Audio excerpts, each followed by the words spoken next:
Hello again, Struck Up. Today I'm back to Torchlight 3 and we will be doing some more of what we normally do. So we know the wipe's coming, so we're not gonna be trying too hard, but we will be doing a little bit of fuzziers on different heroes. Maybe let's start with this one because it's already selected. So I'll be switching again in between heroes, in between builds, doing some fuzzier. Maybe some map works on the heroes who have not completed the campaign. We'll see if I'm gonna be playing on those other heroes, but most likely eventually I might feel like it. It depends. I hope those of you who watched Whitebound, who watched me play Whitebound yesterday, tried it and enjoyed it. I did enjoy the game myself, but today we're back to Torchlight 3. We could try grouping up with the disconnects and rubber banding. I'm not sure whether it's a good idea to group up here in this game right now. So we'll see how this goes. Let me quickly check if I've got anything to get rid of. So let's go to my fort as a start and do something.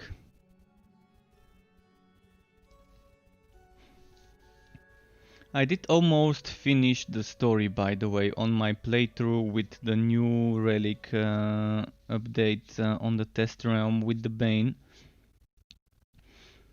I did finish it, and I can tell you that the way I see it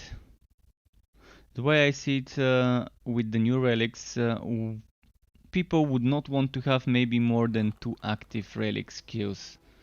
Even 2 might seem like pushing it too far, but 2 seems okay. And I don't think that basic attack builds would be that great, but I have to test it in regards to regenerating energy. Because the energy regeneration is not based on how many times you attack. Of course it does help. The more you attack, the more energy you regain. The more you kill enemies, the more energy you regain. And in reality, you would be regaining faster energy the faster your attacks, but the way they've made it is that after you do a basic attack, it just gives you a buff for a short time to regenerate more energy, which can stack with other places and sources. But so far, it does seem like if you go for more passives and less actives in your relic, you're gonna have a good synergy, like 1-2 active skills maybe, and then the rest being passive stuff. I was experimenting, figuring out better ways to do summoner sharpshooter with the Bane. And yeah, I did respec some skills certain times. I was using for a while one big skill that summoned the Spider Queens, but then I realized that that skill doesn't do much for me and it only drains all my energy. And sadly that's the skill that supposedly will be proccing things like the Skittering Shoulders. So it's sad to hear that they tied this to a 100 cost skill. I think what we do need right now with the relic update is items that give us energy back after using a skill, or items that increase our energy regeneration. So you know how this guy has venting, an item that gives you heat when you vent. When you vent, you get like 25 or 50 heat. If they do something similar to the relics, an item that you can put in your legendarium or equip and wear that gives you energy after spending energy, that would be interesting. That would definitely be an interesting thing to have in there, or something with passive regeneration after using those skills. The same way we have a passive on each hero that they've revealed, that passive that goes to 25% energy regeneration. The thing is, this energy regeneration is only after the energy draining has stopped, because certain skills would be draining the energy, and until they stop draining, you're not getting the benefit of the regeneration. It's still gonna be interesting though. I've also played a little bit with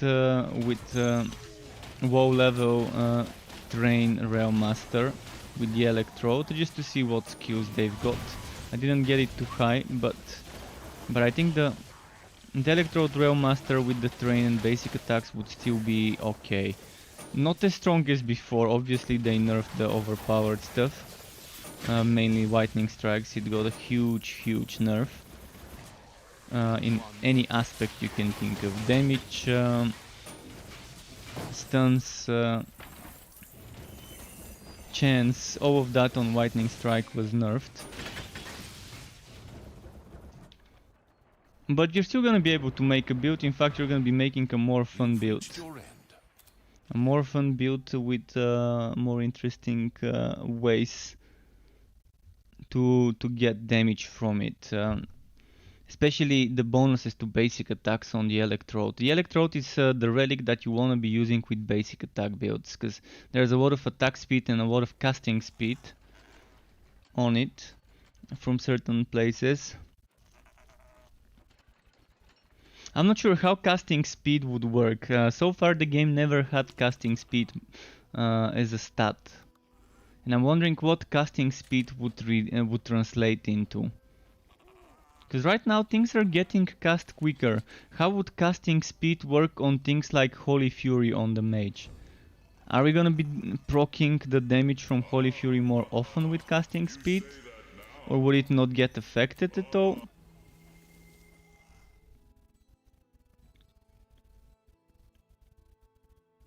And yet Rex, nice to see you, and hope you're enjoying some of the things you're hearing.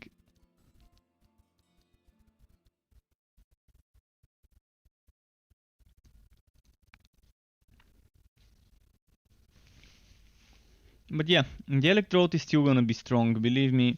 I had a look at the skills. I didn't invest and level up too much because I'm focusing on the Sharpshooter mostly for now, until I finish Act 3 on it. But the Electrode does seem to be reworked in a very nice way for basic builds, for basic attack builds. So that train and basic attack build I've got will get reworked with the Electrode again. And I think it will be fun.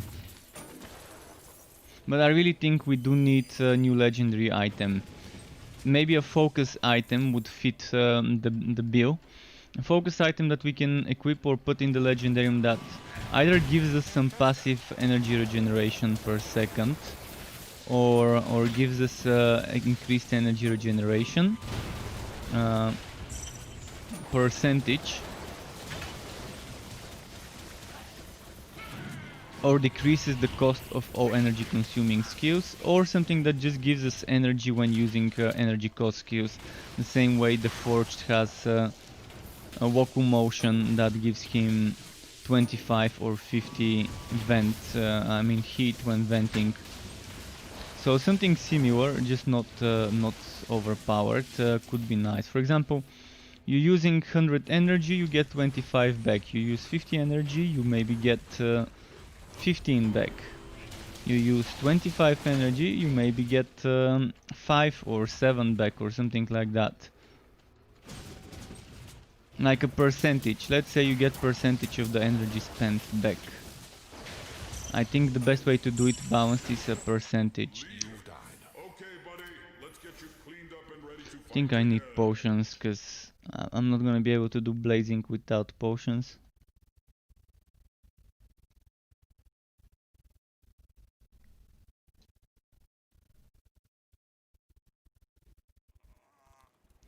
Regarding when you're getting the PTR, I don't know. I will actually be surprised if it's next week. They're saying it's gonna be next week, Friday, or at least that was their plan. But I'm gonna be surprised if they really are ready to give people on Friday on the test realm the relics. Because I don't think they're ready. At least the build, the game build that I'm playing has a lot of broken things. A ton of broken things. when it comes to the new relics. And it's not just the new relics, all the items, the legendary items, certain quests and things like that.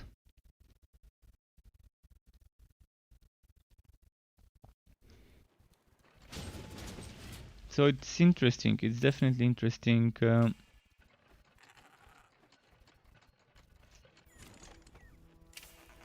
Alright, now I've got potions, let's go in again. Well chosen.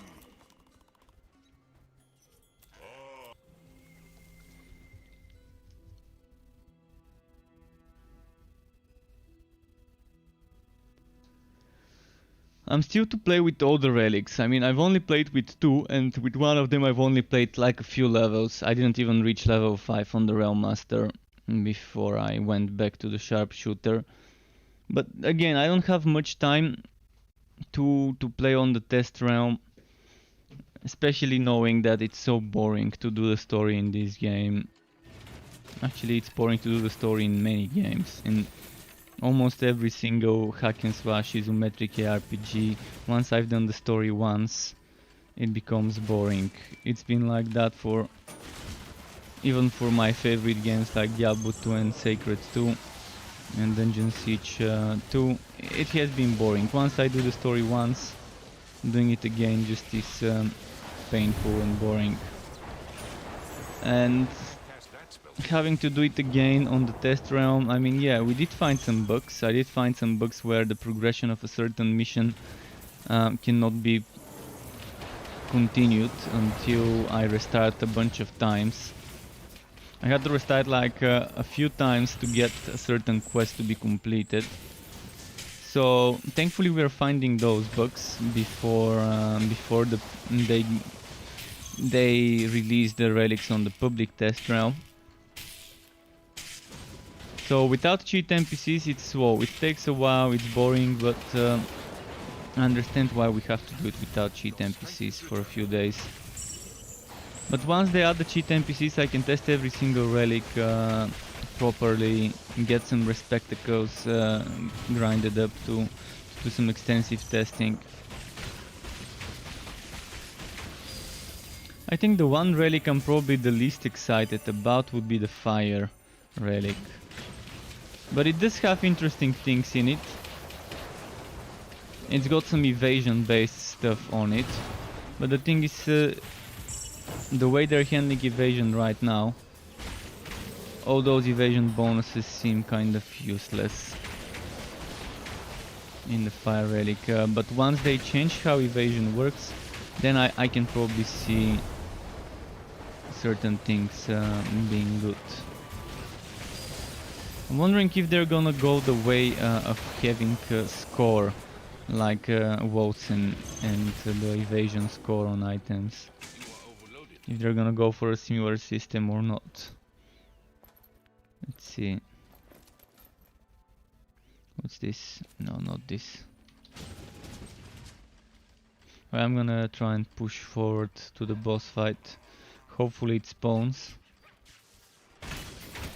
We should be seeing some bug fixes soon, by the way, on the wife and test rounds.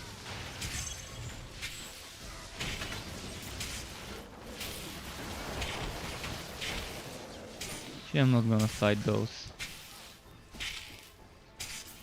I'm gonna try and push forward.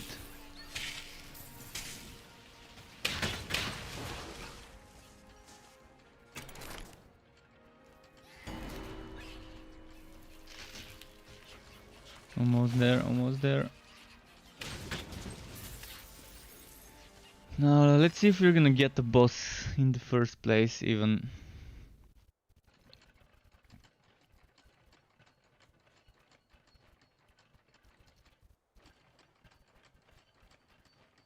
We didn't get a boss. Great way to start my day with those buggy maps. Alright, let's Ctrl and D and save it.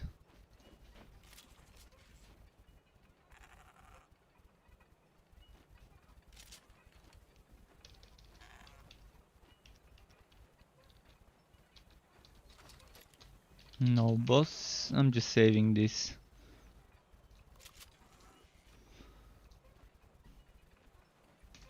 Okay, let's go back to character selection. This game just doesn't want me to complete a single map today.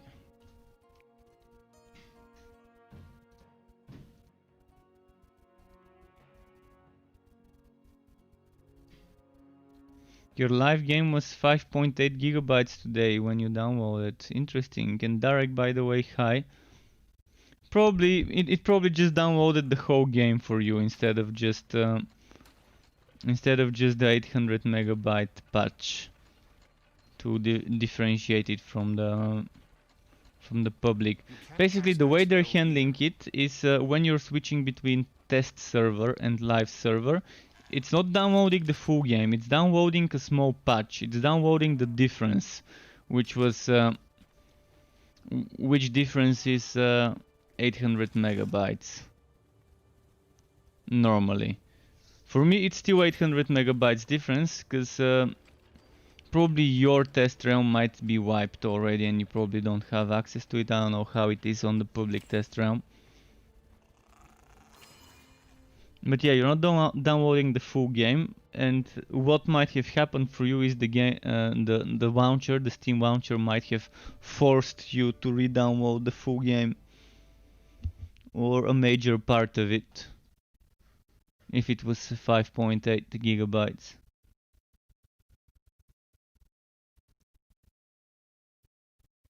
It makes sense. It makes sense for the PTR to be wiped, so that they can work on the back end, add some new stuff after the testing we're doing on the regular test realm.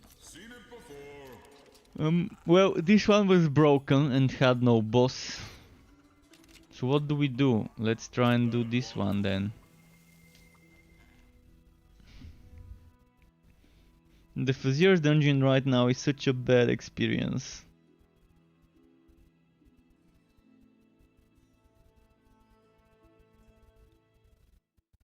I never expected to not enjoy this endgame mode as much as I don't enjoy it right now. I expected to at least like it, but now I don't even like it at all.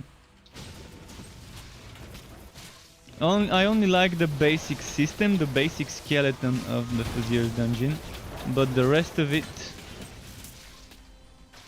I'm not a big fan at all. Not a big fan of the overpowered modifiers, not a big fan of only having one life. It just seems too punishing, not a big fan of the checkpoint system. Come on, all is not lost. Just some. You know, let's not focus on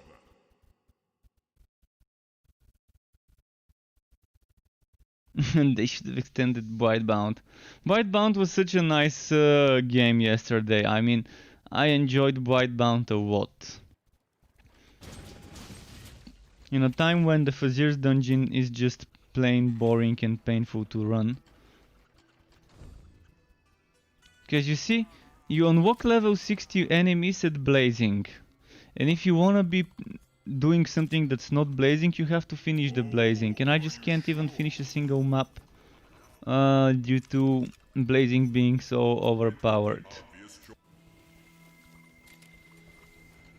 You got randoms and kept dying. Whitebound still has a lot of problems. This whole notoriety system is a terrible design. I'm not sure why the developers of Whitebound thought it's gonna be a good way to design the game with that notoriety system. It's an interesting system, but the way they designed it is bad when it comes to the notoriety in Whitebound. They should have made it that you have a minimum monster difficulty based on your gear, and the notoriety picks up from there. Otherwise, it's pointless for level for level 20 gear heroes to be fighting level 4 enemies on their first map and having to build up notoriety to reach the high enemies if they're already geared up, if they've already unlocked the higher difficulties. The way they've just done the whole notoriety system in Whitebound feels wrong.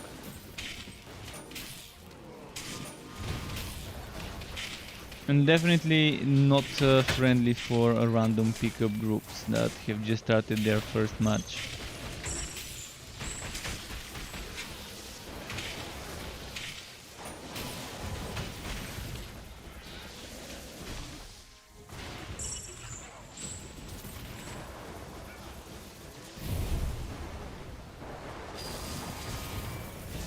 See what's here.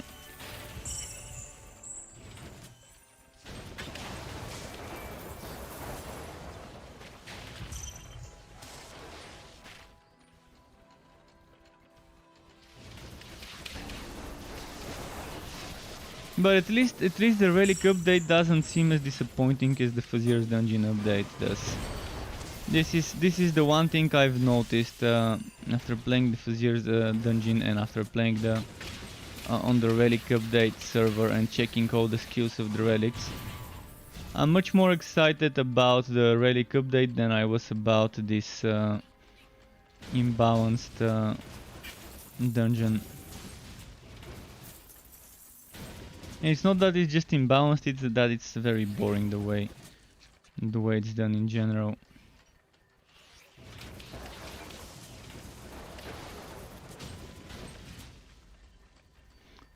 With the relics, my only concern would be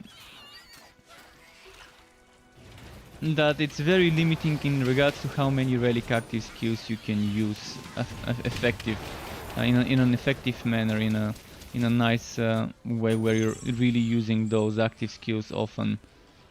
Like if you take the 100% energy cost skill on any relic, that means most of the time you're gonna either be using that one or using anything else.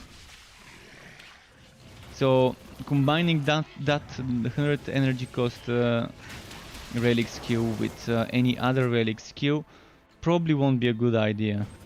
Maybe you can combine it with the 25 energy cost and just use the 100, then regenerate some energy and use the 25.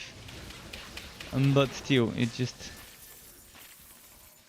feels wrong. It feels wrong. Would have felt much better if they had 25, 50 and 75 instead of 25, 50 and 100 energy cost skills. I'm gonna have to send in some feedback soon about that, but I wanna just keep playing a little bit more on different classes.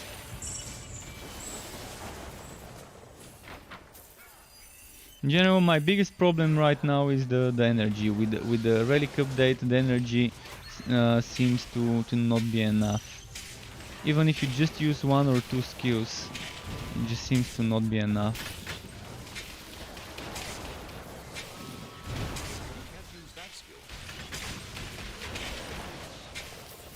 What is the best game you're playing right now? Most fun game for you currently?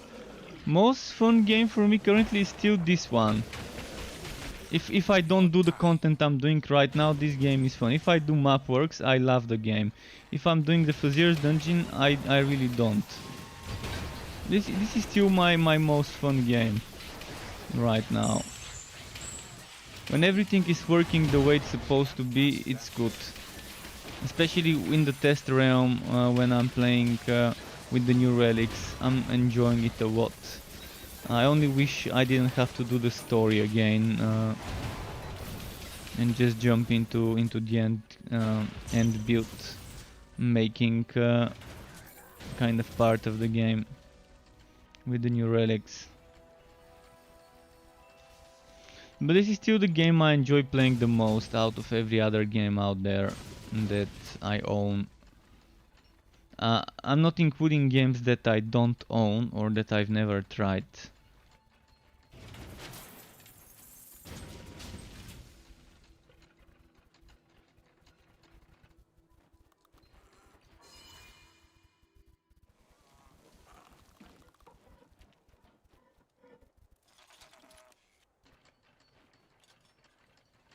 Let's see.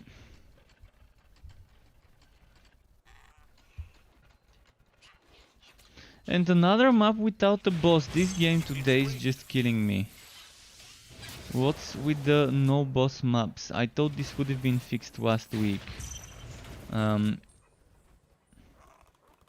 Okay, let me write this one down as well. I've got a big list of no boss spawn maps. Okay, no boss spawn, arrow, arrow, arrow. File save. The list is getting bigger and bigger. So far, since I started streaming, I haven't completed... actually, I completed a single map. I think I completed one map. Or maybe I didn't.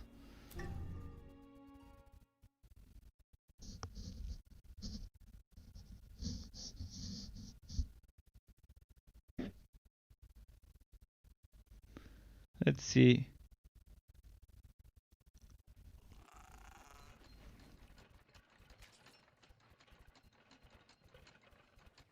You can't do that.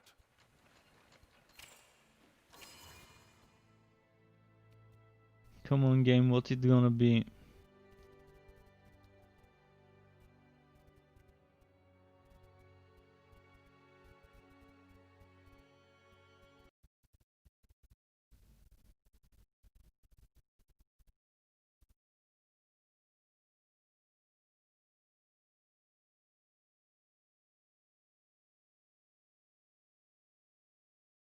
Frederick Bursor is asking, Kiostruk, how are you doing? I'm doing fine. I'm just enjoying the glitches and bugs of Torchlight 3. As much one can enjoy those. Let's try and send this one to sell. Step right up, contestant. Trying to complete a single map without it being broken.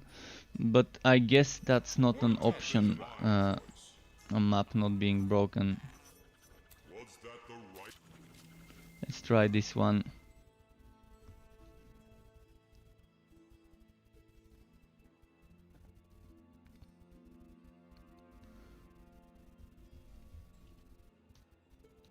Now hopefully I can complete this one.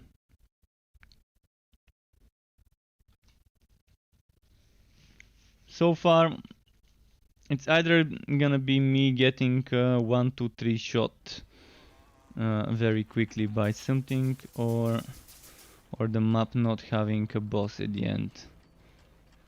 We'll see if I'm gonna die on this one or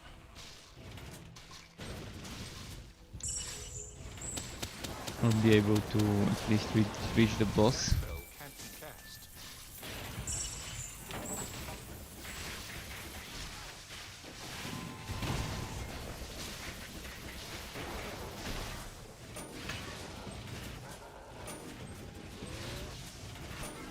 This one's easy, kill 60 skeletons.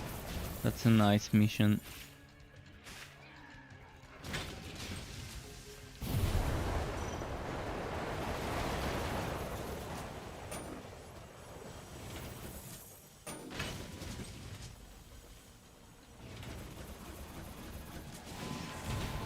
That spell cannot be cast.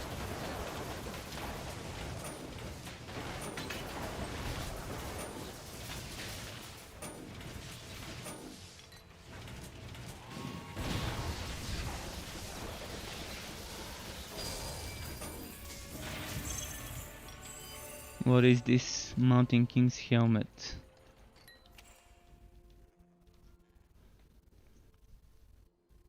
Oh, that's an upgrade. That's an upgrade. Alright, we finally got an upgrade of a sword.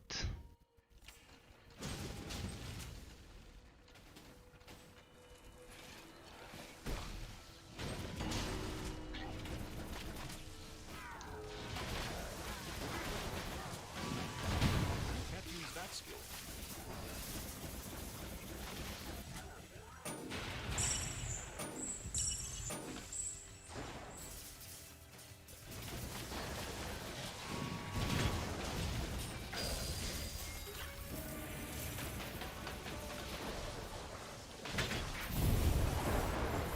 Your life is slipping away.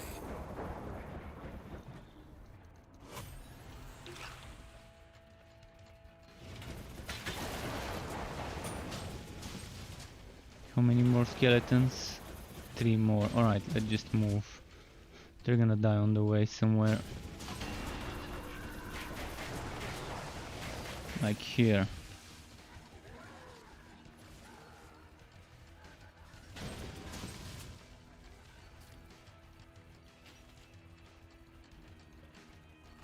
Oh, I haven't picked up the tablet.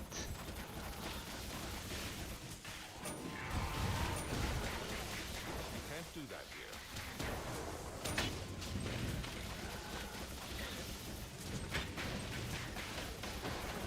I'm assuming I gotta kill more skeletons to get that to drop.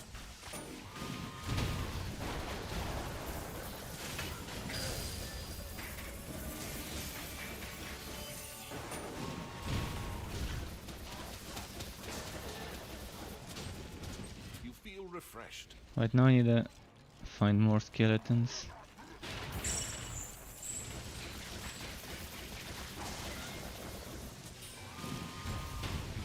And there's a Hyvit egg. What's a Hyvit egg doing in a cemetery map?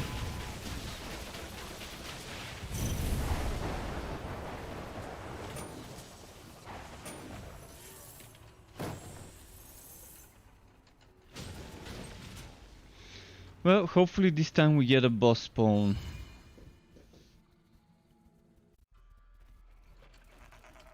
You can't cast that spell here.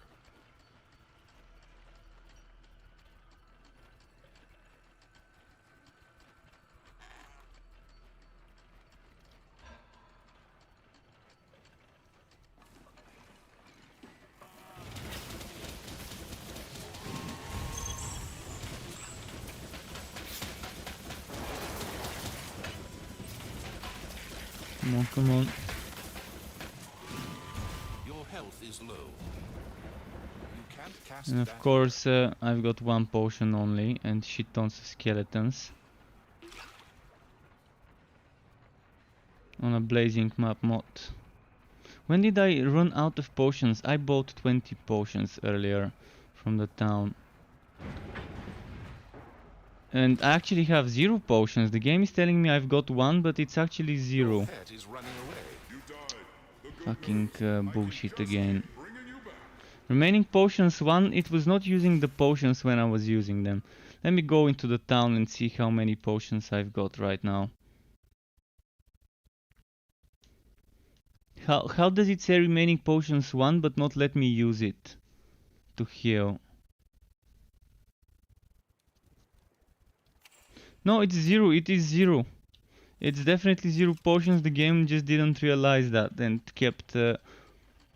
I was relying on having at least 1 potion or something like that. Let's get fire defense.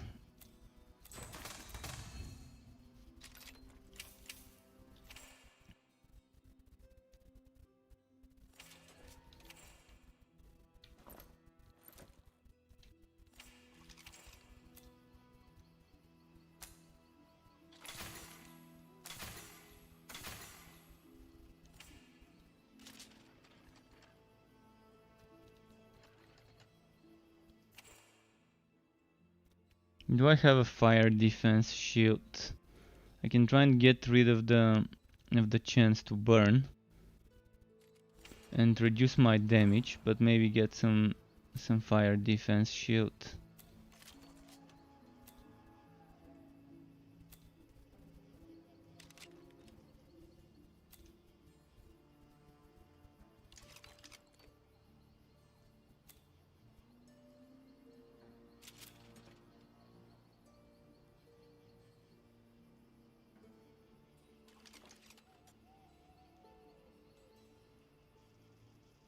This is not bad.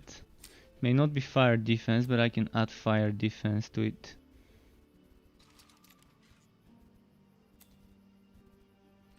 Let's check what other shields I've got.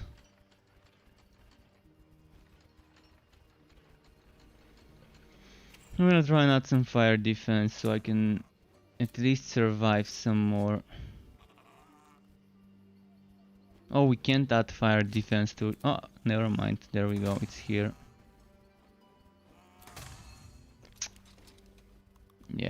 the worst possible things I could get.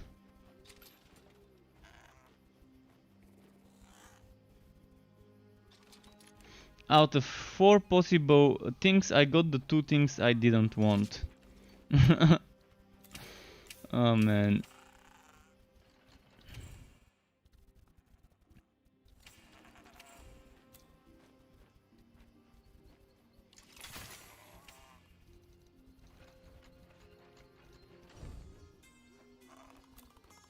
So decisive. Now I need to go and get potions in the town. Fuck this, I'm switching heroes. I'm not gonna play this blazing, boring, overpowered modifier without being able to buy potions from my fort. This is just bullshit, not being able to buy potions from your fort. And having to go through 2 additional loading screens just so you can restock on potions. It's just bad design forcing the players to go through unnecessary loading screens. Potions for you? Potions for your little friend?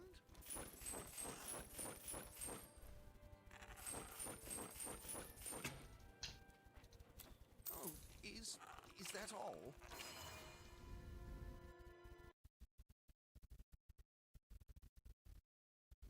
This genie is the end game, by the way. Yeah, this genie is the end game in its very first version, very first version.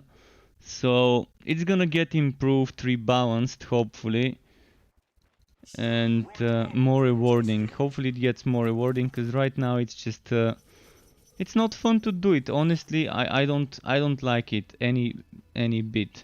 The only thing I like is the way it's designed to have 251 levels, so you have a limit.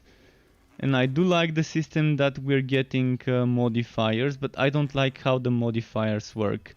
I don't like how this modifier has a 40% chance to apply to every single monster.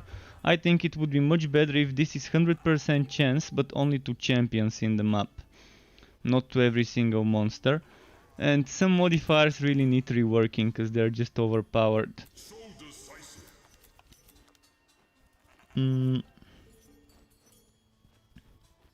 In general, it just needs a lot of work on it.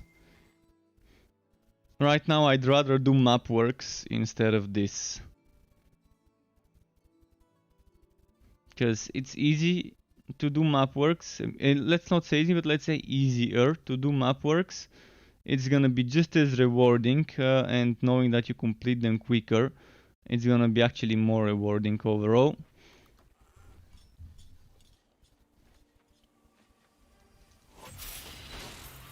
And yeah, not a big fan of... I don't understand why they give us 3 cards to choose from, but then they don't give us something related to how many cards we flip. And we have to flip the cards. I mean, the way they've designed it right now, it would make sense for all the cards to automatically flip themselves, or to let us flip only 1 card but get better rewards if we don't flip every card and just blindly go into the first one we flip. And with each next flip to maybe reduce the rewards that you can get, or to make things harder. Also not a fan of movement speed on ridiculous. 50% movement speed to enemies on ridiculous. I know after the wipe I'm not gonna play on ridiculous. I'm probably gonna play on the easiest possible difficulty. Or on normal. Cause I don't want the enemies to be 50% faster. That's bad design in my opinion. Monsters getting faster. Not a big fan of the HP that the monsters get. HP and damage is boring. Giving the enemies more HP and damage is the most boring way of getting difficulty in endgame modes. Let's see if this is an upgrade.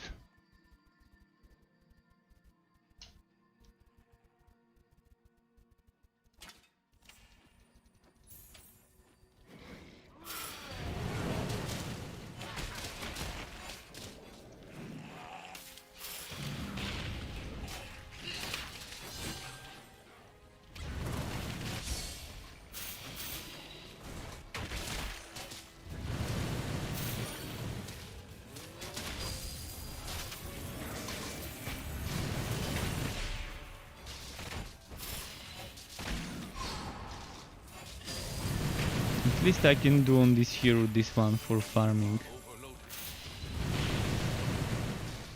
I'd also prefer more difficulty to make to give the champions more modifiers, and just to rebalance the modifiers so that they don't become overpowered when you have an enemy with like 5 different modifiers.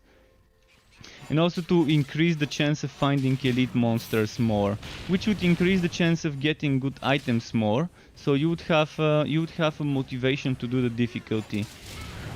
Chance for champions to spawn being higher on painful, ridiculous, and hard would be much better than just increasing the damage reduction of the enemies. Because right now there is something the game is not telling the players: invisible. Invisible to the players is that you do less damage on ridiculous, painful, and hard compared to normal and below. This is invisible, and if I'm doing 1.6 million on practice and normal, on ridiculous I would be doing 600,000 with the exact same items and skills. I've tested it the other day, like last week or so, or 2 weeks ago, and yeah, it's just something new that they've added and that they're not telling us about at all. So it's like an invisible debuff. I think things like that really need to be transparent to the player so they know what they're getting into. And the monster movement speed is just plain boring. It's forcing you into kiting more. I don't see why it's a good idea to make the monsters faster on ridiculous. It's like you have a completely different experience. It's not making the game harder. It's just making you adopt a more kitey approach to avoid the enemies reaching you.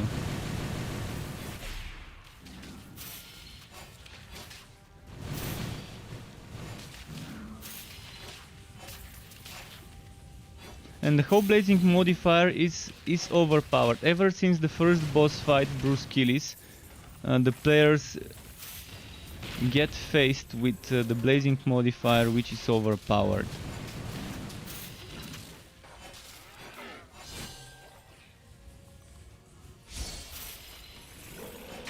And so is Stormbringer. Stormbringer is terrible, because it's making so many little fields of AoE on the ground instead of just one big AoE field.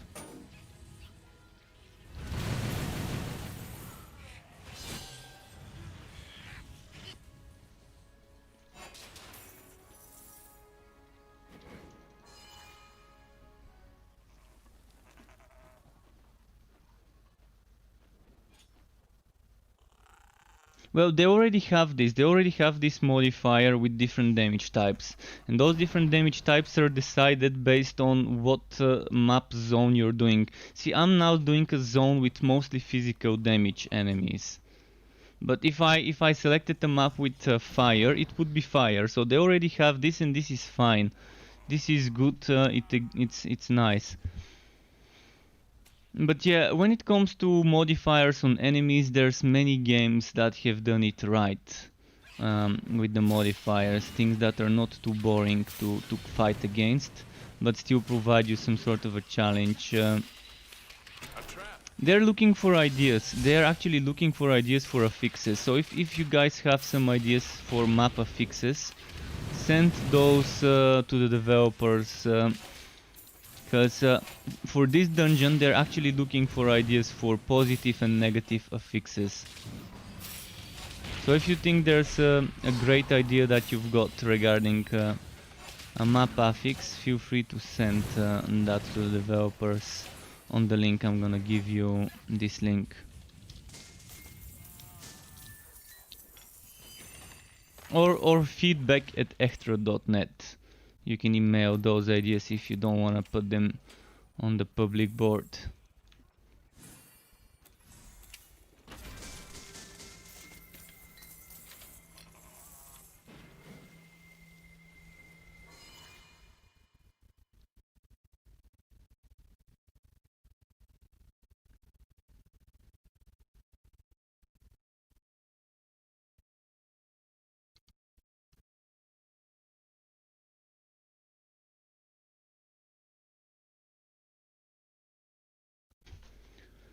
But it is nice at least that we're getting a relic rework soon. Whether we're gonna be stronger with the new relics, I don't think so. I don't think that every build would get stronger with the new relic rework. Some builds would definitely be a little bit stronger, like summoner builds, which were underpowered, unless doing electrode summoner builds, and the electrode was overpowered, so it's getting a big nerf. For example, this skill, Your pet is back. this skill is pretty overpowered right now.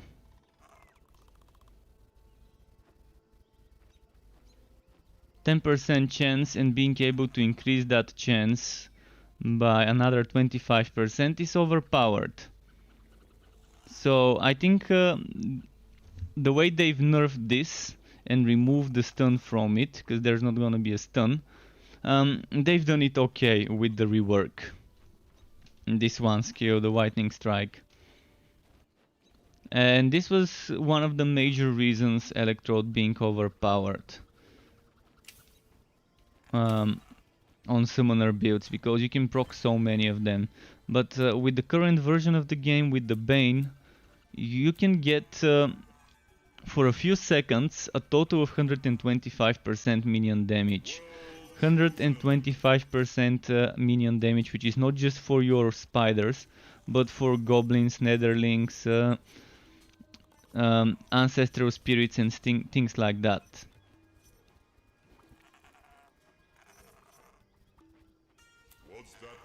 So you've got different sources of spiders. You've got different sources of spiders on the Bane. Certain skills would allow you to summon 2 spiderlings, others would allow you to summon 6, others would allow you to summon 1 per second for a few seconds. So you've got a lot of good stuff on the Bane to look forward to when it comes to summoner builds, and that's why I decided to make my first sharpshooter Bane on the test realm. I only felt weak on practice at a certain point in the game where my items were lagging behind on levels. But after gambling for a while and getting finally something with good damage, I could still push through. And I'm intentionally testing everything on practice, because on practice it's gonna be super easy to see if something's underpowered. So on the test realm I decided to play all the heroes on practice, so that the underpowered things would stand out. And so that I can complete the story a little bit quicker. And it was obvious at one point that my gear was lagging behind, because if practice ends up becoming more difficult than ridiculous, like around level 18 I was fighting Psora, a boss in the second frontier, which is 21. And I was wearing a blue level 17 one-handed item as a weapon with an offhand. And I just couldn't beat her. I kept dying until I ran out of gold. Then I couldn't resurrect and I had to run back all the way. Thankfully on practice the boss doesn't heal up, but due to the boss not healing up on practice, I ended up not being able to get the quest to count once I killed her, so I had to kill her again. But after I changed my one-handed blue mace with a two-handed bow or greatsword, I can't remember what it was, with so much more damage, it was much easier to kill her. So I think the summoner build kind of has a short point where it's not as strong, and then it becomes much stronger. But the problem is not having the enchanter until level 60 might really hurt. And since we can't use the enchanter, it means we can't use legendary powers, but I think that's a bug they forgot to think about. Because The Enchanter is supposedly gonna be something only for level 60 heroes, for level 60 items. Enchanting sockets would not drop on items under level 60. And if you can't use the Enchanter, that means you can't add items to your Legendarium, which could be a little boring. So I'm assuming that was a mistake, that they forgot to consider that people would not be able to get Legendarium powers with the Enchanter being disabled.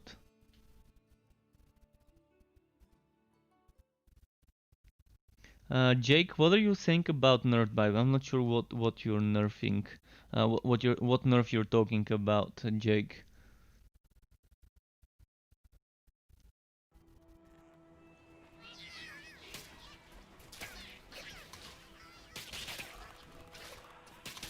And Demon Ice Key says, please tell me there will be no more wipes after the 4th of August.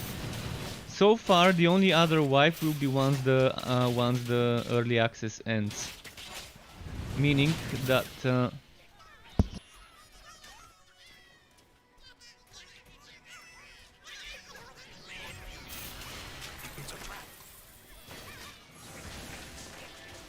sorry, I had to mute myself to blow my nose. So yeah, so far the only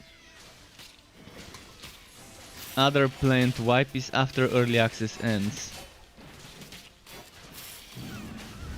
It's not set in stone, but they're saying that there will be no more wipes until early access ends.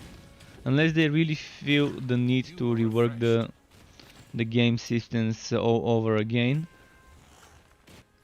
Which is possible that they might need to rework something majorly in a way that would require a wipe, but hopefully they don't. And hopefully we can play for a few more months before the game launches without any more wipes. But again, I don't have insider info regarding whether they're planning such a system, but if they are planning such a system, me and a bunch of other streamers and content creators would be getting an early notification regarding their plans if they do rework something major, because they always do those closed focus groups where they show us work in progress images, screenshots and stuff like that to ask us for feedback.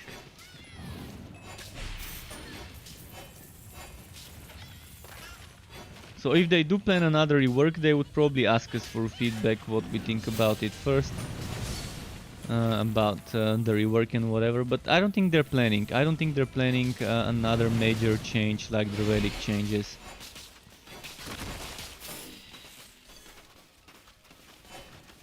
Yeah, Jake, the electrode is not the electrode itself, just lightning strikes in the new electrode is nerfed. But it is nerfed for a good reason. It was super easy having 35% chance. You're not gonna be able to get 35% chance for lightning strike to hit. You're gonna have the same 10% base chance, but you're not gonna have the stun. And you're gonna be able to increase it by putting 5 levels in it. To like maybe, I'm not sure what it was it 20? I think you can get it probably to 20 chance or something like that. I gotta check, I didn't play much with the electrode on my train there. Electrain and train electrode.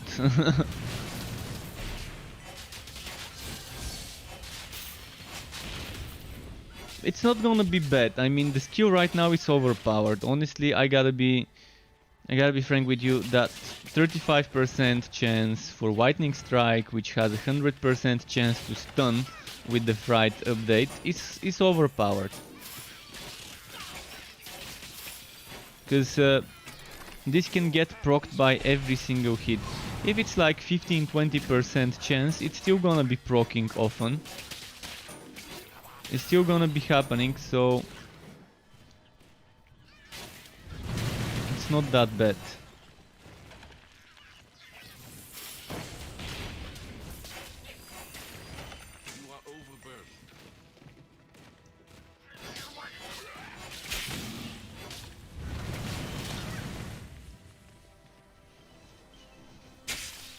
are wounded.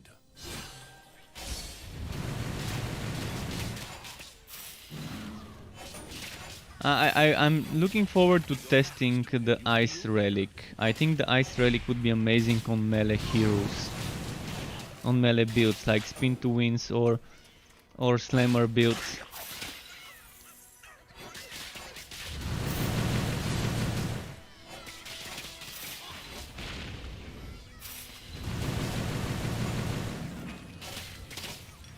But the Electrode would be amazing for basic attack builds, because the Electrode apparently has a lot of attack speed and casting speed.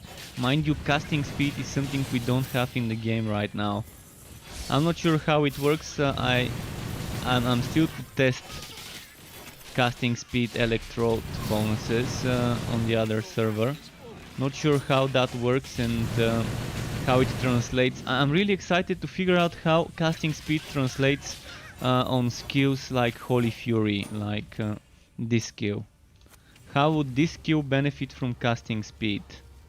And would the casting speed being better result in draining energy faster?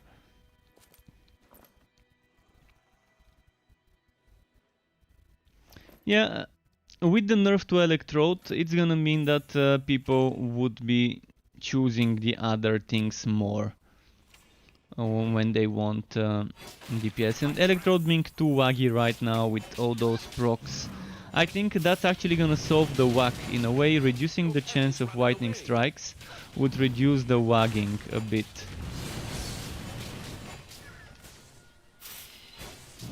They still have to figure out a way to fix the netcode to not have this much whack, but the Ice Relic is great right now. And the reworked Ice Relic I think would also be very fun to play.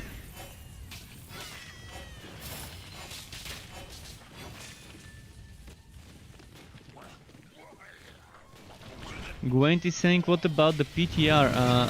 What do you mean, what about the PTR? I cannot play on the PTR until they give us the green light. So after Friday, on Friday and Thursday, they're supposedly gonna reveal in the state of the game. On Thursday, they're gonna reveal the relic system, the new reworked relic system, and on Friday they're gonna stream it. And after they stream it on Friday, probably they would allow us to stream from the test realm. Probably. Until they delay, unless they delay it. I mean, it's highly likely that there might be a delay. I'm not sure how far in the development they are with the bugs that need fixing, but there are bugs that need fixing for sure. For every relic, there's a bunch of bugs that the players have already found. But that's the point. That's why they're giving us. Early access, because they know we're reporting the bugs. I've already reported one major bug for one of the skills I'm using, along with bugs with the story progression, where it's not letting me access a certain portal, which means I can't progress my mission, which could be a major thing, major progression blocking bug. Your pet has returned. And I've seen, for the Bane, I've seen another 2-3 different bugs reported.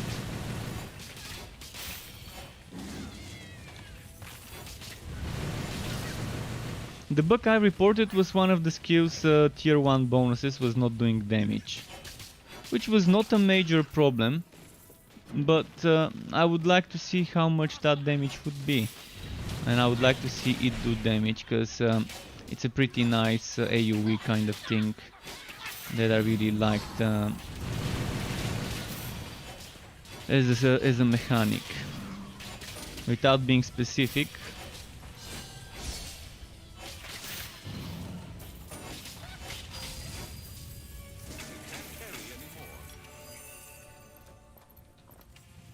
is my pet here, or is my pet... my pet is broken, I can't give it items. Amazing.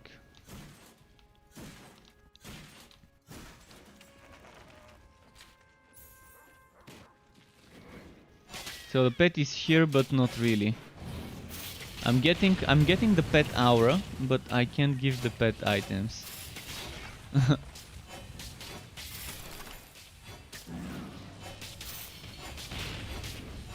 I'm not sure about the PTR opening tomorrow. They never said anything about the PTR opening tomorrow. Who said that?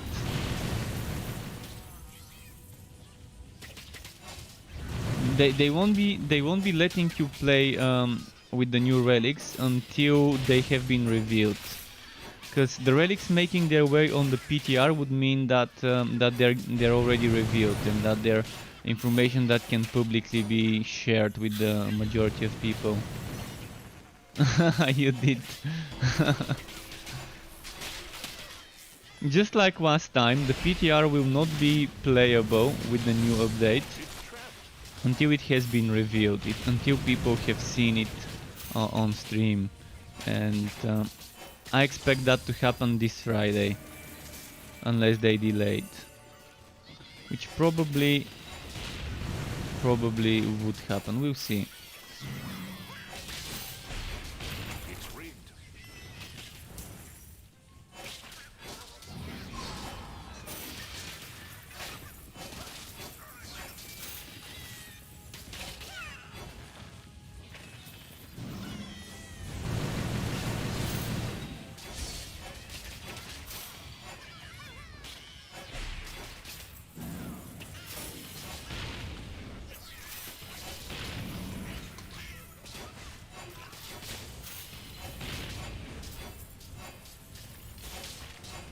Come on.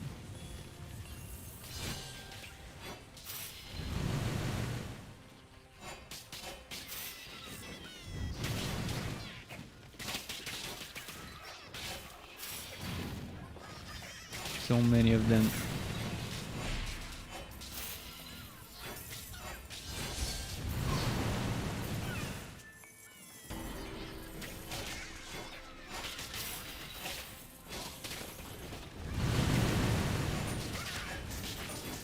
But yeah, my major concern to those of you who didn't hear me saying that earlier, my major concern with the new relic update is that we might have problems using multiple relic active skills in a build without new legendary items that work towards giving us more energy regeneration or reducing the energy cost of certain things.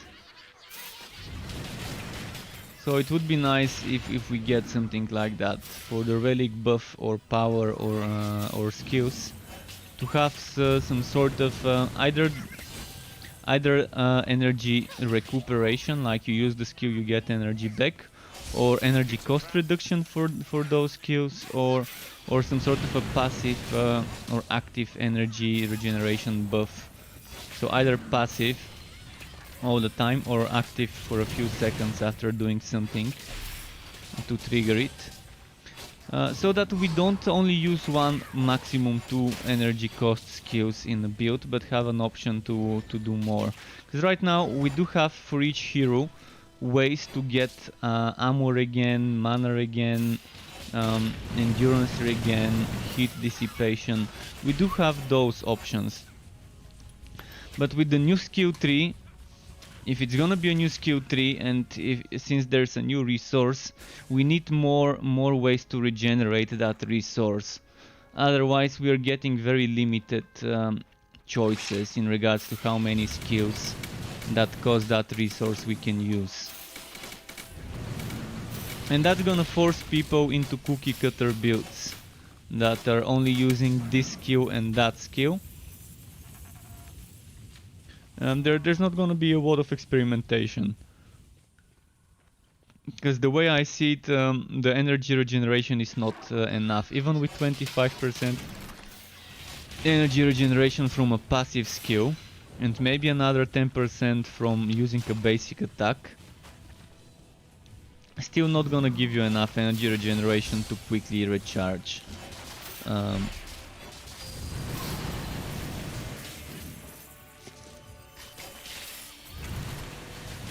Because in theory you can get a build without using a single relic skill, but you can't get the opposite. You can't get a build only with relic skills. I mean, you can get one, but it's gonna be so bad because you're not gonna be able to juggle many skills. You might have all 5 relic active skills, but at best you're gonna be able to juggle between 2 of them.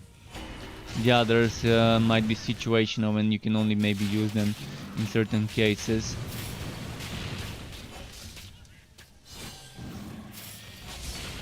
Using the relic skill every 2 seconds, you can still use your relic skill every 2 seconds if you're using the one that costs 25 energy. The one that costs 25 energy, you can still use it every 2 seconds. In fact, you can use it 4 times in a row. If you have 100 energy and your energy cost is 25 of that skill, it doesn't have a cooldown, so you can still use it. But the relic is no longer a thing that we level up. It's no longer a relic, it's a subclass. And if we want it to be a real subclass, then we need to have more variety of how many skills and how often we use those skills.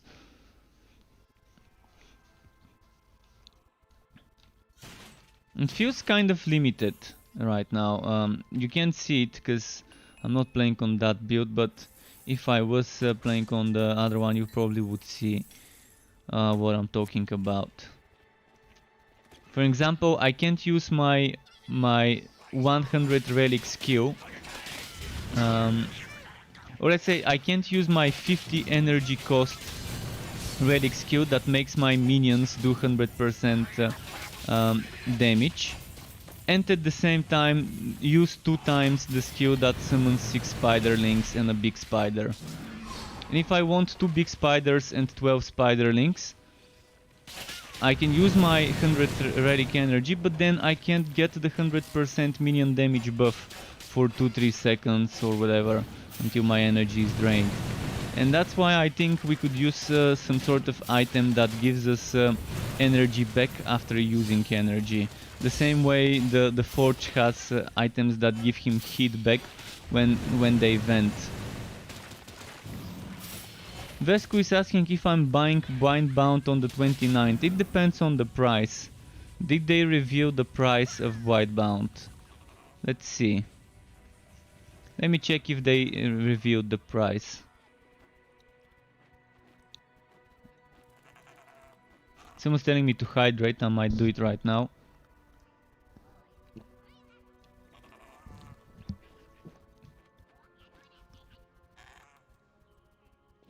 Yeah, you're getting 3 more slots with the update. This is it. See for yourself. I'm gonna show you. You're getting 3 more slots. So look at that. I mean, not 3. You're actually getting 2 more slots.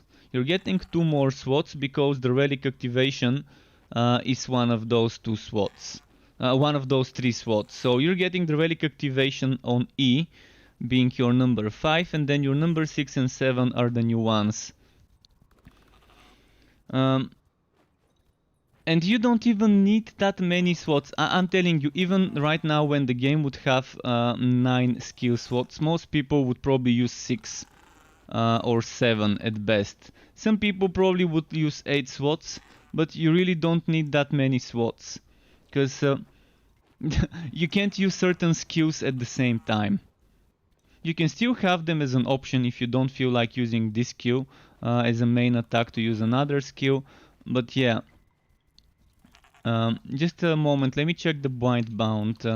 Blind Bound, if they revealed the price on Steam. Blind Bound on Steam. They're not saying what the price is. Well, until I see the price of Blind Bound, I won't know whether I'm gonna play it and buy it. If it's more than 25 euro and bucks, I probably wouldn't consider it worth right now. Because the game doesn't have as much stuff to do in Blind Bound. I think at best it's like 20-25 bucks. Preferably 15, but 20-25 would be probably the max I would consider paying for it. With the current state of the game where you only have 3 stages to do. And yeah.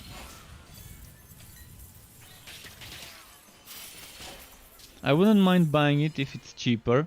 If it's like 15-20 bucks, it's gonna be okay. Later on, when they add more content, a higher price would be justifiable. But right now, higher price definitely is not justifiable on Whitebound. Death is upon you. To run the train cars, it does take 3 SWATs, yeah. That's true, actually 4 SWATs if you use shocking rounds, that's 4 SWATs. But that's just for Rail Masters, not for other classes. You feel better.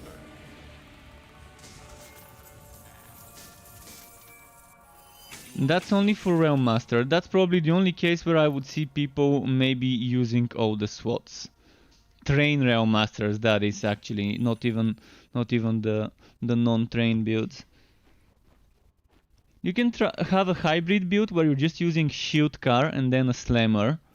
Because now with that extra 2 SWATs in my slammer build, I can add the basic car and the shield car and get more survivability. It's a hybrid build. But Rail Master right now is broken because every single slammer skill triggers the damage reduction, which it shouldn't. There's 3 skills like the Dynamite, the Lantern Flash and the Flying Picks that shouldn't be triggering the melee damage reduction, but they do. So right now Rail Master is pretty broken and pretty overpowered as a result of this damage reduction.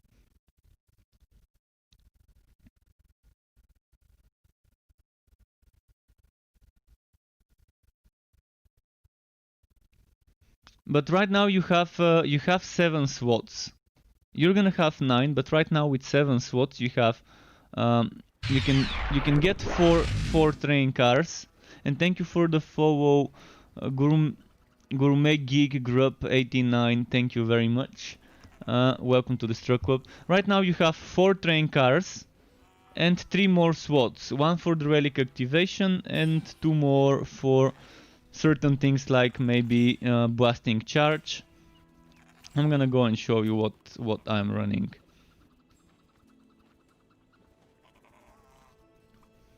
And yeah, having those extra 2 SWATs is nice for extra relic stuff. Because I don't think train builds would really want that many non-train builds, but they would probably want some relic skills. I've already got a build that I wanna make. I can't show you, but on the Electrode there's 2 active skills I want to use. One of them is a buff that would give me attack speed and casting speed and things like that for a few seconds. The other one I'm not gonna say much about, just because if I say even a little it's gonna reveal too much. But yeah, there's 2 active skills I wanna use on a train Electrode build. And the rest would be mostly passives and train and basic attacks. So it's basically gonna be the same as the build I'm playing right now, just the rework. So let's show you the build I'm playing right now, the Seismic Charger. If I know the PTR code for Torchlight 3, it's Secret Alpaca level. This is the code. But the PTR is currently down, I think. I think it's currently wiped and down in preparation for the update this week. And welcome Smile Styles to my stream, to the Struck Club. So this is what I'm running right now, and this Electrode is getting a nerf, a reasonable nerf, because it really needs it. This is getting a nerf. You're not gonna be able to get 35%, and you're not gonna be able to get shock, stun I mean, not shock. You're not gonna be able to get the stun anymore. So this is probably gonna be maximum 15-20% chance. It's still gonna be 100% weapon damage, but it's not gonna be able to stun, and it's it's gonna be more balanced. You're not gonna be stunning as much. It's still gonna be there. You're still gonna be able to combine it with Violent Burst as a passive, but Violent Burst as a passive is not gonna work exactly in the same way. There's still gonna be some rework, some rebalances there as well. But yeah, there will be a lot of reworks. And the Auto Electrode active skill, if you remember those chaotic whitenings, the ones we used to have before Walkaway Storm, the whitenings that randomly strike in different places in front of you. Something like this you would be able to use as well. Although on a trained basic attack build, I would suggest going for the barrier slash buff skill that gives you block chance.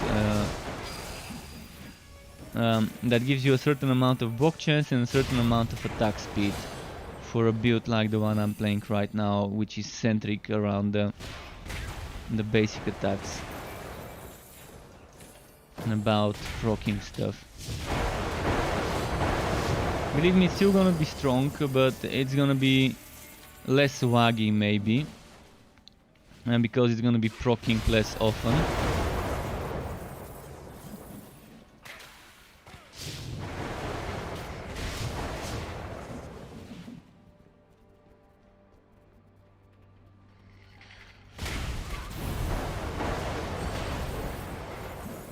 And activating this one would kind of have much different way of working. Every relic would have that one big activation, big power, relic power. That would proc things like the Skittering Shoulders, which I probably don't have equipped on this one, yeah. But yeah, things like the Skittering Shoulders or this one, Arc Powered Shoulders, those bonuses would be proccing from the big relic skill that costs 100 energy to cast. So it's gonna be draining your energy bar completely to cast it.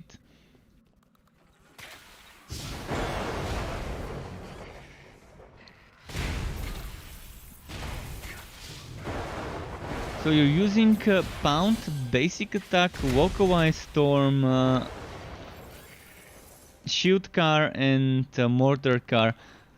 Well, I'm not sure you need Pound, Walkaway Storm, Relic and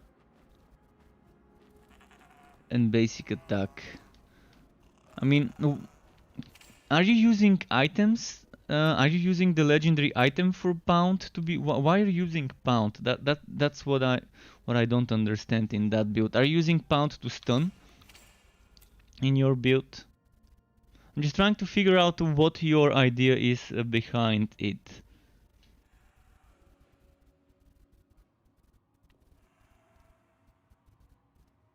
Is it because of the endurance bonus to get attack speed and damage with basic attacks? Because this bonus is nice. I mean, this bonus goes well with basic attacks. And I wouldn't mind actually on this build if I had an extra slot to add Pound. And by the way, why aren't you using Blasting Charge? Because that makes enemies take 30% more damage.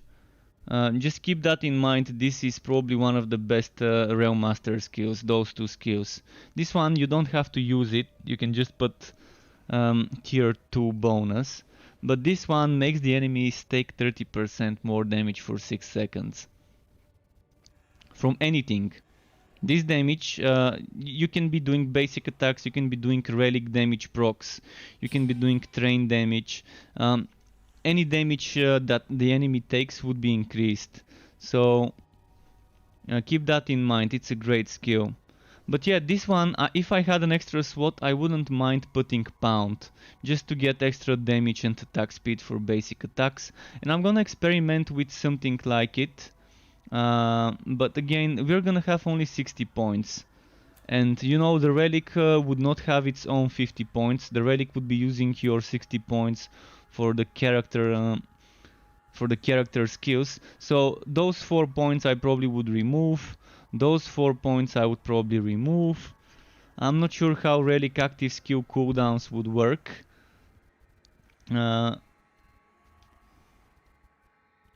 But I'm probably not gonna have 8 points into Shield Car. I'm probably only gonna have 4 points there for the tier 2 bonus of 6 points. Maybe might even put 0 points into shield car, but shield car is nice. Sometimes I do it like this.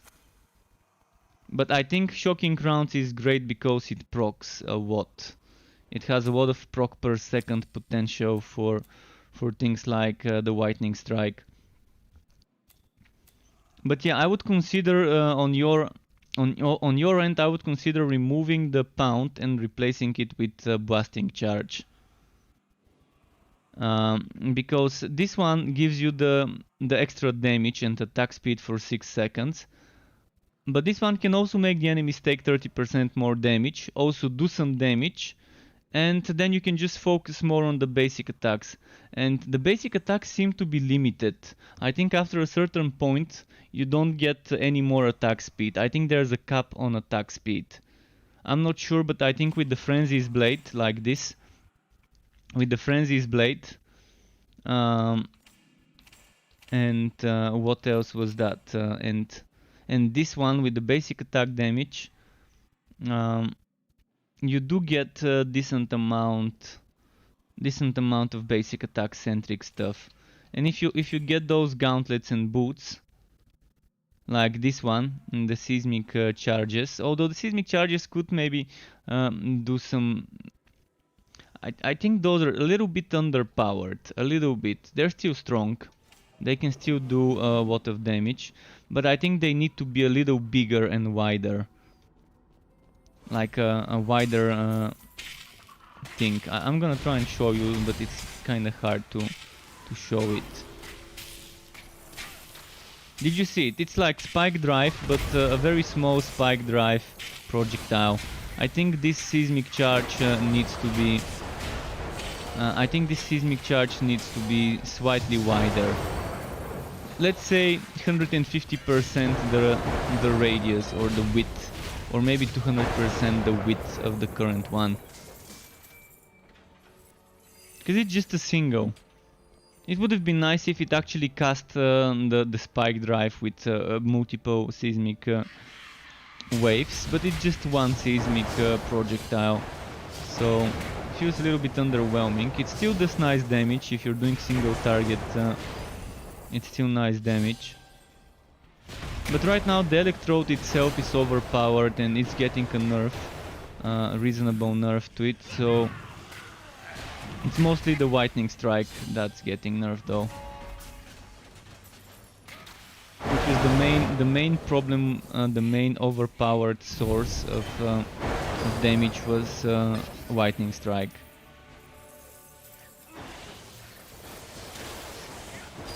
So a nerf to the chance and removing the stun is a great way to nerf it without losing the whole mechanic there.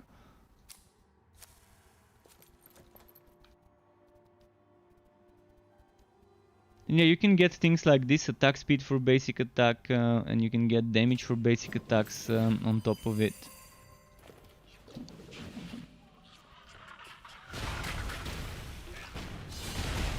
And if you do replace pound for the blasting charge, keep in mind you don't need max level blasting charge, and you can remove some points from pound. You can keep pound at level. Actually, you don't even need pound at all, because slammer skill damage, if you're not using any other slammer skills, if it's just blasting charge, you don't need that slammer skill damage. That means you can get a lot of points out of it. And if you had 8 points there or 10 points, you can get all of those for other things, and you can only put 4 points here if you are using the bonus 2 levels from the chest. Alternatively, you just put 6 points if you don't have the bonus 2 levels, but you want that damage reduction in melee combat. With that damage reduction in melee combat and with hammer spin, even without it, with hammer spin you can get 90%, which is 50% damage reduction shield just from hammer spin, and another 50% from hitting with hammer spin in melee range. So even without that extra 20%, it's gonna be strong, but with the 20%, and basic attack, you get 70%, just that 20 and the 50, and then the 10% from the shield car without the active gives you 80% without even activating the shield car. So if you're rotating shield car with hammer spins, you can keep your damage reduction to 90% at all times. You can't get 100, but 90 is pretty much a very strong amount of damage reduction. The only thing that goes through this is the blazing modifier. The blazing modifier seems to be the only overpowered modifier that can blast through the 90% damage reduction easily.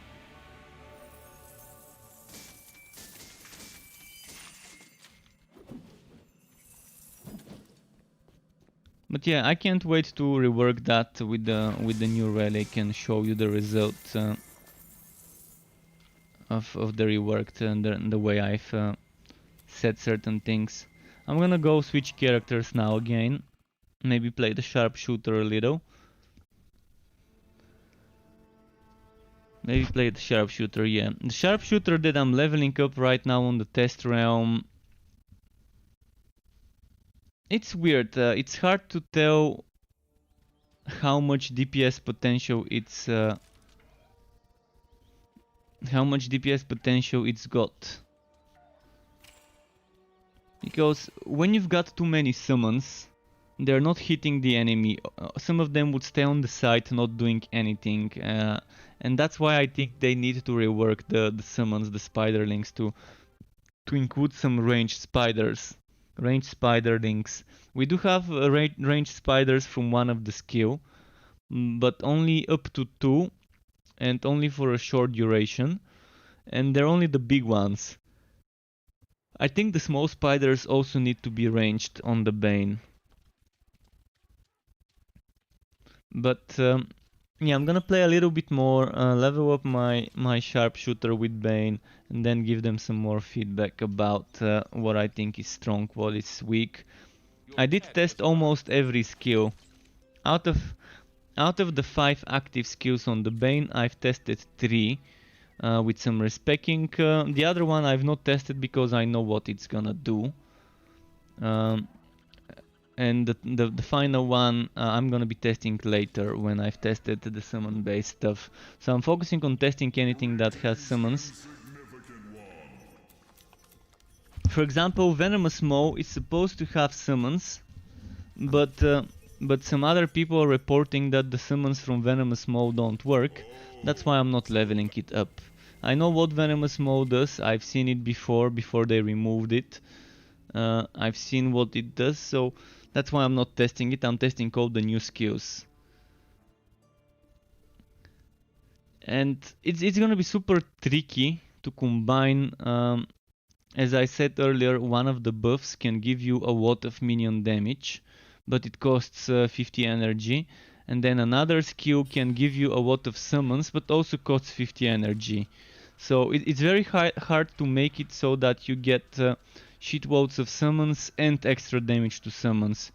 The way the Bane works in the PTR is you have to really make a balance between summon numbers and summon damage.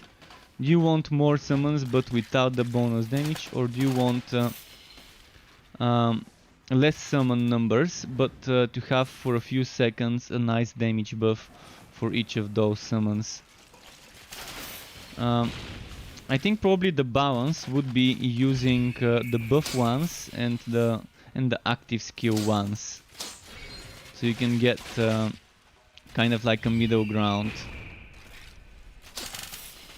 It's gonna be tough. That's why I think we need some more energy regeneration sources in the game. But since it's a new system and they're looking for feedback, I'm gonna try and play some more and figure out what feels underpowered.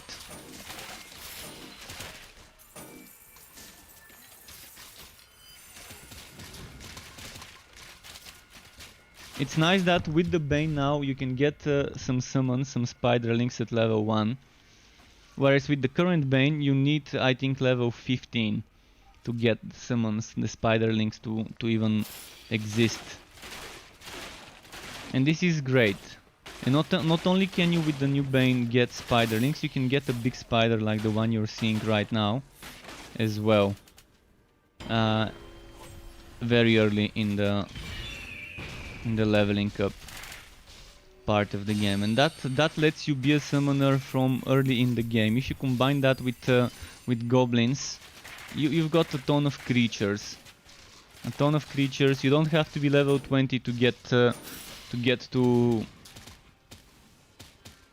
certain things that make you strong. I mean, of course, Shasta at level 20 is a big boost. By the way, one thing that felt underwhelming is the 100 power Bane skill, the 100 energy Bane skill. I used it for a while, then I decided to just get rid of it. Unfortunately, it's the one that procs Skittering Shoulders, so summoner builds without it would be still pretty weak. Much weaker than now, because right now on a summoner build I can just at least equip Skittering Shoulders and activate my relic. Even if it's not the Bane, I can get this extra damage reduction field on the ground. That crystalline armor that's giving me 50% reduced incoming damage. This thing, I can get that. But the way they've reworked, I'm not a big fan of the current Bane 100 power cost skill.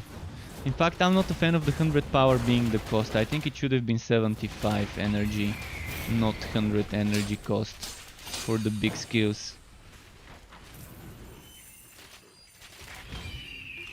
It's a little bit. I'm gonna keep playing and then give them all of that feedback properly on note. But 100 feels like an overkill.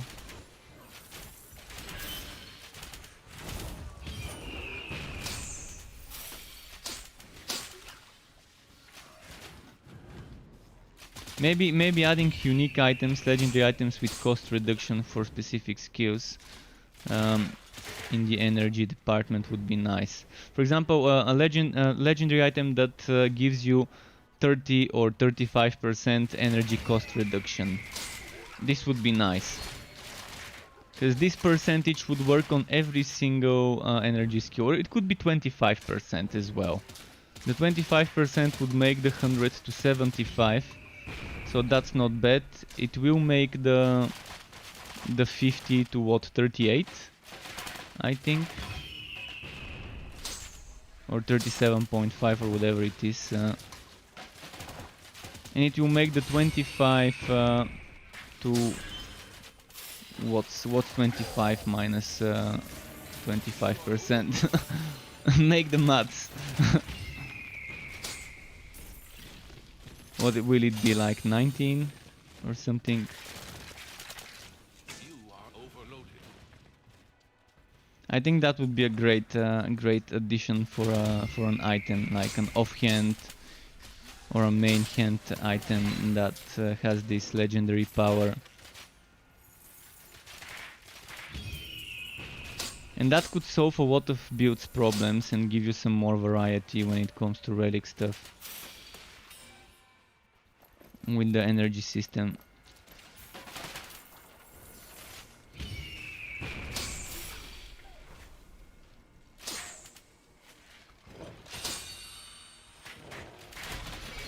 And Sarge Ward says, how are you playing at high level? The dude at base with the upgrade quest doesn't work for me. Also cannot progress to Echo Landing. Did you complete the story? If you've not completed the story, you cannot do the Fazier's dungeon on a hero. If you can't progress to Echo Landing, then you might have to check what NPC you haven't talked to. You need to talk to Wolfram. It's the NPC in the second town. You talk to him after completing Act 2, and then you can go to Act 3. So check your quest, check what your quest is telling you to do. If you can't progress to Echo Landing after completing every single quest, after talking to every single NPC there is in Act 2, then maybe it's a bug and that's annoying. because you can't do endgame unless you finish the story. I've got 7 heroes. On those 7 heroes, with 5 I've completed the story, with the other 2 I haven't completed the story. And I'm not a big fan of not being able to do endgame on my level 60 outs that haven't completed the story. They should either make it account-wide progression or unlockable for the whole account, or they should make it class-bound progression or class-bound unlock. So you unlock it on one Realm Master, then your next Realm Master can play it. You unlock it on one Forged, your next Forge can play it. Something like that would also work.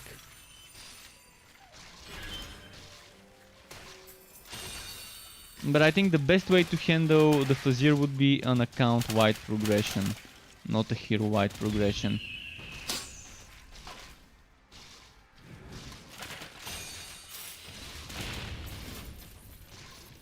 And then with the hero, the batch can be separate. But the thing is, people can abuse this. The way they've designed it, account-wide progression doesn't... it goes against their system with the badges.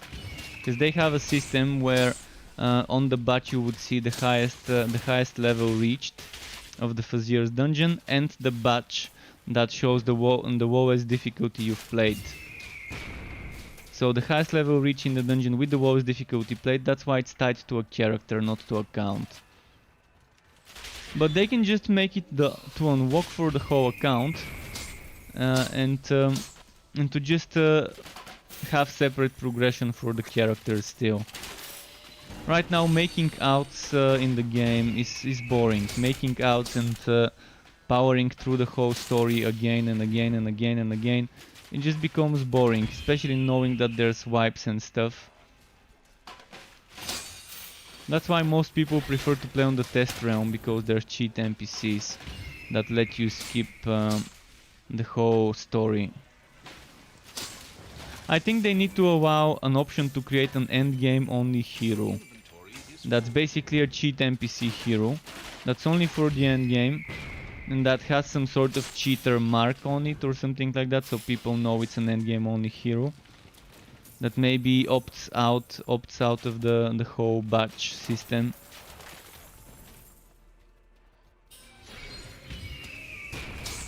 It's pretty non-user friendly right now making outs in the game when it comes to the end game. That's why when I'm making outs to test builds, I'm not even gonna complete the story. I'm gonna boost them with Mapworks and just test the builds at level 60. And then, since the current character limit is 10 instead of 20, I'm gonna have to be deleting those heroes. Which is the saddest part. The saddest part is I'm probably gonna have to buy a second copy of Torchlight 3 just so I can have 10 more character slots across two different accounts, so I can have one hero. So I can have 5 relics on every hero. The game right now is forcing people to buy second copy of the game just so they can test every single possible class subclass combination. And I don't think that's a nice way to treat your players. To force them into buying a second copy of the game just so they can test different possible combinations of builds. But in the end, that's probably what I'm gonna have to do.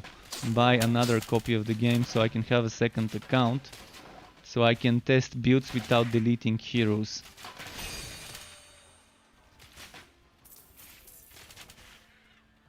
Because I really want to have one of each type, one of each hero plus relic combo.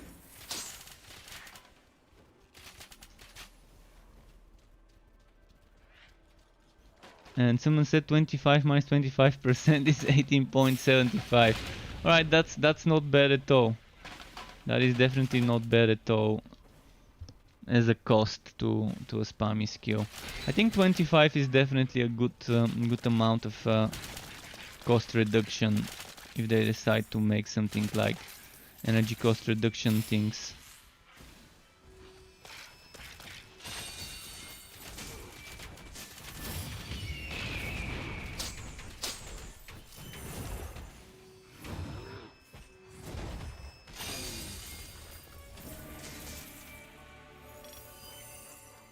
Okay, I got some potions. Nice.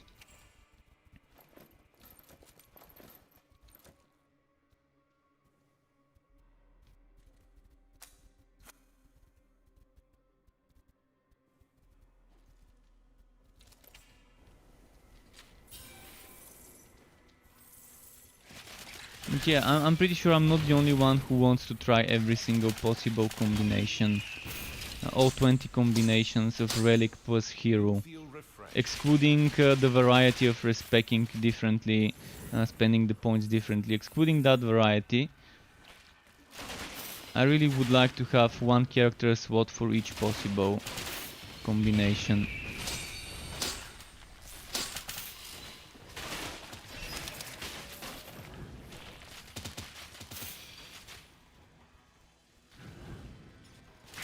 Even if the slots are unlockable through contracts, because right now you can get character slots from contracts, but they don't work. All the extra hero slots from contracts don't change my total hero slots. I'm still at 10 after using those.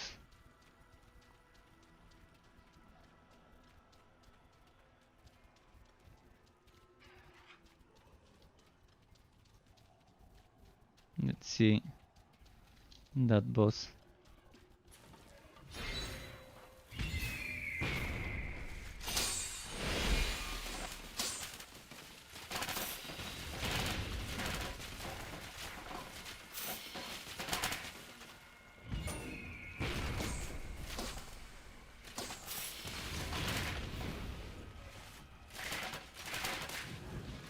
I wish I could buy 2 instances of the same game on the same account, so I don't have to switch accounts. Just to have two library entries on my Steam account of the same game. With two separate hero save slots or whatever it's called.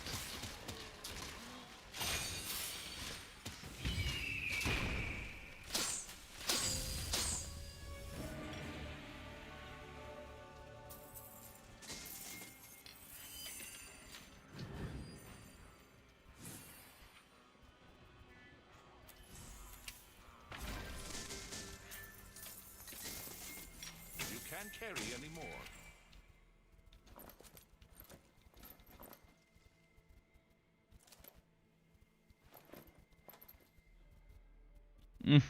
Okay.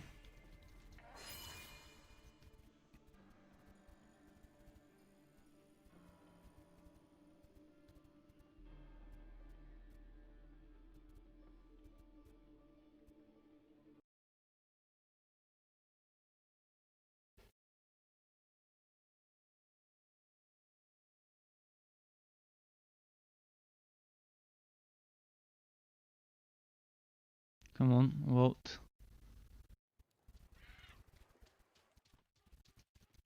Let's send the pet to sell and dismantle some stuff.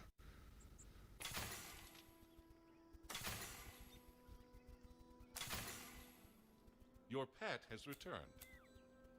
Oh, there's a lot of stuff to dismantle here.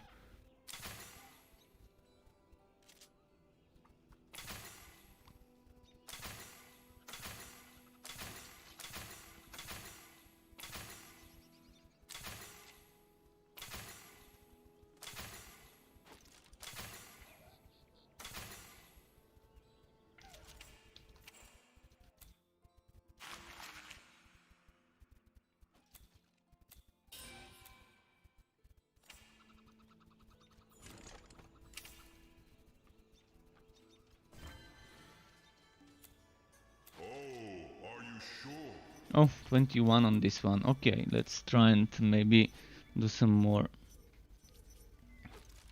You've got like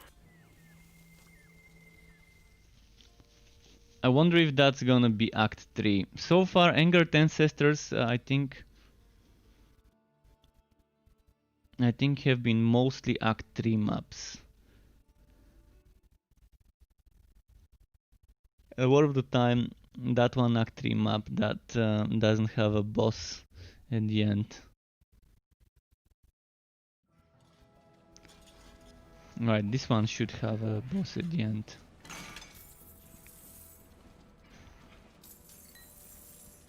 You just kill Nethering quest, that's a good quest. That is a very nice quest, easy to do. You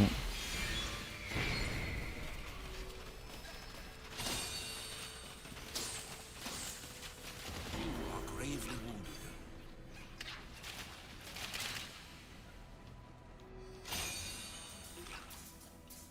You're refreshed.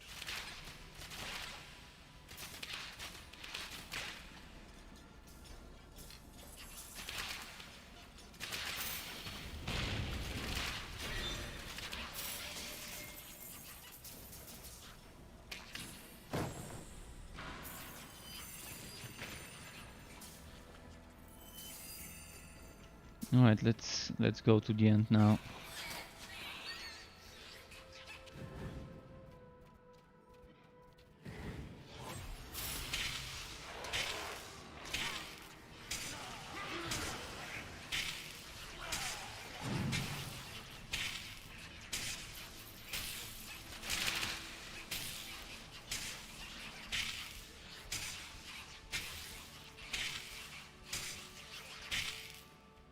It's weird how this aura, this shocking aura didn't trigger shock bolts on the enemies. Very weird.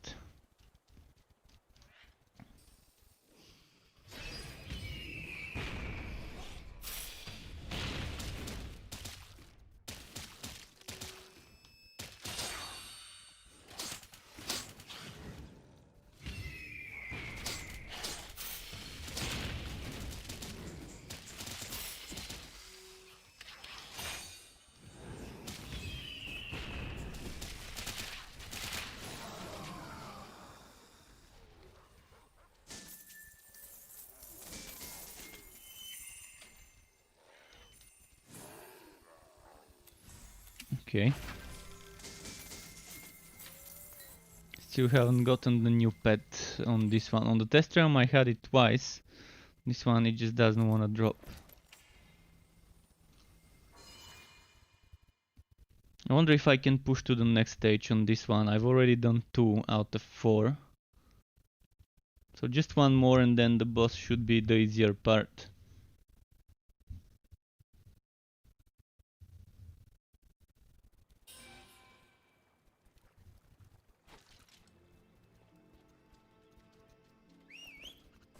Hopefully it doesn't give me a buggy map now.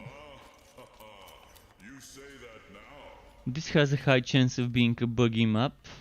Your pet has arrived.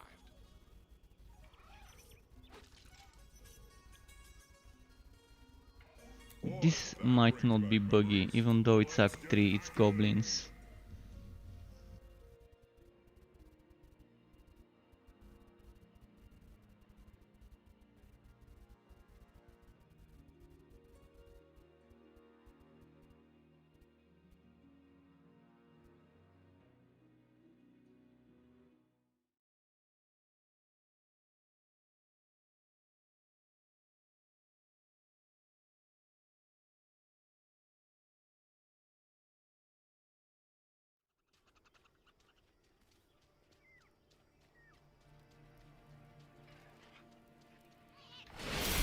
Let's see.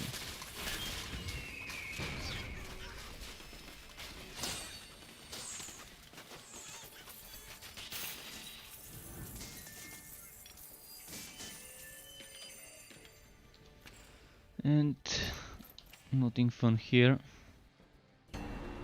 Oh.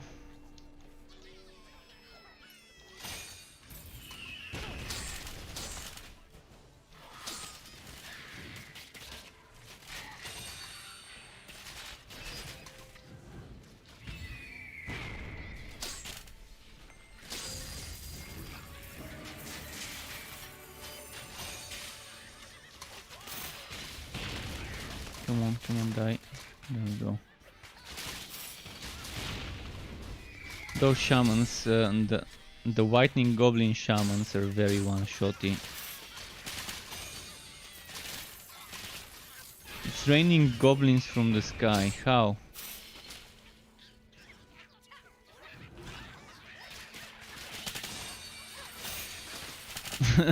It's like really raining goblins. Cloudy with a chance of goblins.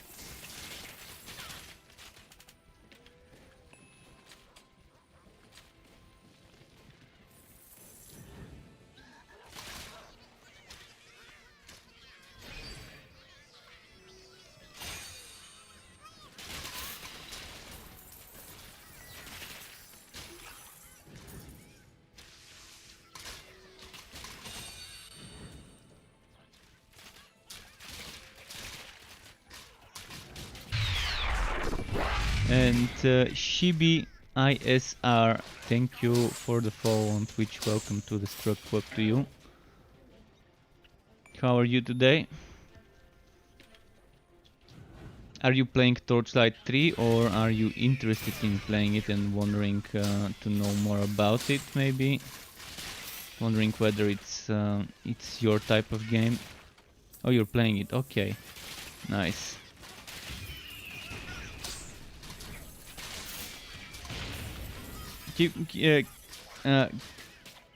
What was I gonna say? Oh yeah, be advised, folks, everyone that's watching, keep in mind that there's gonna be a wipe very soon, maybe 2 weeks from now.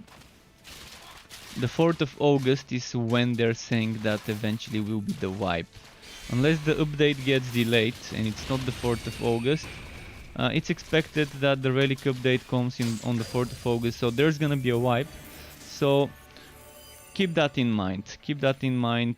Don't try too hard, knowing that soon you're gonna have to start over. But after that wipe, the next one is not expected until the end of early access. So at least that's some news.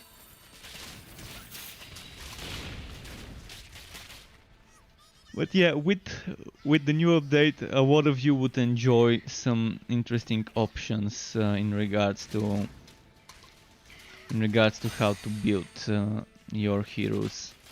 You're gonna have to remove some points in some skills and put them into others. And yeah, I've got some ideas. I've got some interesting ideas. One thing I can confirm is spending everything on relic skills is just not gonna be a viable way of playing the game. So you're gonna be using the relic skills as fuelers, the way we do it now, rather than the relics being the major center point of your build. You can still have like 30 something points into your relics if you want to emphasize on more passives from it. Especially for basic attack builds. To be able to spam the relic a bit more with those basic attacks refilling your energy bar.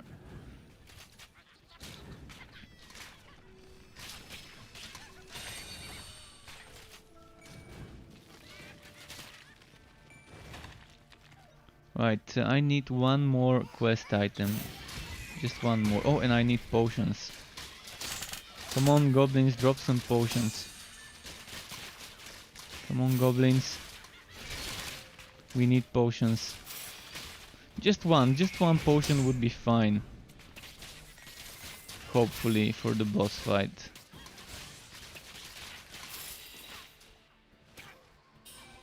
If I'm not mistaken, this boss fight arena includes... This boss fight arena included a shrine to heal. Oh, there we go, one potion. Alright, we can move now. Can I kill this dude without using the potion for another one? I'm gonna try.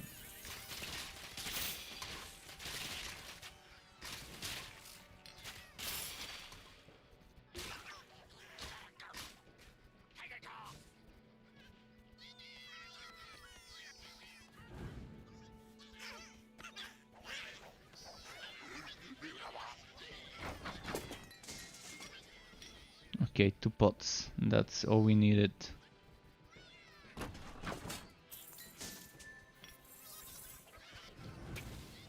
Alright, I'm at 4 potions. If that's not enough, I don't know what will be. What is your Steam, man? I'll add you. Yeah, you can add me.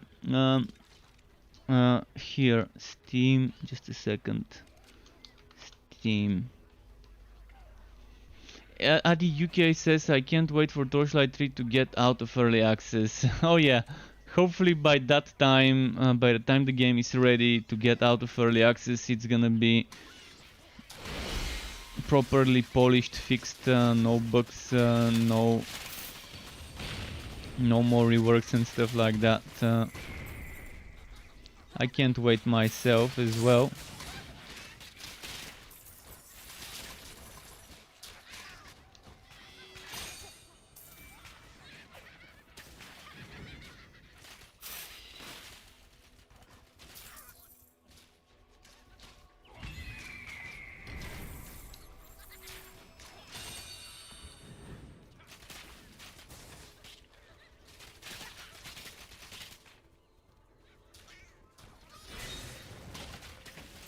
I'm taking it slow. I'd rather kill the little guys first and then focus on the big guy, who is still a little guy.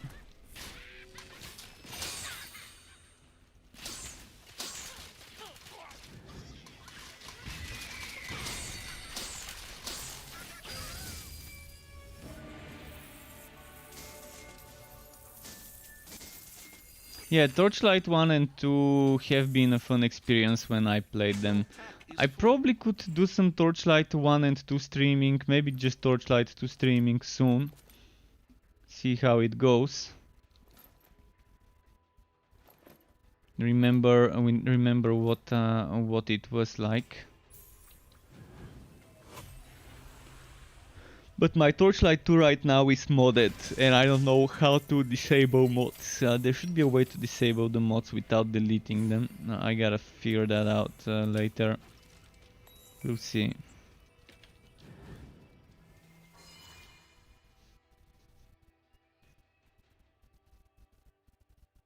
Kedrick, welcome back, Kedrick. Nice to see you again, Kedrick.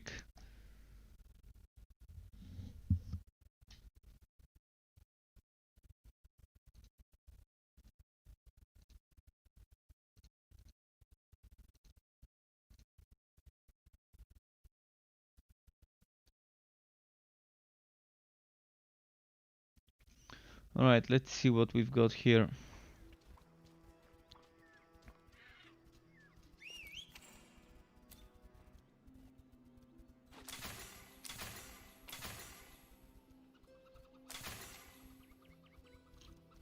Mehrubo.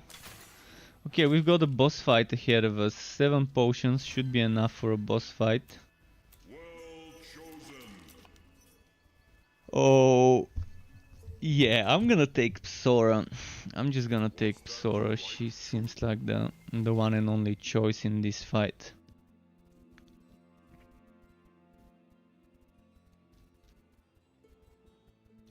You made a Path of Exile character again? No, I don't play Path of Exile.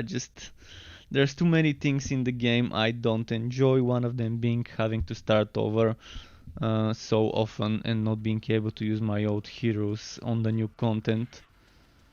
If they would just make that the new League content was available on the old servers, on the regular standard non-League realms, it would have been nice, so I don't have to participate in the leaderboards and you know, those events. But anyways, every time I quit Path of Exile I delete all my items, so to make sure I don't return into the game. And I think I did the same thing last time as well.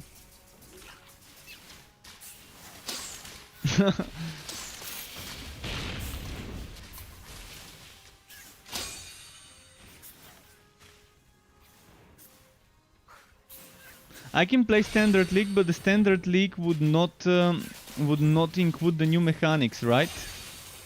At least that's how it used to be, as far as I can remember. When there's a new league, the new league mechanic does not go into the Standard League until it's over. And when it's over, there's just gonna be a short amount of time in between leagues until the next one, and then there's gonna be the next mechanic. And it's the way I remember it, yeah, exactly. That's kind of boring.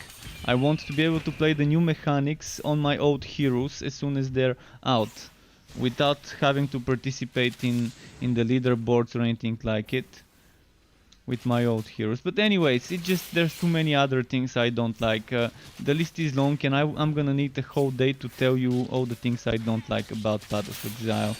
So yeah, and even a day may not be enough if I go into all the little bits of details of every little system in the game,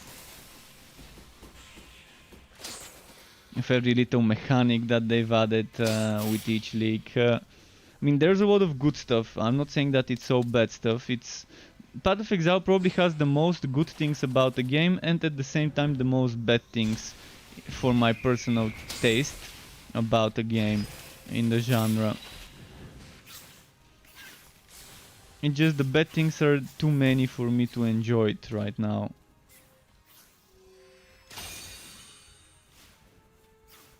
I'm more of a casual player. See, Path of Exile is not for casual people like me.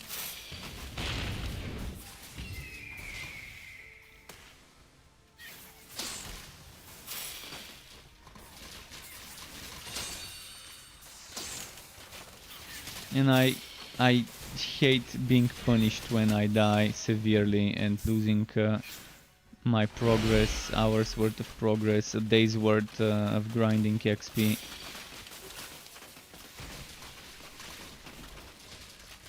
In fact, I don't think in games you should be made to grind XP. You should be made to grind for items, not for XP. I like games where max level is just the beginning. You reach max level, boom, now the real fun starts. Now you start checking different things, respecting, experimenting with your build as much as you want.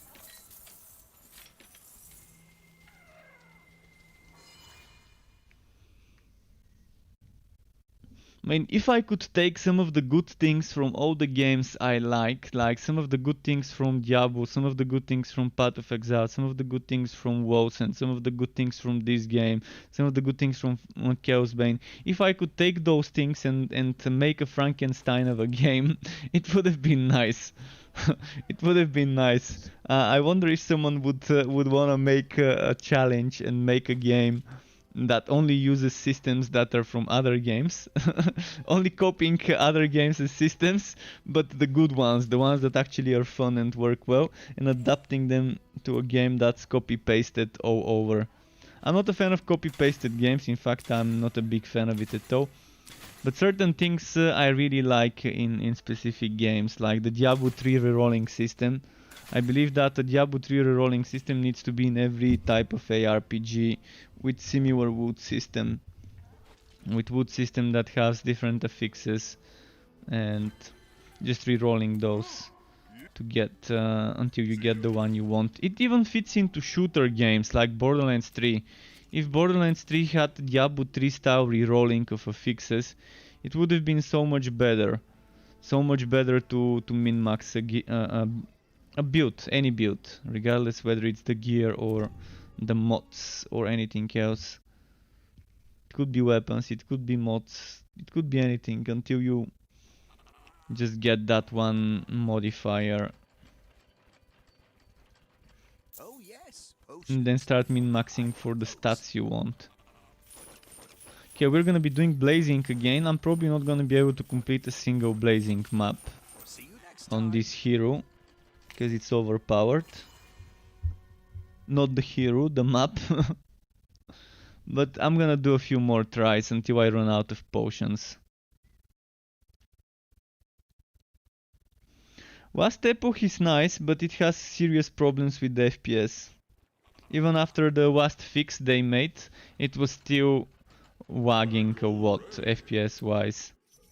And it has problems with the windowed mode, which I can't play Last Epoch with the bad way they're handling windowed mode. I mean, my choices are two. My choices are, since I play on an ultra wide monitor with a 16:9 game, one of my choices is the game in the middle and on the left and right having black bars. The other choice is playing in windowed, but then I can't see the bottom part of my screen. So imagine I'm playing Vast Epoch in windowed. This part here, that line, you see that line? Anything past that line would be invisible to me because the border of the screen, I won't be able to hide it. And I really love the robot can have wheels. Yeah, like this. Which one was it? I'm gonna try and show it. I don't have it here. I really love the wheel though. The Star Wars kind of robot wheel.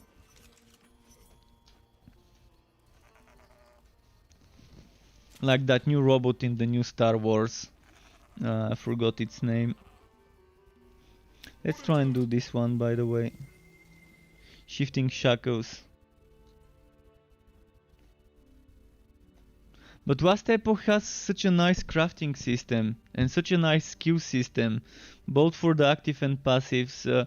It's got an amazing way of handling skills. Again, every game in the market right now has some things that really piss me off. And I guess Torchlight 3 has probably the least amount of things that piss me off.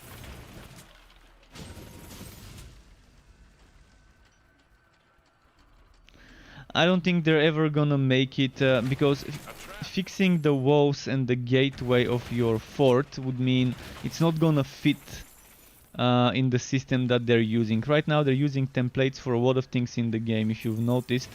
Have you noticed the relics? Every relic has the exact same amounts of active and passive skills and the exact levels and stuff. That's like a template. And they have a template for the forts, so that those forts can fit in the passageways. You know how you're doing the story? The forts have passageways.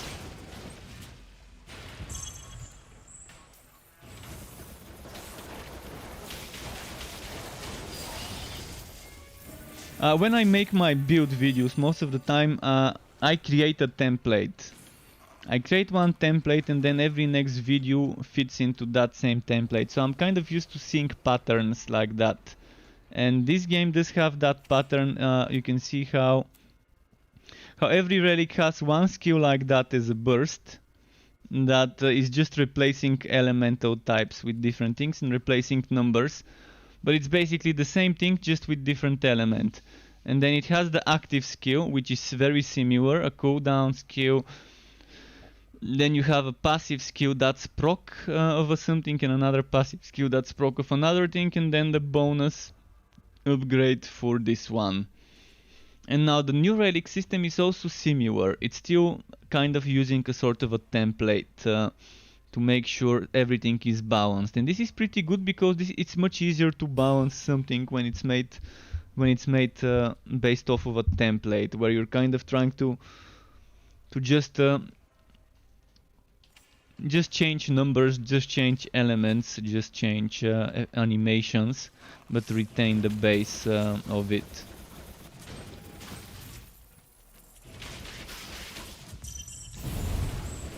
And right now the fort has something similar. It's a template that needs to fit into the story zones, the passages. Because if they change, if they make it so that we can change where the fort is, where the fort location, like entry point or whatever it's called, where the entrance to the fort is, then they're gonna have to make new layouts of those passages. New layouts of those passages where the entrance is rotated sideways and everything is rotated differently, and it's not gonna really fit well, I think.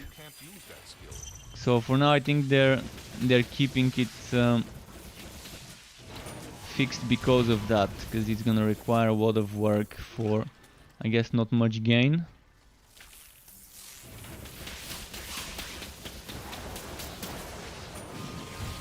But I would love to have different designs of walls.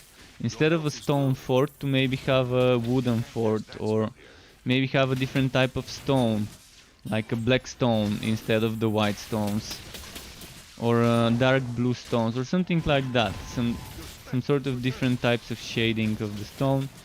or maybe have a fort that's made out of some weird material, like some corrupted nether stuff. It would be nice if they allow us to maybe have different fort designs that still fit the same template that they're using, just a different visual, cosmetical kind of look to it. Because right now every fort looks like it looks the same thing with just different feeling. It's like the same type of donut, just with different type of filling inside it. If you were to compare it to donuts. The glazing at the top of the donut being the same. The base of the donut being the same, just a different type of jam inside. Sometimes it's with chocolate, sometimes it's with vanilla or whatever you call it. Some sort of pudding, sometimes it's with strawberry jam, blueberry jam, etc. But it's still the same topping and the same base. I would really love to see different walls. Can't cast that here.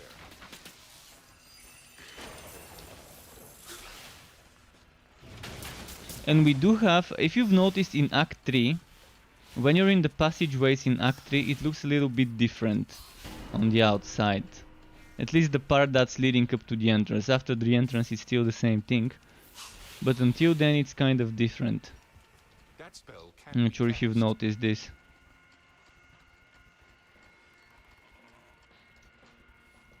The fort reflecting what your hero is, that's actually a very interesting idea. But again, the fort is just different heroes. You're not limiting the fort to one hero. And if it changes based on what hero you're playing, that's probably gonna be again a lot of work for not much gain. I would like to see modders. Modders taking the reins in this regard and improving forts in mods. I'm assuming there's gonna be a lot of modders on Torchlight 3 eventually when the game launches and they allow modding. I'm assuming a lot of those would be experimenting with fort stuff.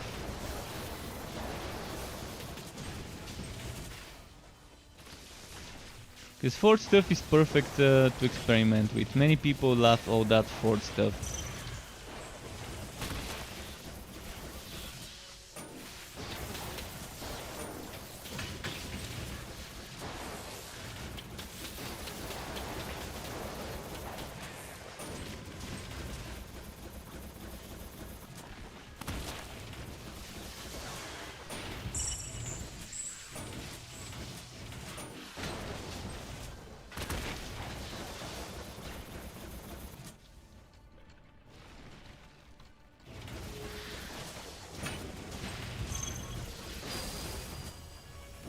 Okay. Kedrick says Chaos Bane is coming to PS5. Where did you see that news? Where did you see the news about Chaos Bane coming to PS5? I couldn't see anything about Chaos Bane and PS5. Even I even watched that the Nacon conference. I even watched that Nacon conference where the producers, not the producers but the publishers of Chaos Bane, talked about every single game they've got, and I didn't hear a single thing about Chaos Bane. I was kind of debated into watching an hour of stuff. Oh, I'm not gonna be able to see the link. You can send it as a PM, or just tell me. You can just tell me what to Google. You can probably give me the title of the post and I can Google it.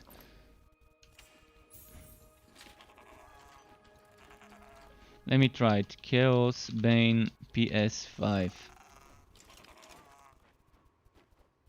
Oh, alright. This teaser. I see it.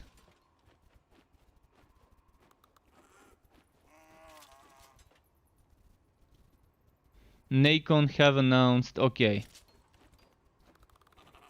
So they've announced it on the Nacon Twitter.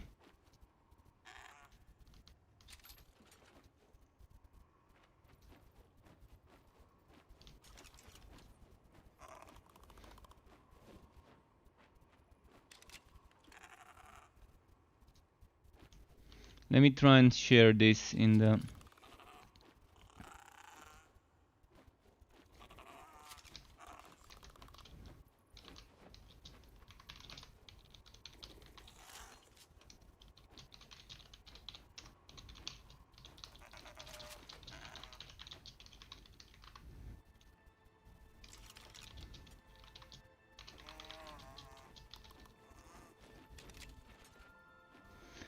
But yeah, it makes sense. It makes sense for Chaos Bane to be coming to PS5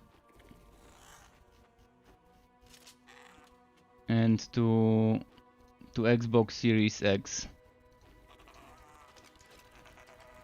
So I'm wondering what's gonna be happening with the game, because being one of the first few games on the consoles would be nice.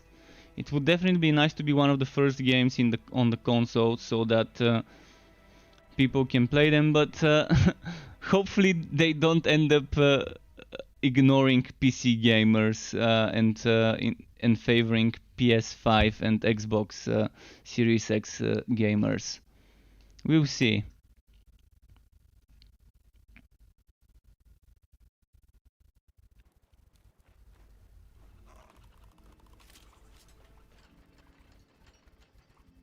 Someone was saying yesterday, move that door a little bit.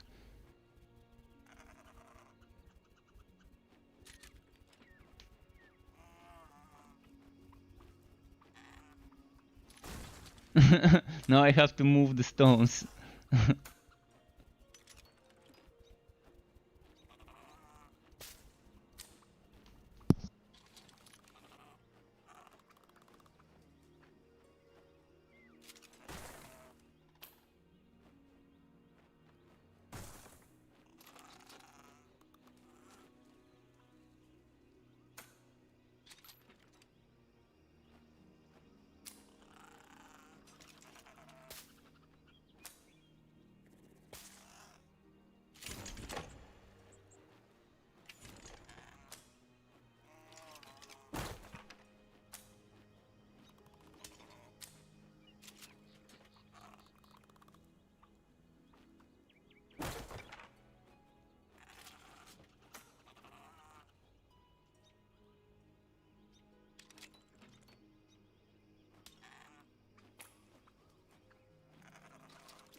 Fine then.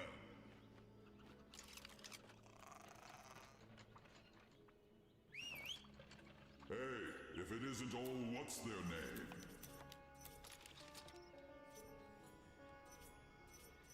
Nicely. Your pet is back.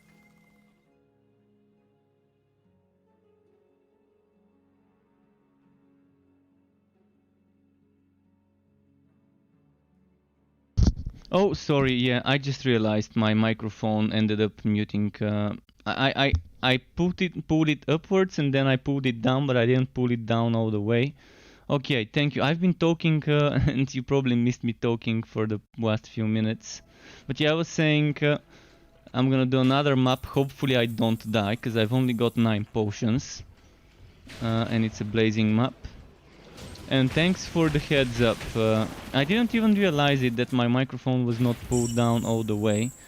And when I pull it up it mutes. When I pull it down it unmutes. My headset mic.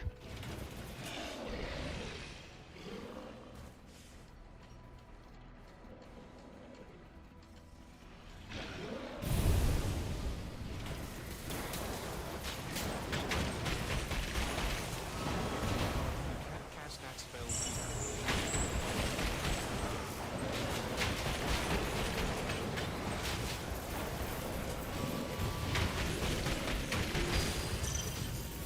Alright, let's try and get more spiders before this disappears.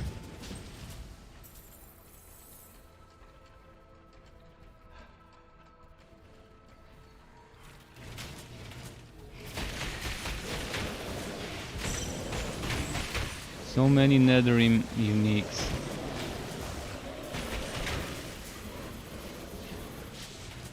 But it's a unique map.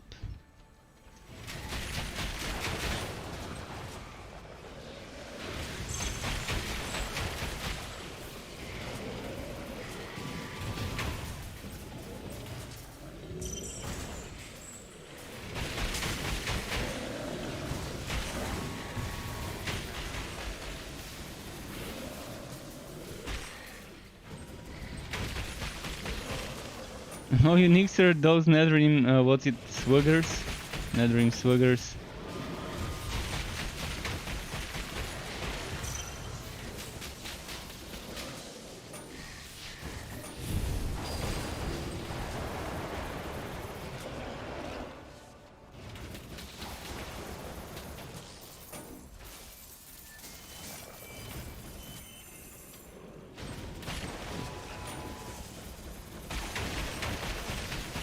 Come on, unique, die.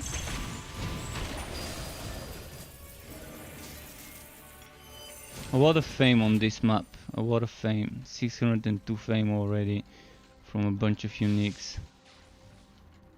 That's like 2 fame levels, 2 contract levels, almost.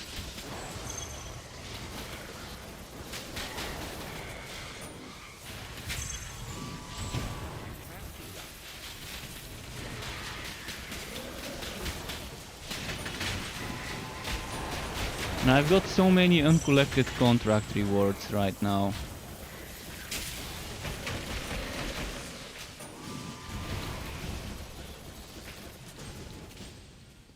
$181 contract rewards that have not been collected. 181. That's 18 legendary gear bags.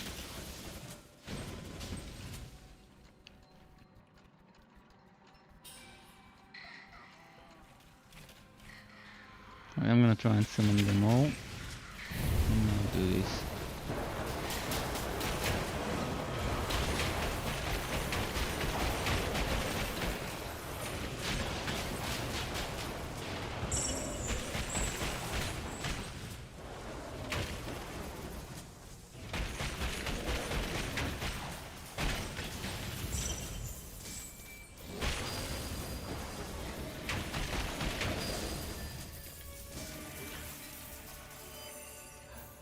Your pack is too heavy.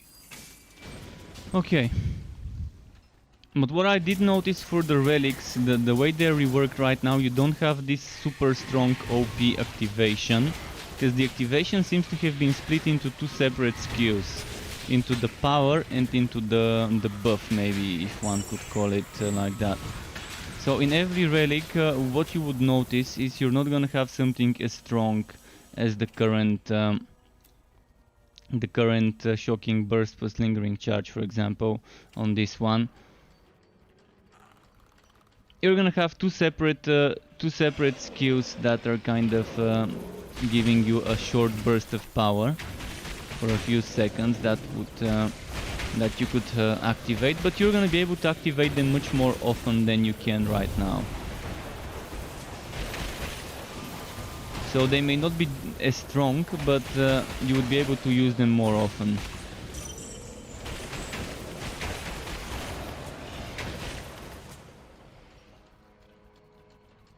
Which for some might be the preferred choice. I think I would like it more the way it is in the new version.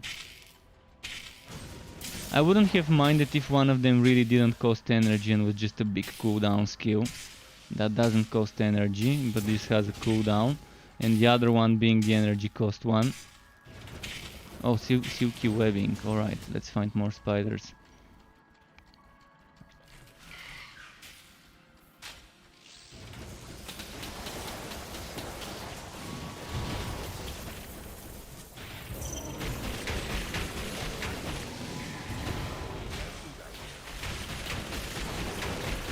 Your pet has run away.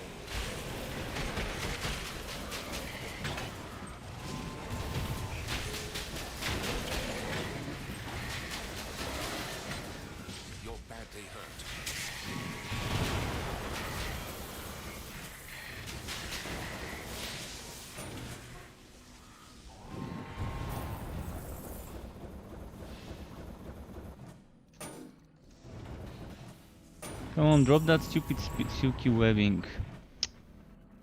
Great, now I'm just down to 2 potions. Actually, I'm down to 1 potion. It's showing me 2, but I actually have 1 only left. So now I'm down to 0. Or am I?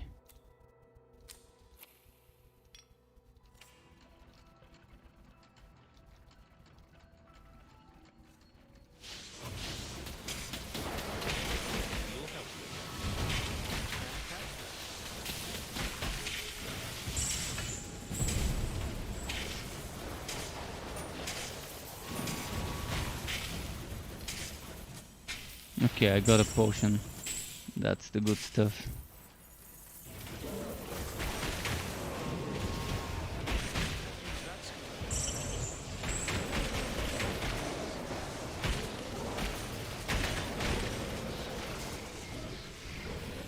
I hate it when you see food and drink pages on Facebook, as I might need a bip.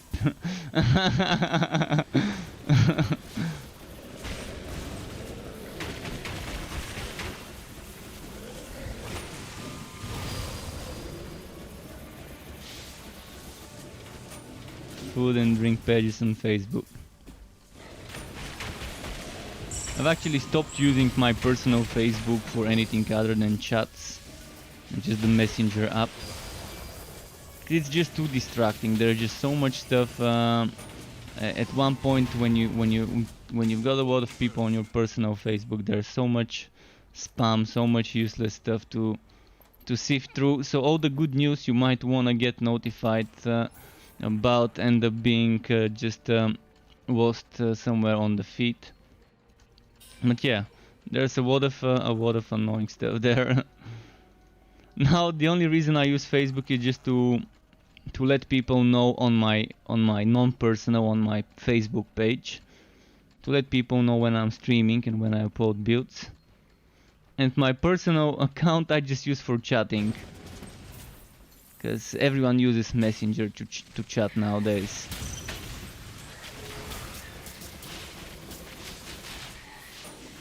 It's weird how at one point everyone was using Skype. Now everyone uses Messenger, and not many people use Skype to chat. And before Skype we were using all sorts of different things like IRC, ICQ, MSN, what else was there? There were some others I forgot about.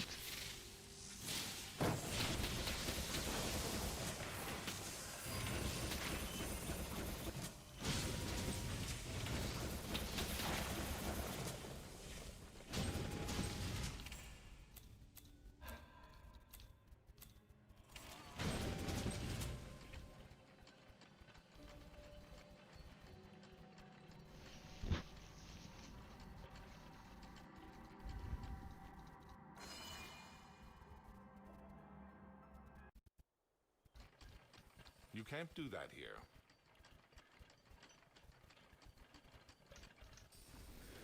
Okay, let's see. Oh, 20 seconds, really? Need to wait for 20 seconds.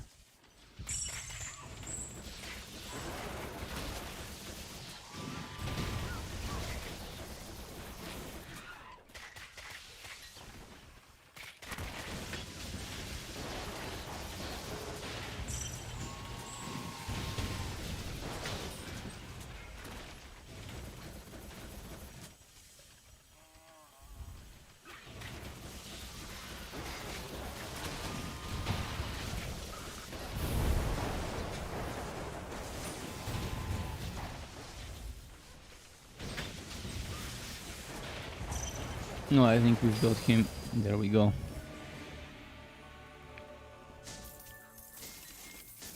I think Forge would be very fun. Spin to win Forge would be very fun with the ice relic after the update. It's gonna be interesting. It's gonna be something I really wanna try.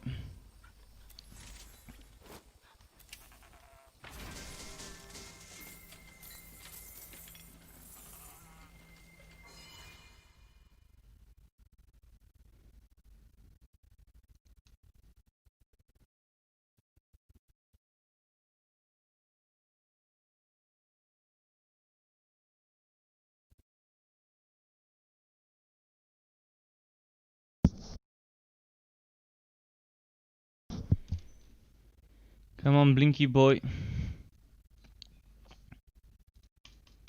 He's not voting. Alright, we voted up. Oh, it's nighttime. I love how those crystals start glowing in yellow. So in the daytime you can see they're blue. By the way, thank you game for changing the night to daytime just so I can show this difference on screen. But yeah, you saw how they were glowing in yellow during the nighttime and how they're blue, collecting that sunlight like phosphorus or whatever that's called, and during the day. Pretty nice.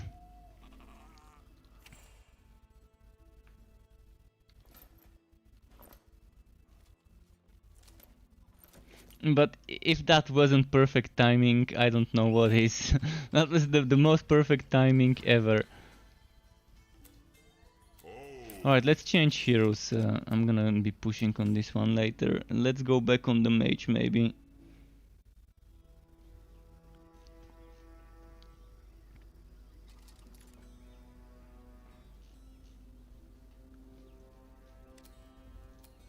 Maybe let's go on this one. I wanna play on that one a little. I don't think I've played on him today.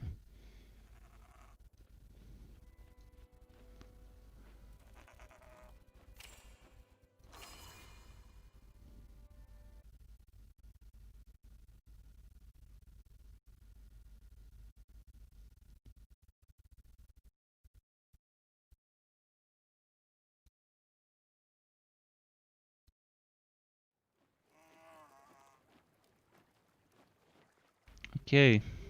Step right up, contestant. Are we gonna be doing Stormbringer stuff?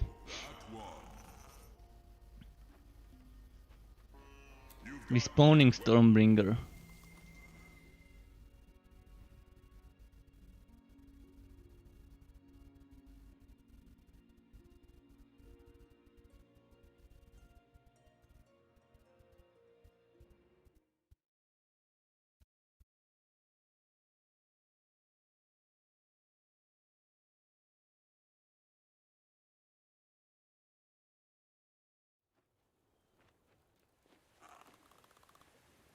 Alright, let's see.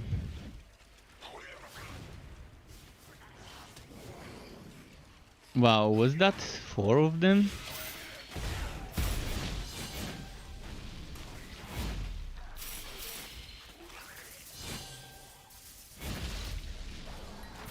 Can't do that.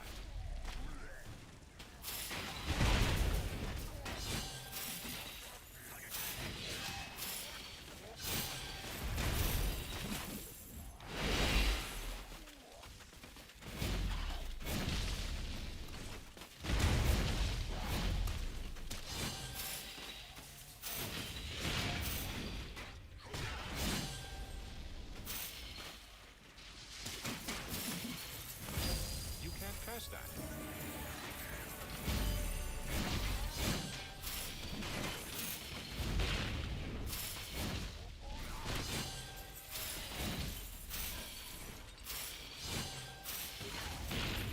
You're hurt.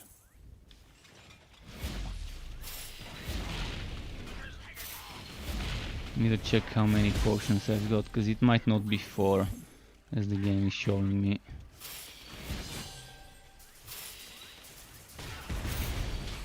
Better be safe.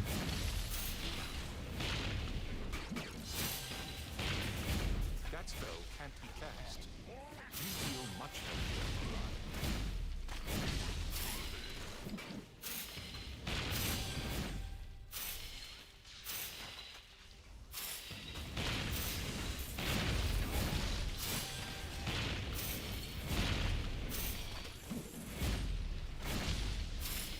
Let's see here.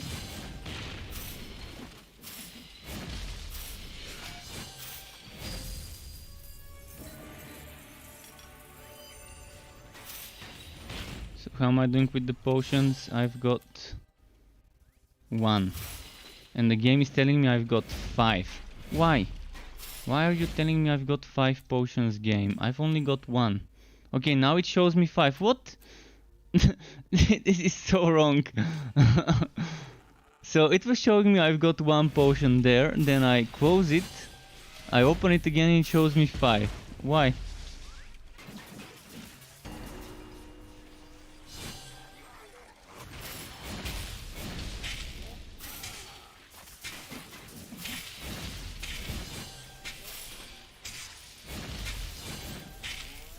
At least it wasn't the other way around, showing me I've got 5 and me having 1, and then opening it again and then yeah.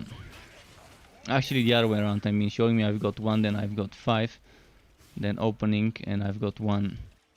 That would have been the less desirable bug.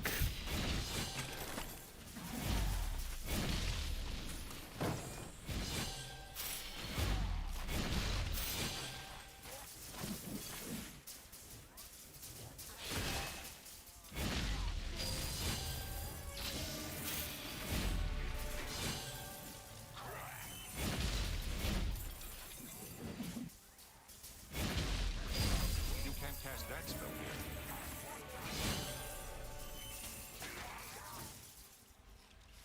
Okay, I'm just gonna move now.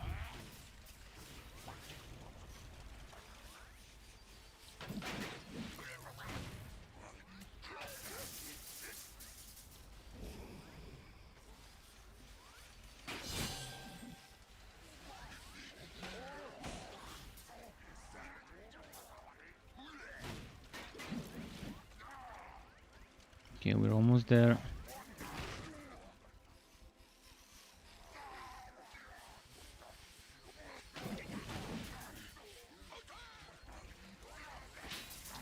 Ah, what? Can't No. cast that spell here. Okay. They almost had me there.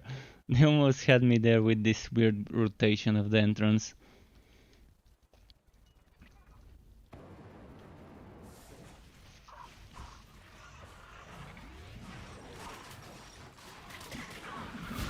You can't cast that here.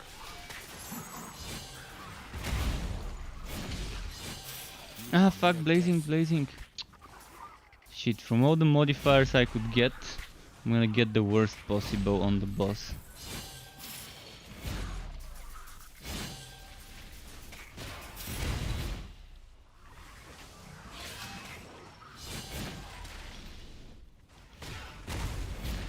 You can't use that skill.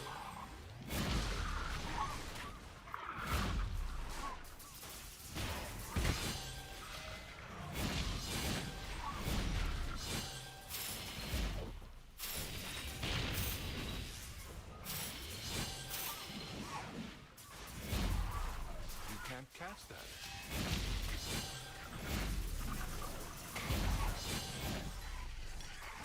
Come on.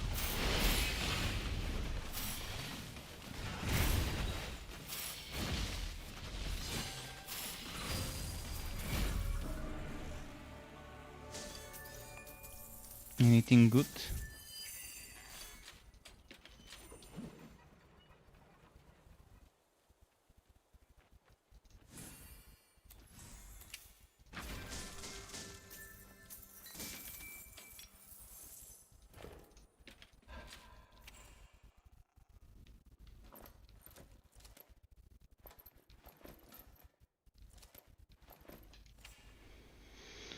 Okay.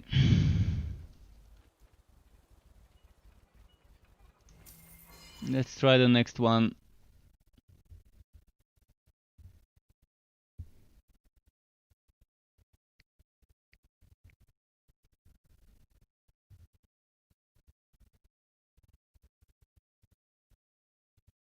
Come on.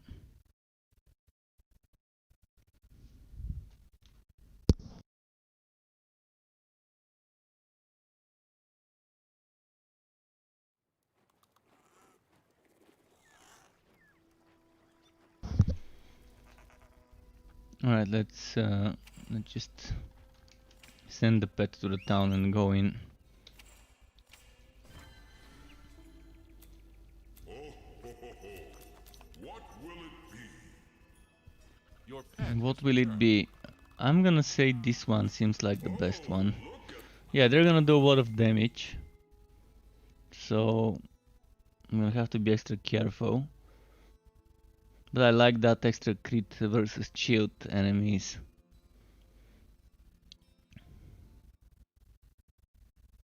Goes well with my relic.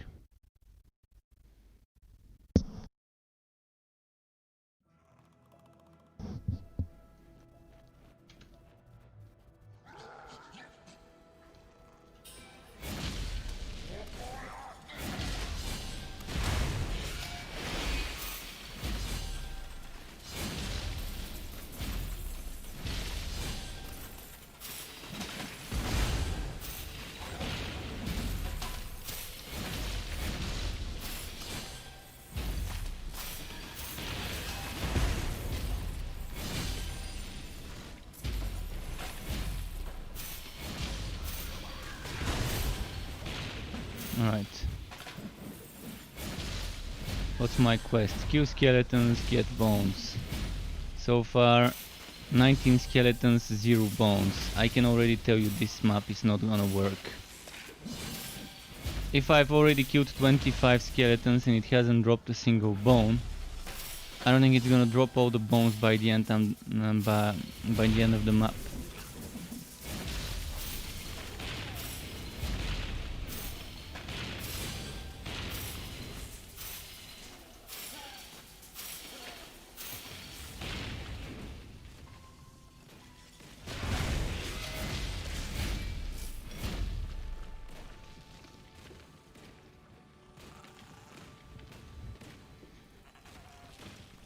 Okay, it's weird. I spent endurance earlier, it didn't give me a charge.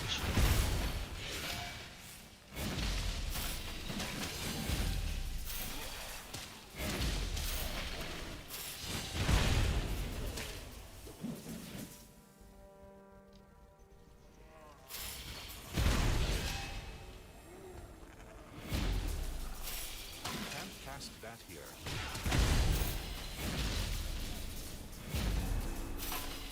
I've got 1 bone out of 37 skeletons. 2 bones, okay.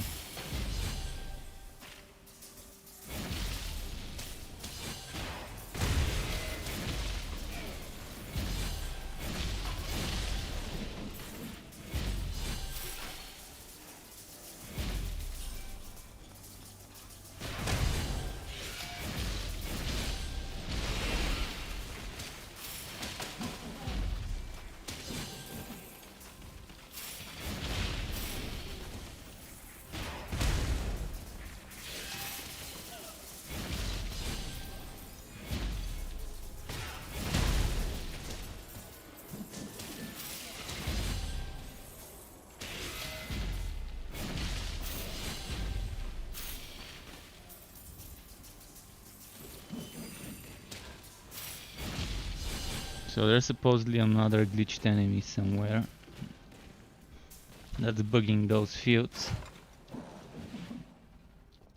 2 bones for 48 skeletons. This better drop some more now. Okay, 1 more. Give me 1 more. Come on, give me 1 more.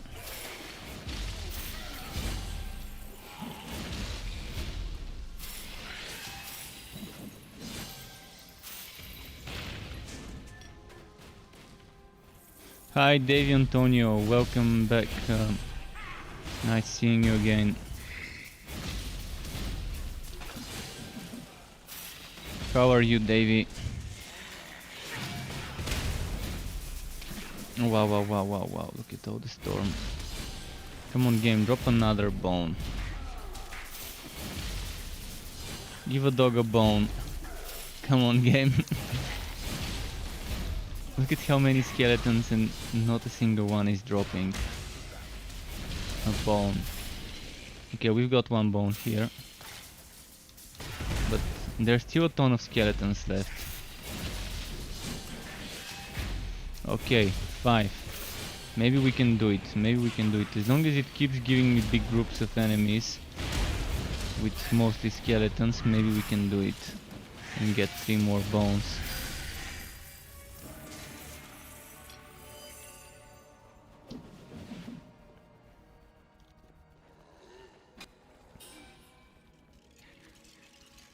Let's group them up. Nicely like this. That spell cannot be cast.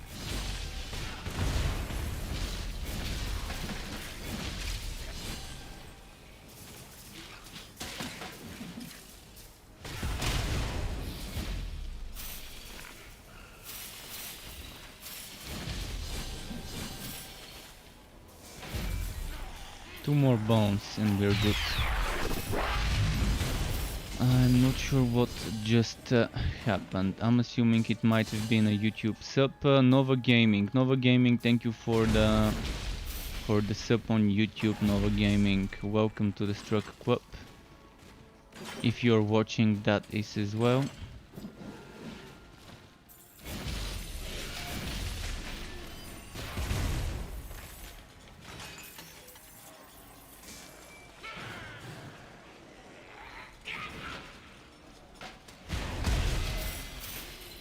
Wait, didn't I get a bone earlier here?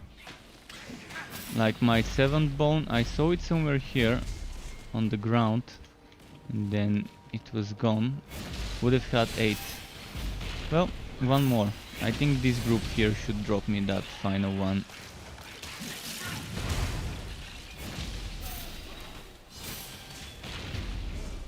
There we go. Actually it dropped 2.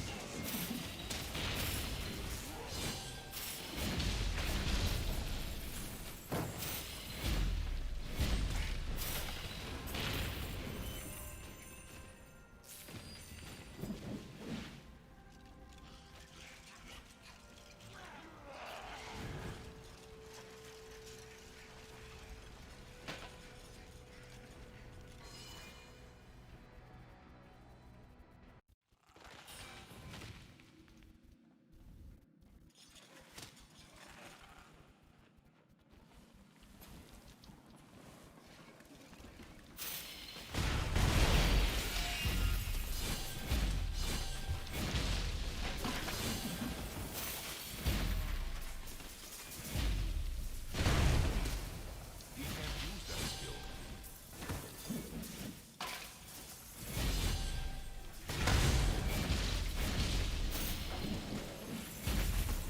Come on, come on, come on.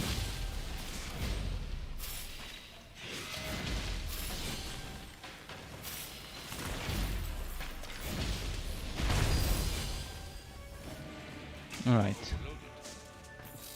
This one's been done.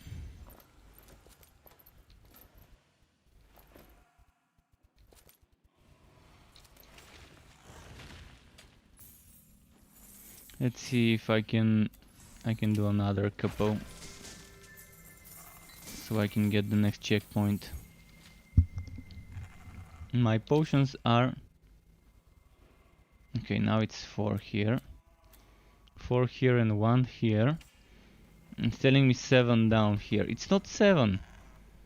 4 plus 1 is not 7.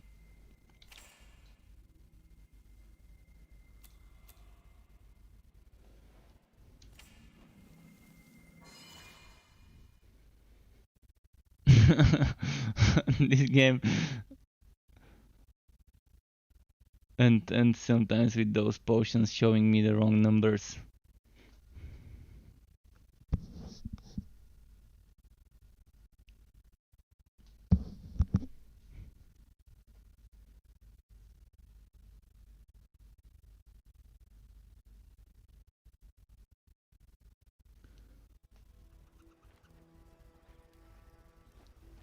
Okay.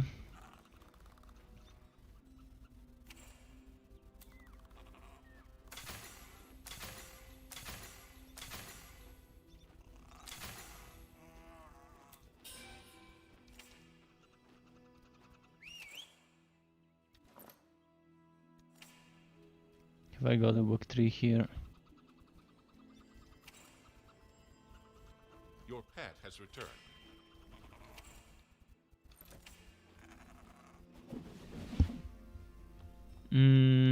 Okay, 2 more to the next checkpoint.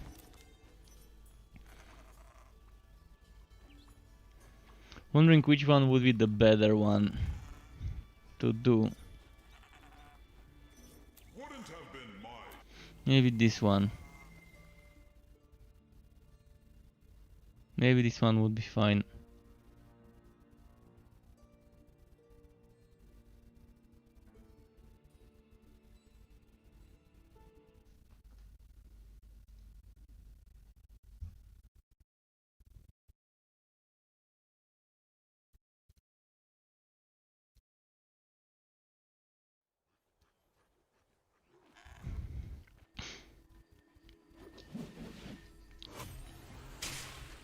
And moving on.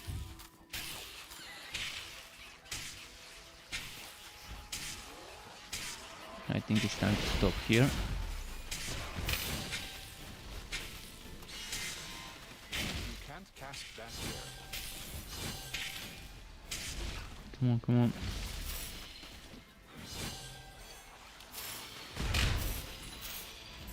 I love how I can entirely freeze those big guys. It's something very satisfying in games when you manage to freeze a huge looking monster.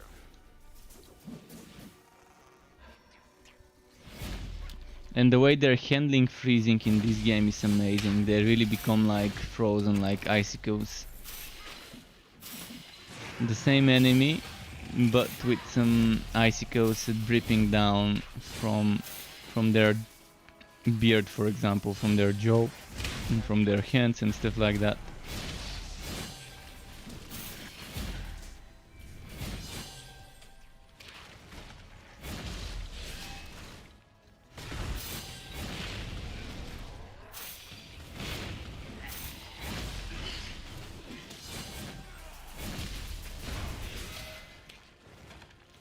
You can't cast that here.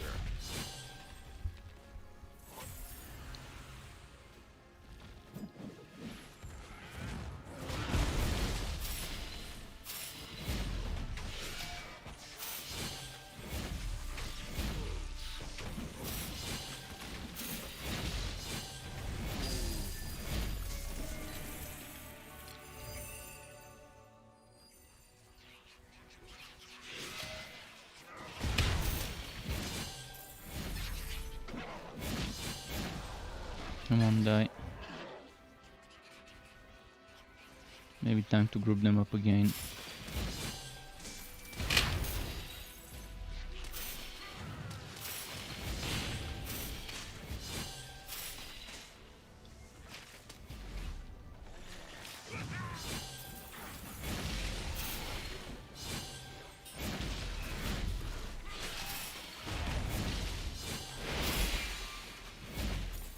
Almost done. One more Netherrim essence. One more.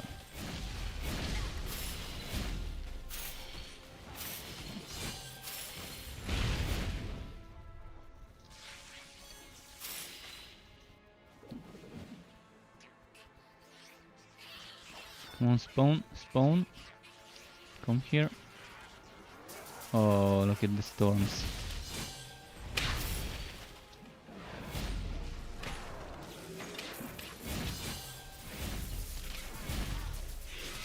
You can't cast that spell here.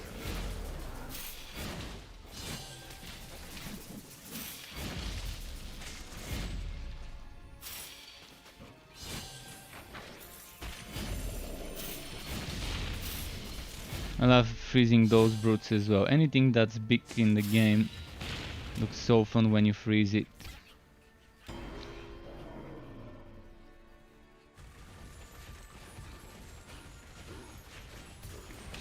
Kedrick saying BRB. Well, Kedrick, take your time.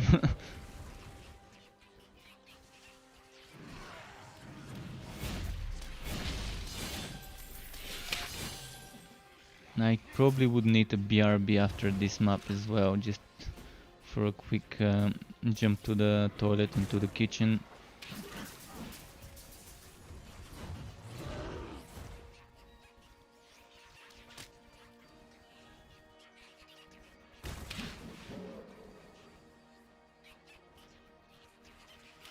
Come on, come on. Where's the boss? Almost there. I don't want to waste my potions, so I'm just gonna rush to the boss. Let's see if those 5 potions are actually 5 before the boss fight. So I've got 3 here. And then I've got 1 here, which, why is it not there? Beyond me. And then 1 here, okay. So this time it's really 5.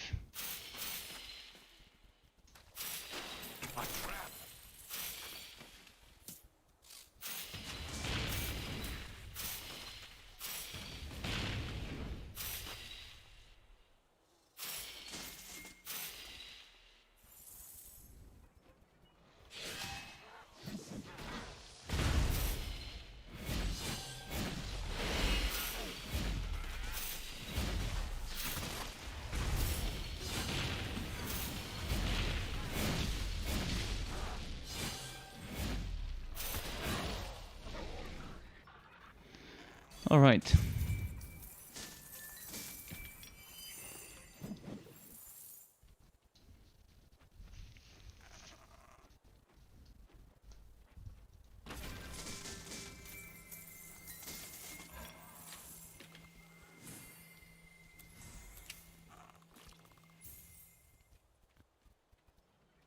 So yeah, let's see where the portal was. It was up there, I think. I'm gonna quickly do the boss fight and then make a quick short like 1.5 minute break. But yeah, let's do the boss fight now, because we are just at the right moment for it. Might as well get it out of the way, unlock the next checkpoint.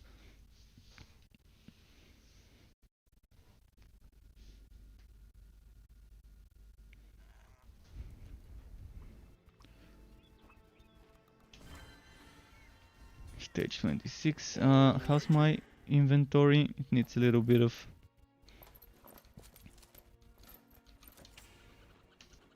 pet cell. So that's the best choice ever. The best choice ever. I'm probably gonna die on this fight. I hate doing this boss. I hate doing this boss because I always get hit by the stupid projectiles, because it's so hard to figure out exactly where it's shooting after they changed it. You see, before it was easy. There were lines, I have to avoid the lines, but now next to each line there's a smaller other line, and I'm not sure which one of those 2 lines has to hit me. So I always try to avoid both, and there's barely any room to stay to avoid both. So it's, I don't know, I liked it before much better.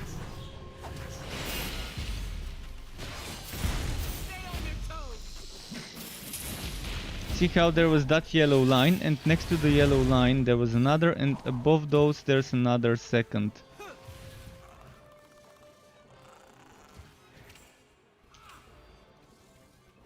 Okay, I think it worked this time.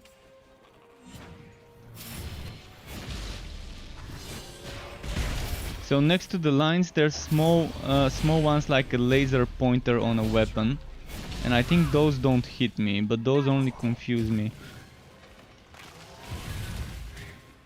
Oh shit, now they did. This is what I was talking about, fucking lines. Why do we need 2? It would have been much easier if there was just one, just the one on the ground, the yellow one. So I really don't know which line to dodge and which line I shouldn't. Maybe both lines actually would hit me.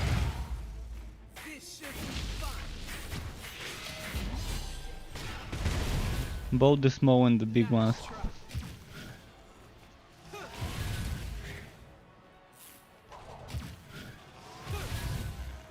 Okay, I think the small lines don't hit me, because I was standing right under the small line this time.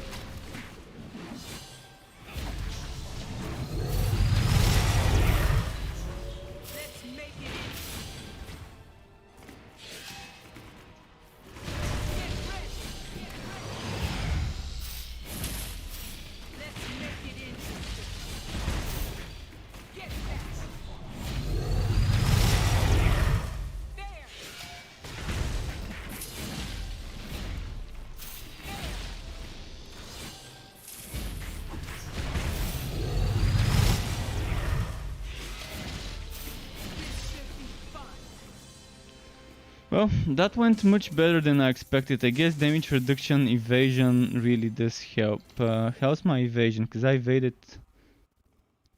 How did I even evade? I only have 7.5% block chance and 0 evasion.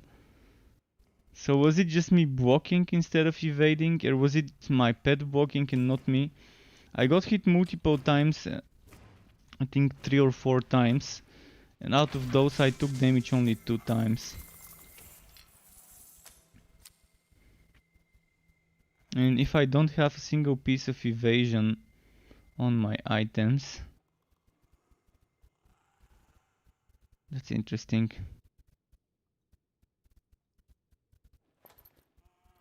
I'm gonna be missing the faster cooldown for relic active skill items and the relic cooldown items.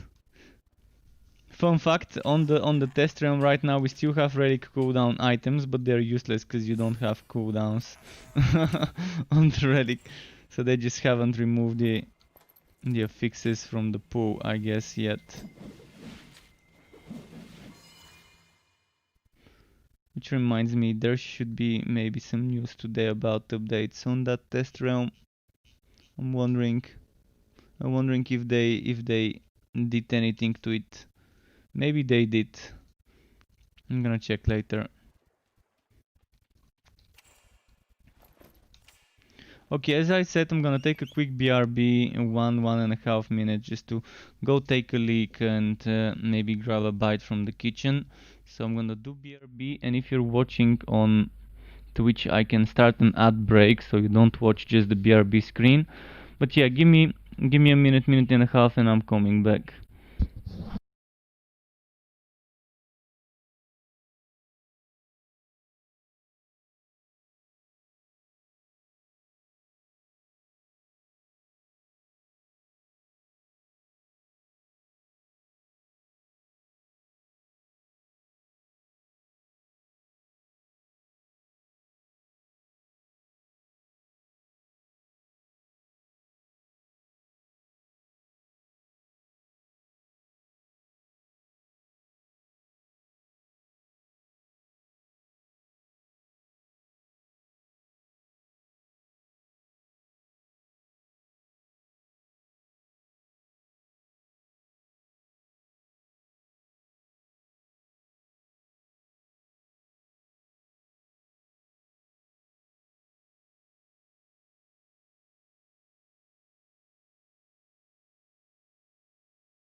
Okay, I'm back. Took a leak, got myself a bite of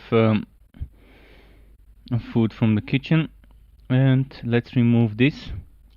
Thanks for waiting. Oh, that was spicy. Okay. Uh, yeah, let's switch heroes now. Let's switch heroes.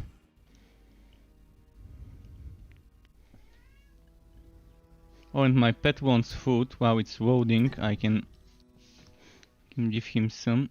Sky, come. Yeah. Alright, let's give him some food.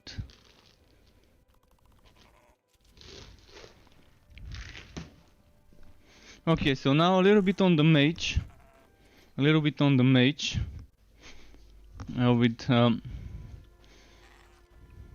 With yet another one of those, what's its name? Those cold heart relics.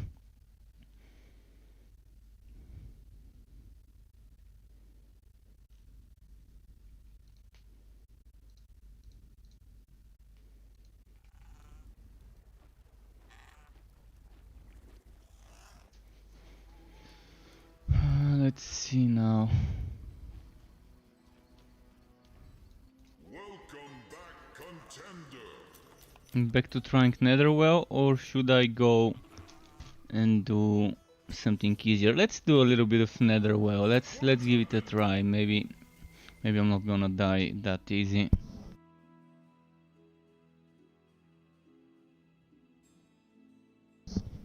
Netherwell for the whole map could become a little bit boring with maps where there's a lot of density, like goblin maps, for example.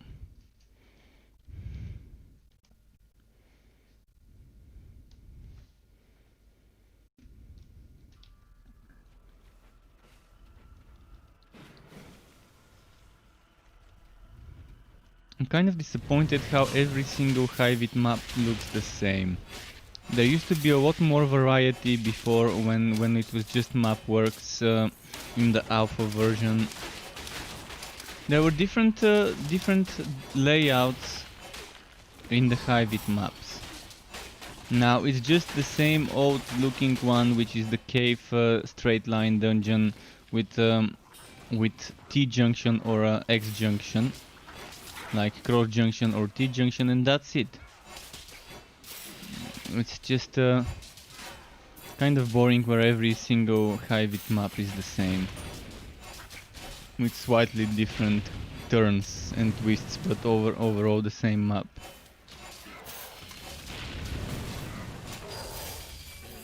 Not sure why they're not using the old layouts and the old Hivit Mapworks designs.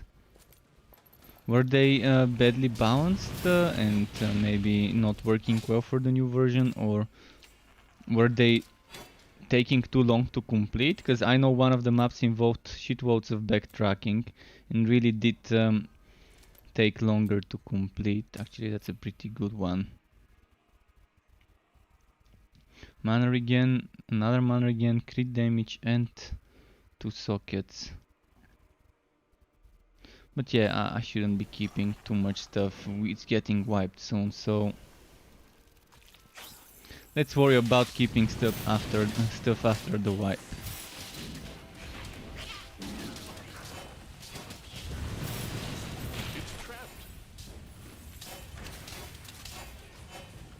Right now, what I really need to do is test the legendary items I've never tested, like the one for entropy. I still haven't found a Molten Reach, I think is the item for the entropy improvement. The legendary item. So that's one of the items I still need to find.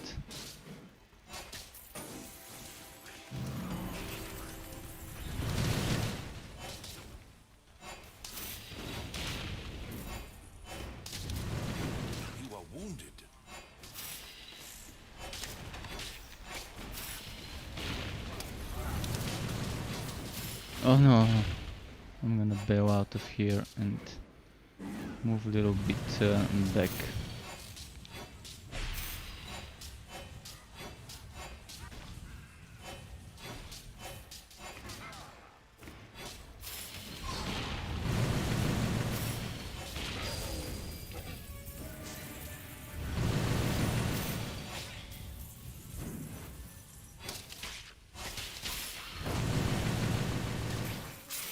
Alright, the quest is done. I need to farm some potions.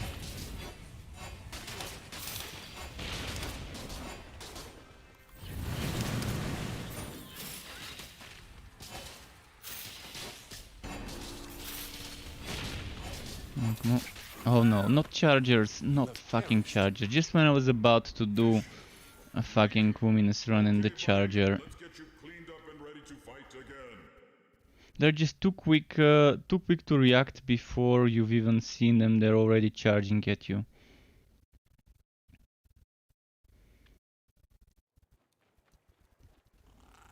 Let's try again.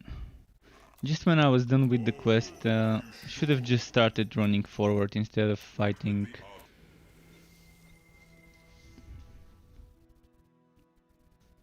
And this whole bullshit where you only have one life is annoying. You should at least have 3 lives before you're out of the map.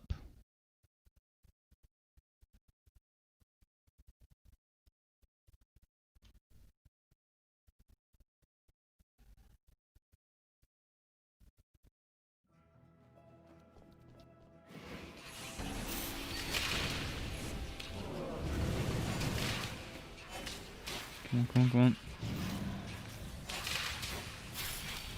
Pretty nice start. Elites right in the first room.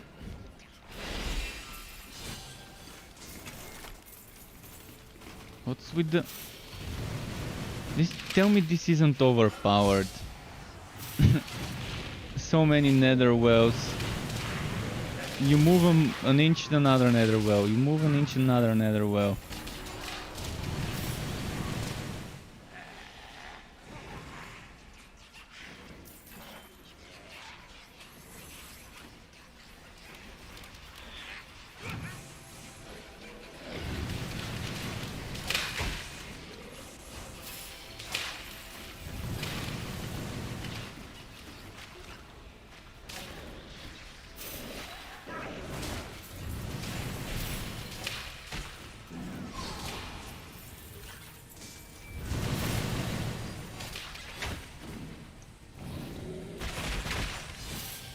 Okay, got those. Took a while, but at least we got them.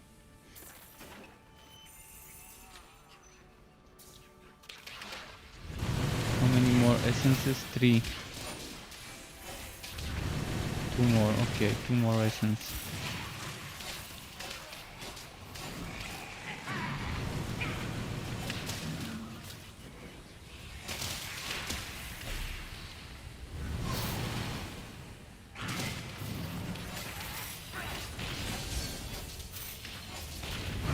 No, I didn't even see what damn walls. See, why aren't the walls transparent when you're behind them? You can't see what's in your feet, and you're getting killed by invisible things that you're not seeing until after you die and realize what happened.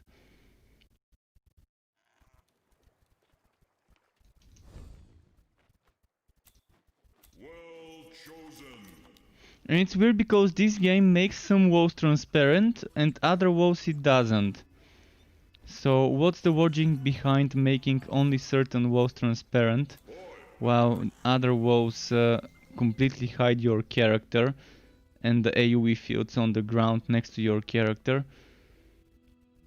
I'm wondering what the reason behind this is.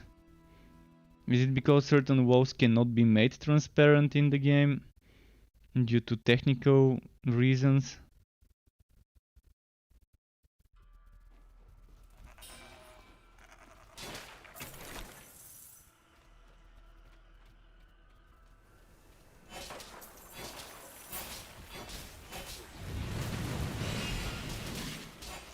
You can't cast that spell here.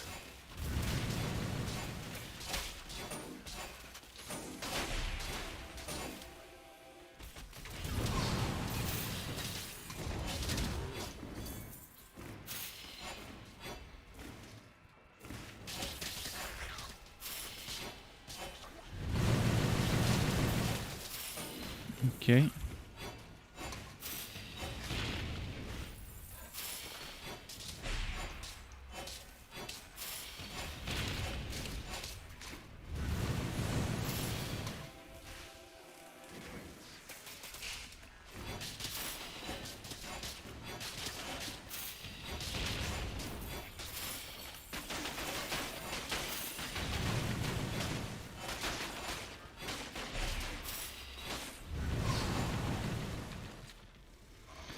Now, 8 more remains. That's probably gonna take a while.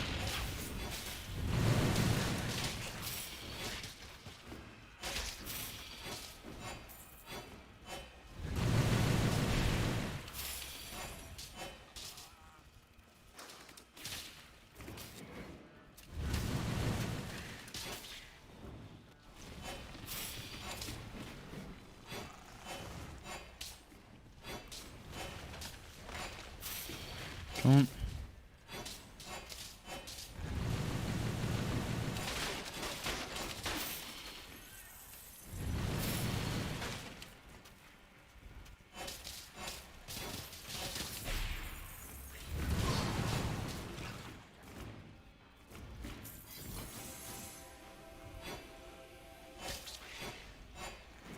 Well,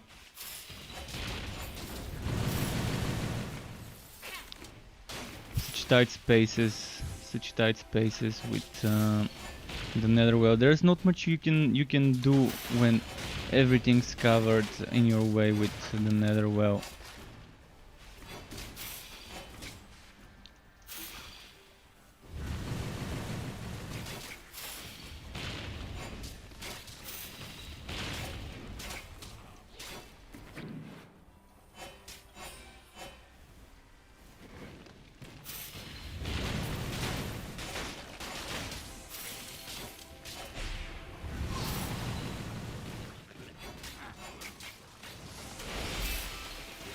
You're hurt.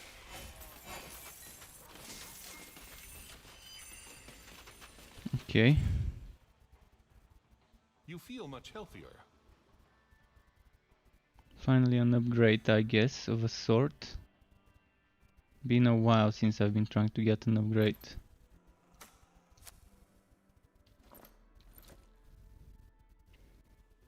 I just need relic active skill cooldown boots, hopefully. Is an upgrade. Can't do that.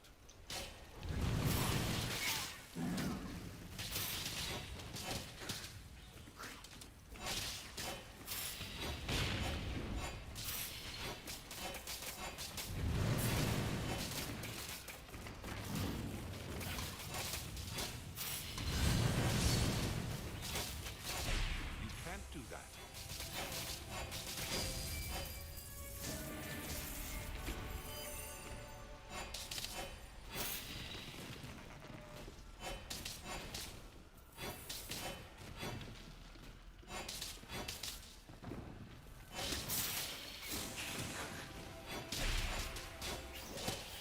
That Come on, spell come on. can't be cast. Drop those remains.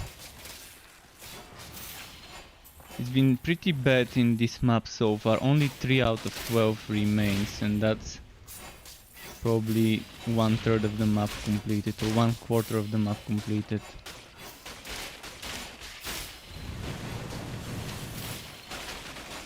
You can't do that here. Alright, it started dropping. Nice. Nice. See, that's how it should be.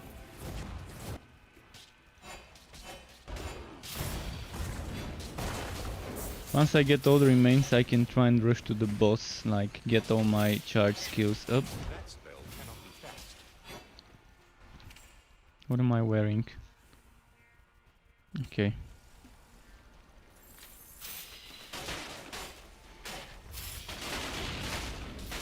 I can get the hood, the thing that gave me charges, equipped instead of the Egg of Mayhem once I finish collecting the quest items.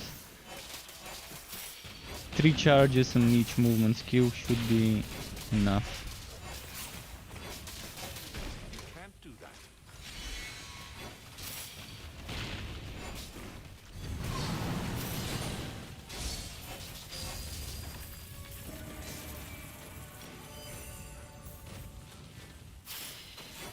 Movement shrine, oh yeah, I'm not gonna take this one until I'm done with the quest. So hopefully I get them soon.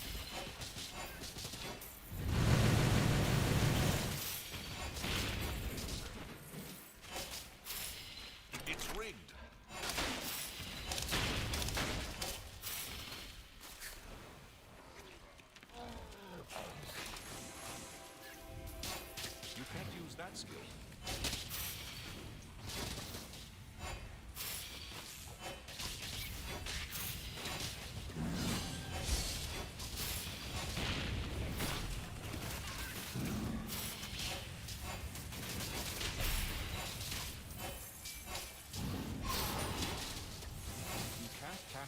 Look at how many spawn just from this little part here of the map. This little corner.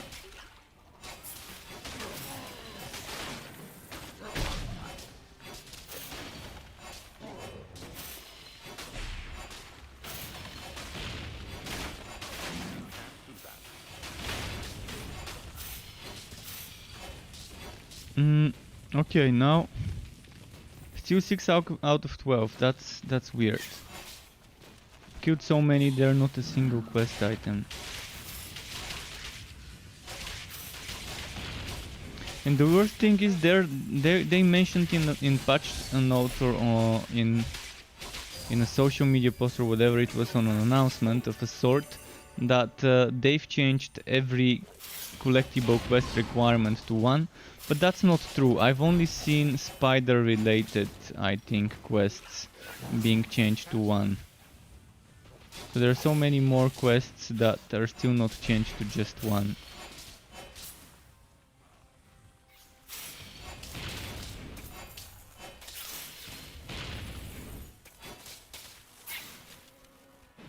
I mean, they did say it's a temporary change, just to prevent people from not being able to complete maps due to missing drops.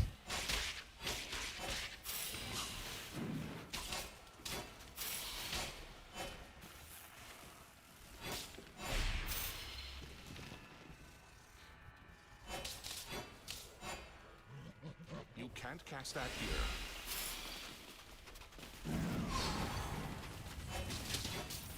Yeah, great view, great view.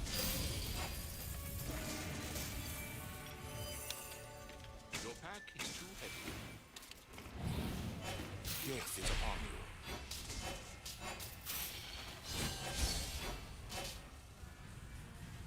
you. 9, 10, okay, we've got 10 out of 12, 11 out of 12, alright, done.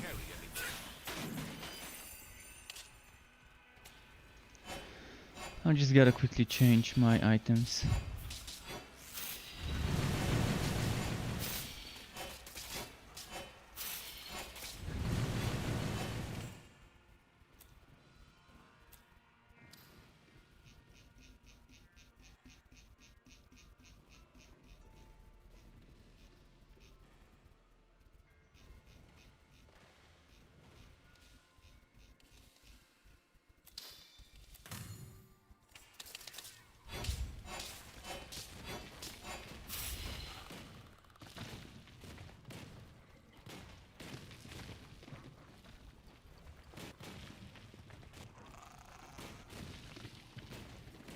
I'm wondering which way it will be. Let's try this way first.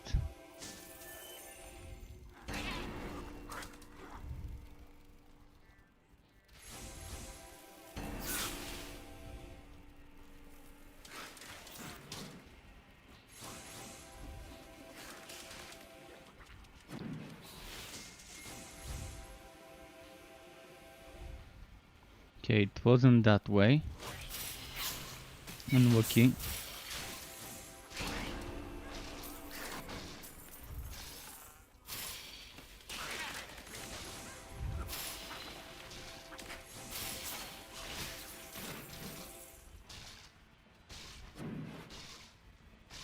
Okay, here we are. Potions. 3. Okay, 5.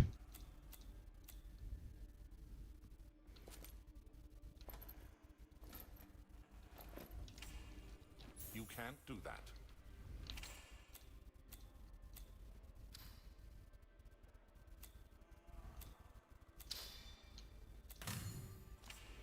Let's go. Who's the boss? The alpaca hunter.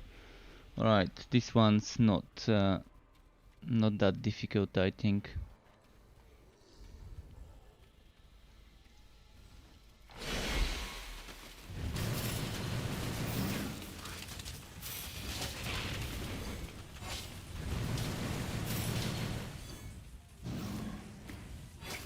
These little charge bugs might be more annoying than the boss himself.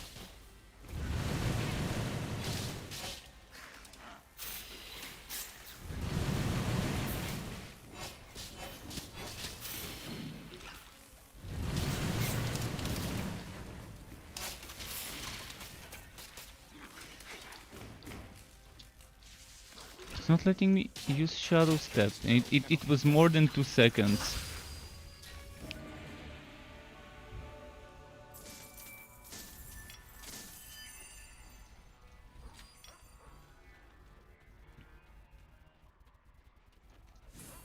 Alright. Good enough. You can't carry anymore.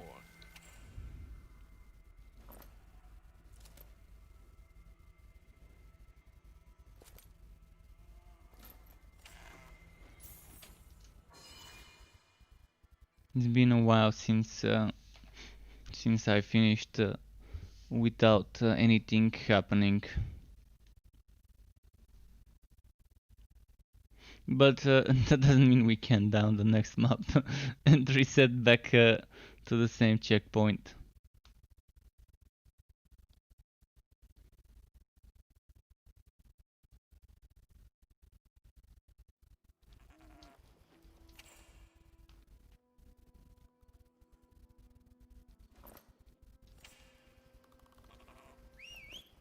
Okay.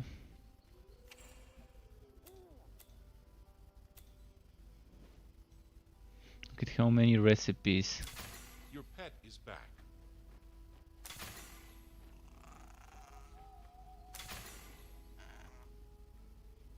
Those maybe take a little too long to... See, the time it takes you for a blue recipe, not item, probably should be the same as a legendary recipe, not item.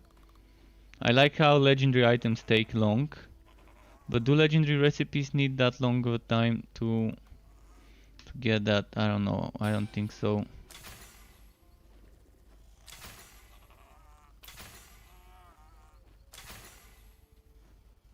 Let's see.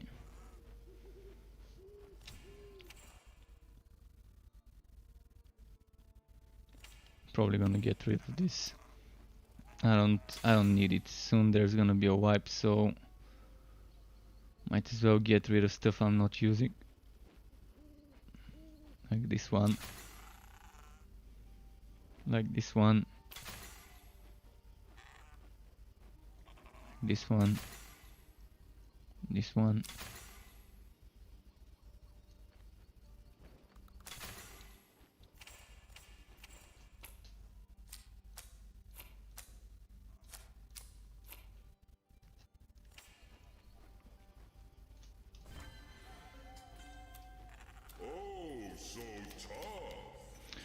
Well, that's a nice choice of broken maps. Hopefully they're not broken, but the chances are high.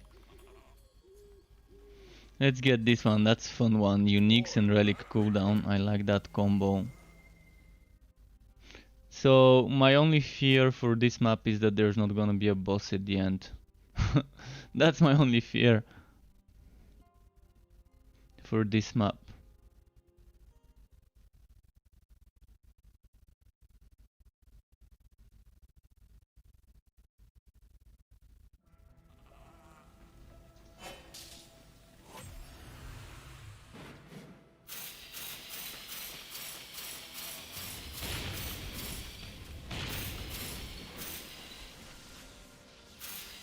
Oh, now another thing I thought. With the new relic system,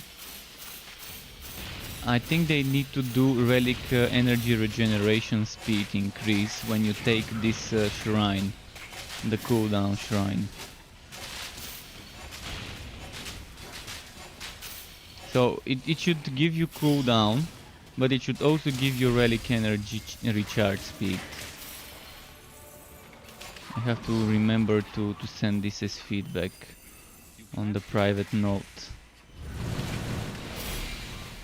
Because that shrine long ago was mana regen shrine, by the way. To those of you who don't know, this shrine used to give you mana regen, steam dissipation and endurance regen and ammo regen, things like that. Of course, on certain builds of the Forge you really didn't want the steam dissipation and it was ending up hurting you.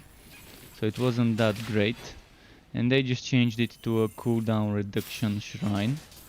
But I think they need to keep the cooldown reduction the way it is and add relic energy regeneration in the new server, in the new build. So that relic skills could also benefit from it.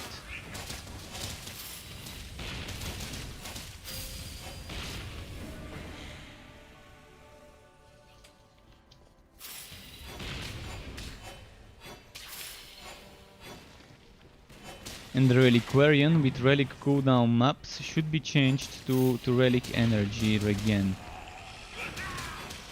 maps, because you're no longer gonna need the cooldown.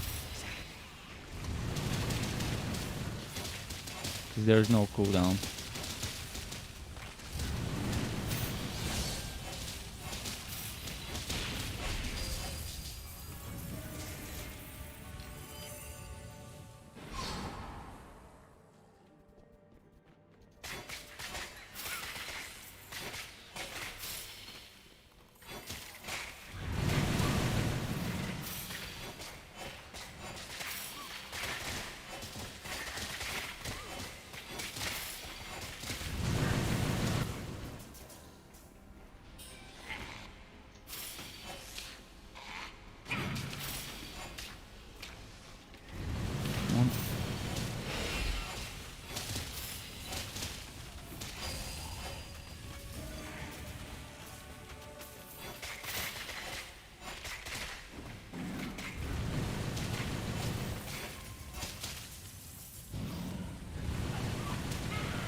How many more for the quest? Oh, there's a lot more left.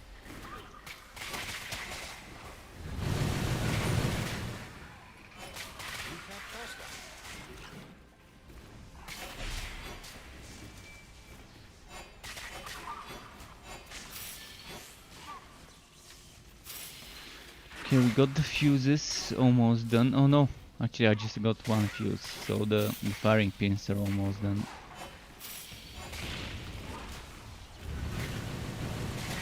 You can't cast that spell here.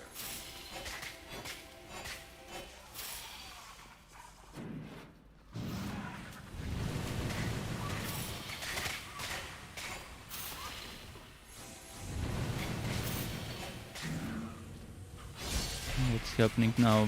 Vesco is saying just so you have your own merch store. Nice, you like the hoodies. Yeah, Vesco, the merch store, all those designs I've made myself based on a free font on the internet. There's a free font called Whitening Bolt.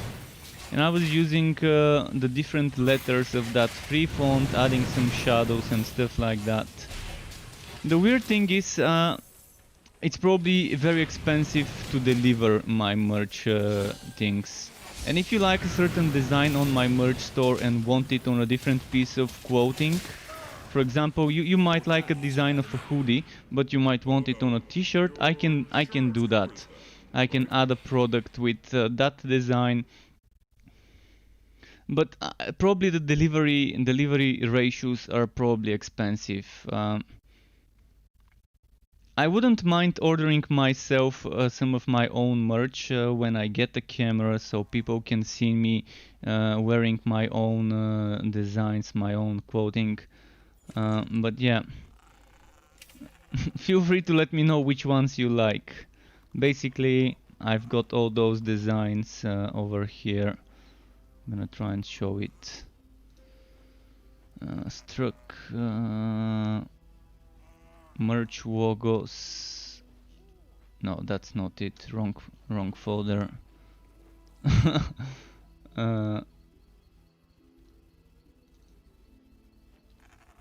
Logo art. There we go. Logo art. Logo art, and there's so many things here. So, for example, this is the most basic logo that I use. There's a few different versions.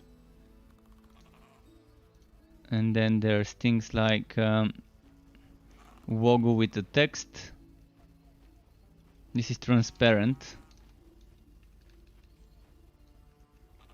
And yeah, and there's the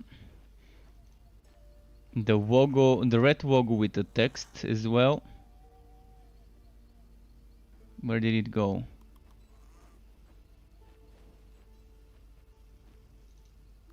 This one. This logo with the text, and I also have a vertical version of it for like this. But my favorite, one of my favorites are those things. That's one of my favorite. That is one of my favorite. Look at that texture.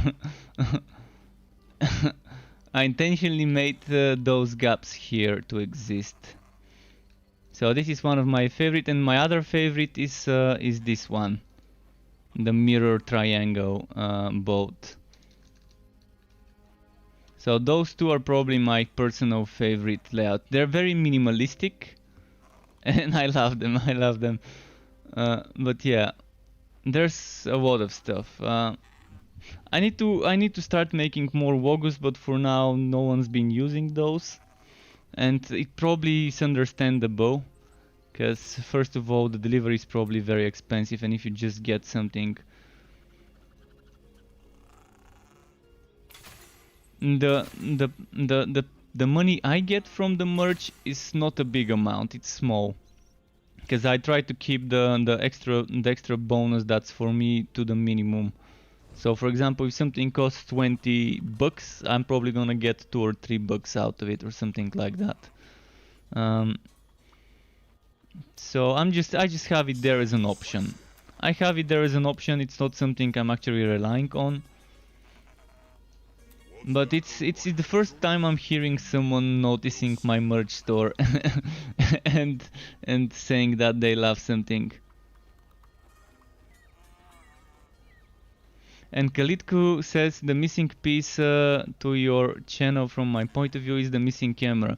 Yeah, I know, good cameras are expensive. Good cameras are expensive, and I'd rather have a good camera instead of a shitty pixelated camera with a lot of noise. And I'm actually probably getting the camera very soon with a microphone and everything, a professional microphone. There's a very good professional microphone I can get for, like, in my country they sell it for the equivalent of 15 euro. And then I can get an XLR to USB cable, because I don't have money to buy a phantom power supply and all of that, or whatever it's needed. So there's a very nice dynamic Behringer mic, and there's cheap mic stands that would do the job. And I've also noticed very nice people are recommending it on streamer guides. They're recommending it, a very cheap IKEA lamp that can be very nice as lighting up my face. I can just attach it to my desk and just face it towards my face.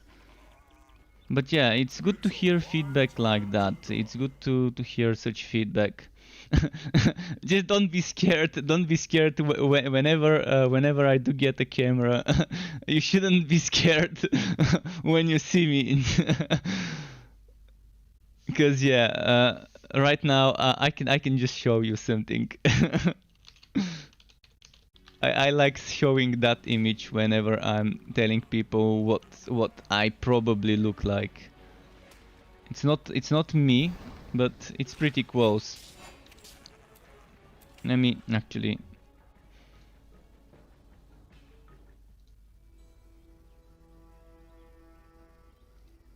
Do you see it now? Yeah. So this is kind of what I might look like right now. It's pretty scary. Well, I mean, it's not exactly like that, but just to give you an example, my hair is much longer. My hair is, if I let it down and stretch it, it reaches my rib cage if I stretch it. If I let it dangle, because it's kind of curly at the end, it reaches my chest, a little bit under it, something like that, I don't know.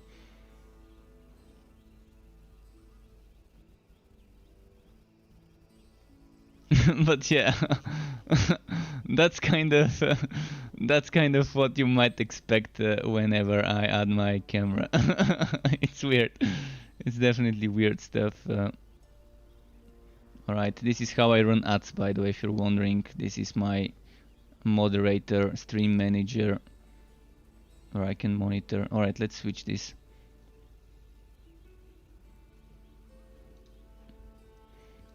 But yeah, I've been also thinking about the camera, and I found a company from another town in my country that sells green screens for decent price.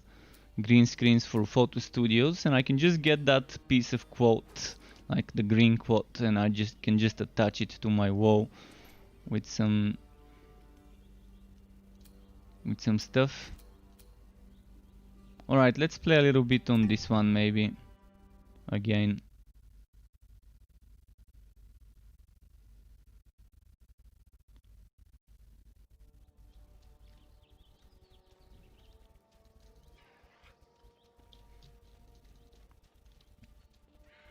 But yeah, that was nice. That was nice hearing that someone noticed the merch store and likes the designs. And Vesku, since you're in my country, I can probably get a friend of mine works in a printing company, and I can probably get merch much cheaper here if I find where they sell empty hoodies, and I can just get that hoodie to my friend that works in a printing studio. I can probably get him to do it much cheaper than it would cost to do it through the online to the real shop. In fact, that's probably what I'm gonna do for my own quotes. But the weird thing is I'm gonna have to find clean, empty hoodies without any logo or t-shirts. T-shirts are easy. You can find for 5 level, which is what, 2.5 euro, empty cheap t-shirts on the on what was it called? That market, Iliensi, I think. In my country, there's this place where they sell cheap, made in China stuff, and you can buy them in bulks, I guess. And if you add as much as that for the printing, probably as cost, it doesn't end up being too expensive.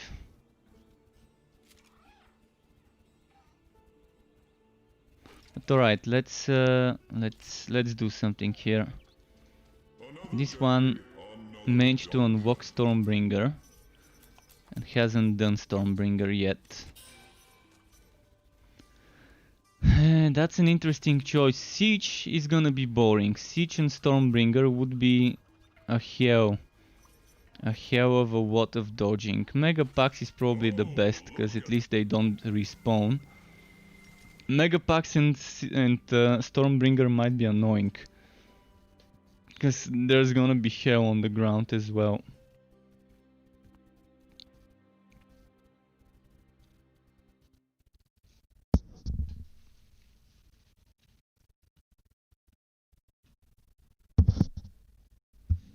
Okay.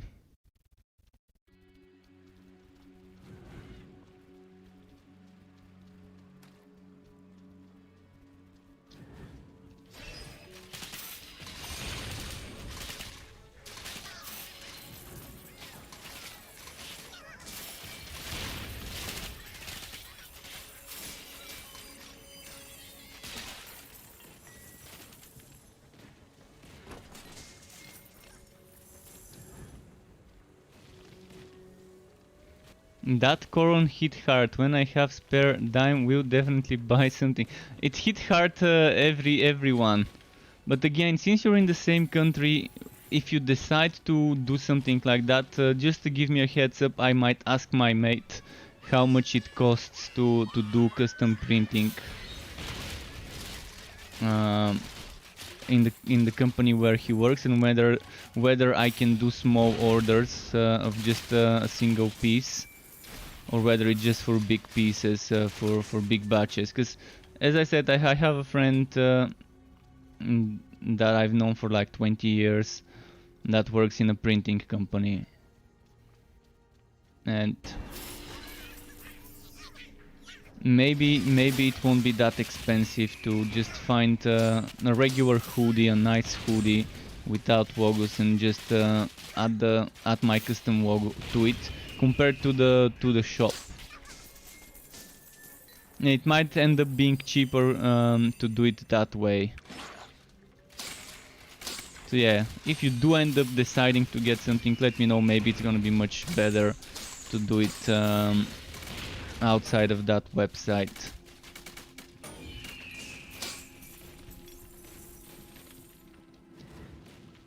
Because the hoodie would be what? 20, 30, 40 leather, the cheap ones. The regular cheap ones without logos, without any special branding.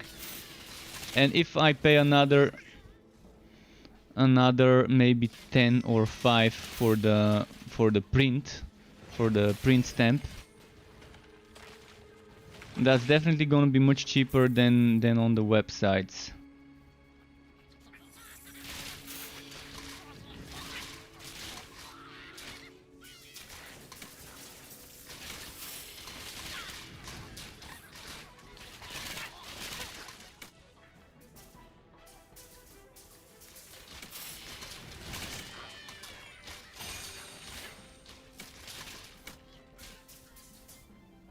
And by the way, my streaming software, Stream Elements, also does merchandise. But I'm not noticing a big difference to the one there compared to the one I've got here. So I'd rather not switch. I like Teespring, I like their system. They definitely have a very nice user-friendly system.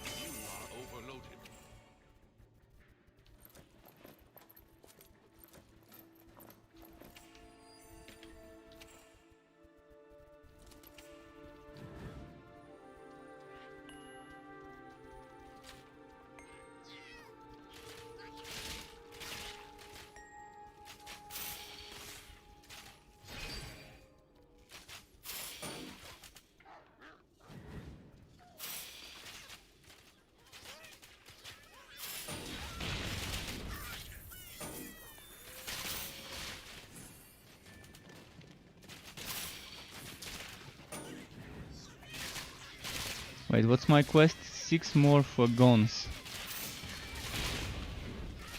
Things will be getting much better if we get only one wipe in Torchlight, the one in August. Well, there's gonna be definitely one wipe before the game launches. They want everything to start from fresh, new players, old players, everyone to have the same start. So if there's no more wipes, there's still gonna be that one at the end of early access. Which could be December, could be October, could be November. For all we know, it could even be September, but I hope it's not September when the game launches, because I don't think it's ready for launch yet. And September seems like too close of a date. But yeah, it could be October, November, December. I hope they don't rush it, and so far they have indicated they don't have the intention to rush things. They'd rather make sure everything's ready. And that's what they've been saying for a long time.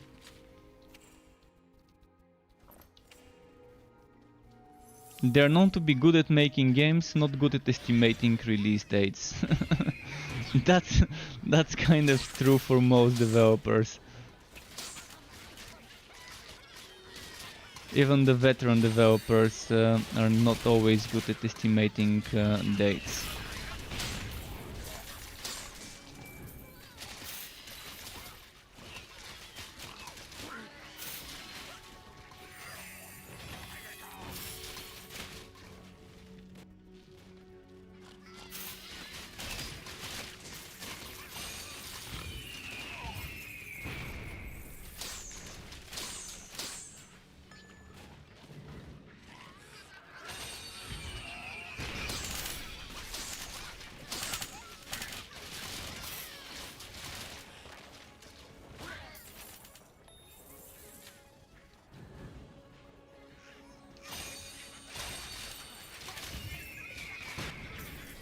Okay.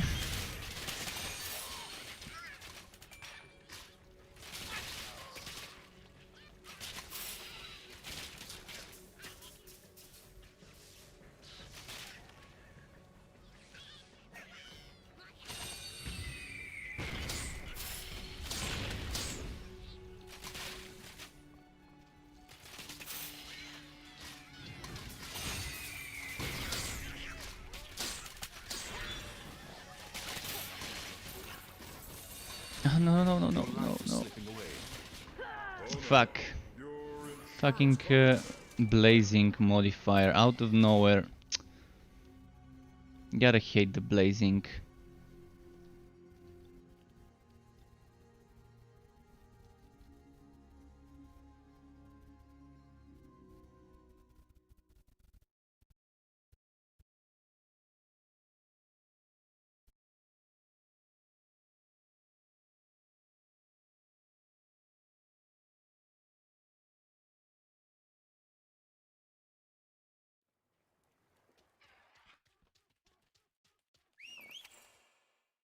Let's see.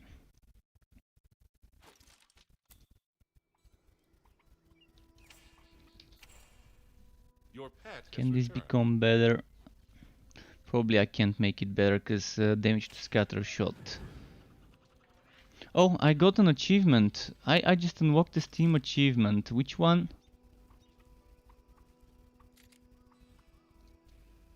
Millionaire. Collect 1,000,000 gold. Okay, I guess I've been playing for that long to collect 1,000,000 gold finally in the game. It's still weird because those achievements are broken. There's things I've done, like completing the game on every single quest, completing the story on every single quest, but the achievements didn't count. So I'm still at 51 out of 60. I'm missing the achievement for spend 10 points in any skill, which I've done. Collect 500 metal. I've probably done at least 200-300, but it's showing me 0. Exterminated, which is defeat 500 Hivit. I've defeated probably 50,000 Hivit or 5,000 something. But yeah, the game thinks I'm 0 out of 500, so there's definitely some broken Steam achievements that are not triggering.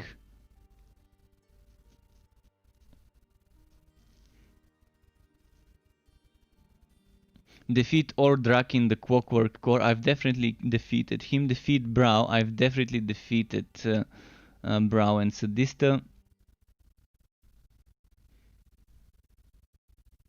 Defeat Skeletons using Scout's Bones as the finishing blow. I've probably done that as well on my Scout's Bones build on the test realm.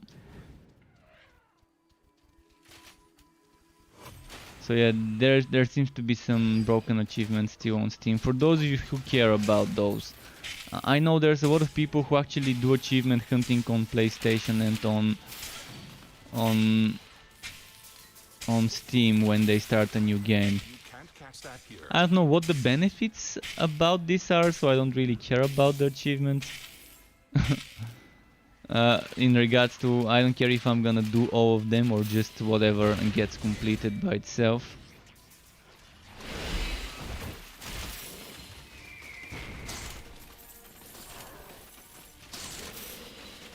I like getting achievements done in games when you get rewarded.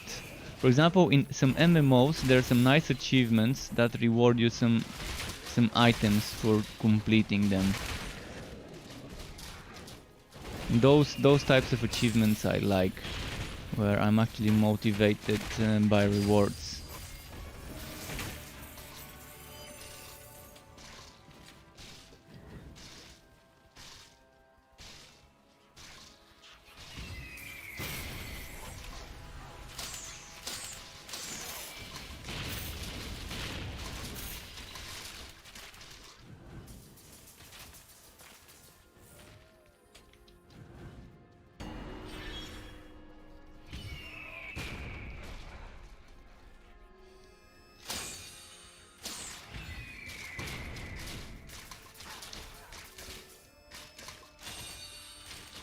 What? He didn't get hit by my scatter shot?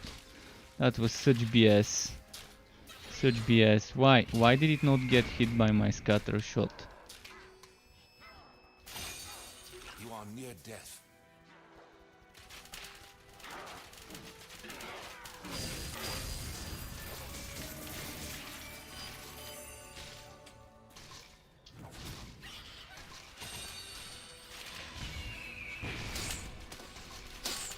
Okay, one more essence. Actually 2 more and we're done.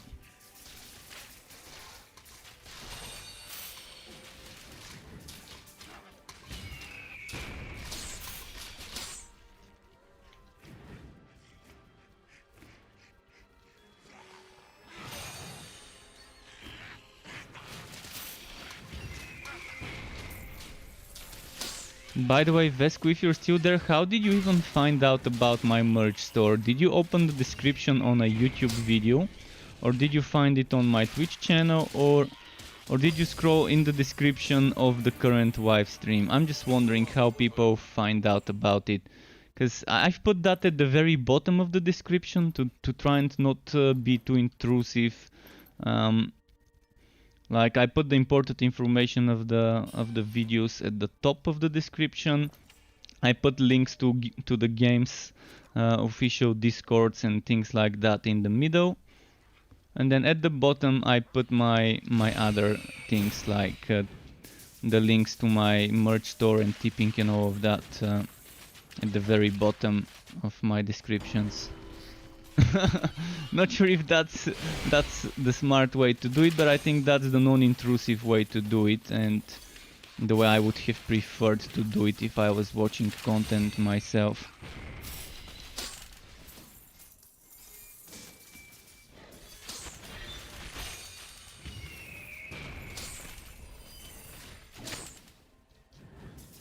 YouTube has something for people with more subscribers, for bigger YouTube channels. There's an option, there's a thing called merch shelf, where I can embed some sort of a shelf on my YouTube page that people can see, but that's for bigger channels.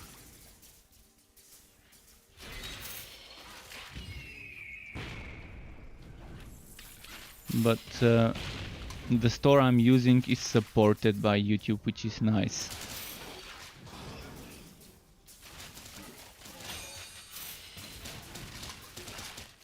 What's the time? Oh, it's almost midnight. All right, we've got like maybe half an hour left until I need to go and make myself some more food. Some more spicy goodness.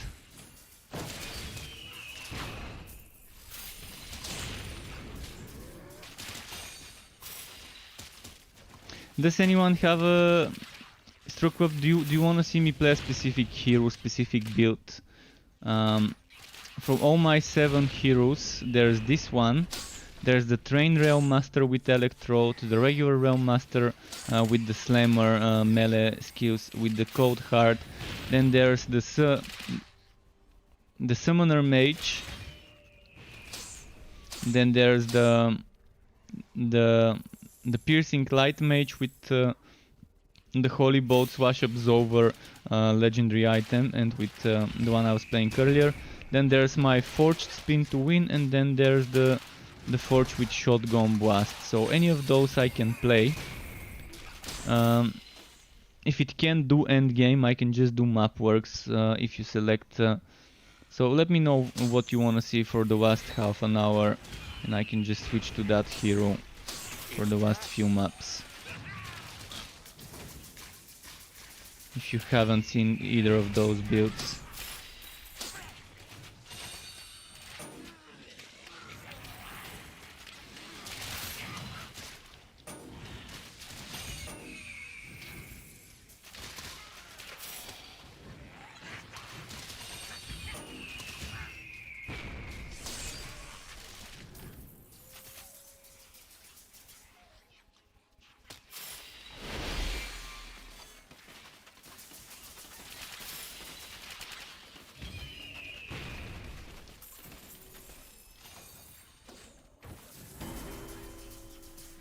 Now that's becoming tough.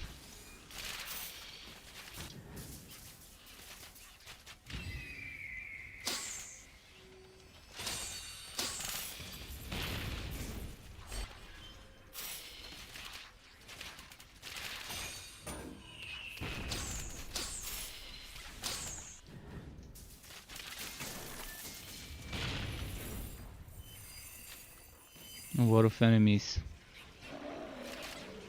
Sometimes So yeah, that's why I try to backtrack a little.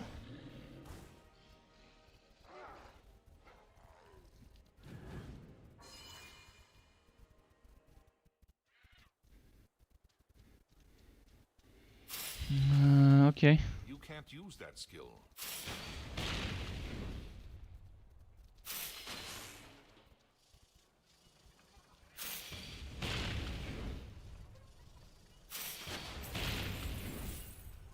See, if they make things like that, destructible objects that we can destroy because we can't use certain attacks and skills, it's weird. I think they made it so we can't attack to avoid exploiting hitting bosses from afar. But they've already solved this by adding invisible walls in those pre-boss stages.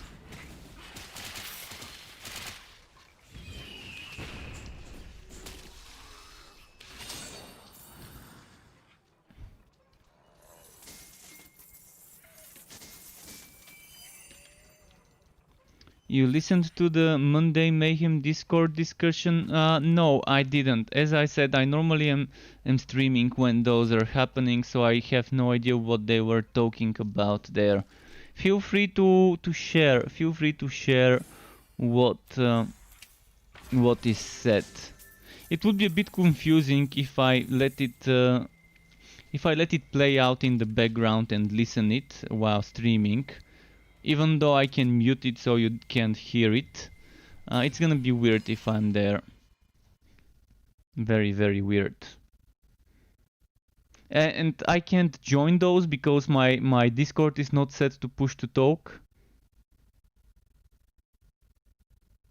I mean, I can always change it to push to talk just so I can join and then switch it back. They've...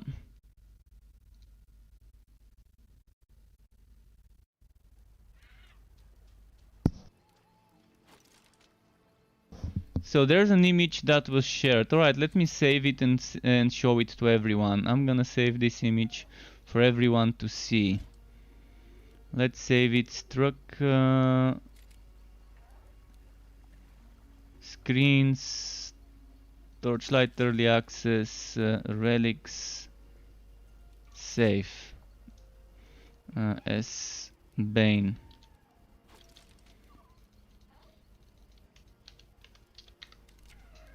Alright, that's a good image. Let's show it to everyone. Although they probably have seen it.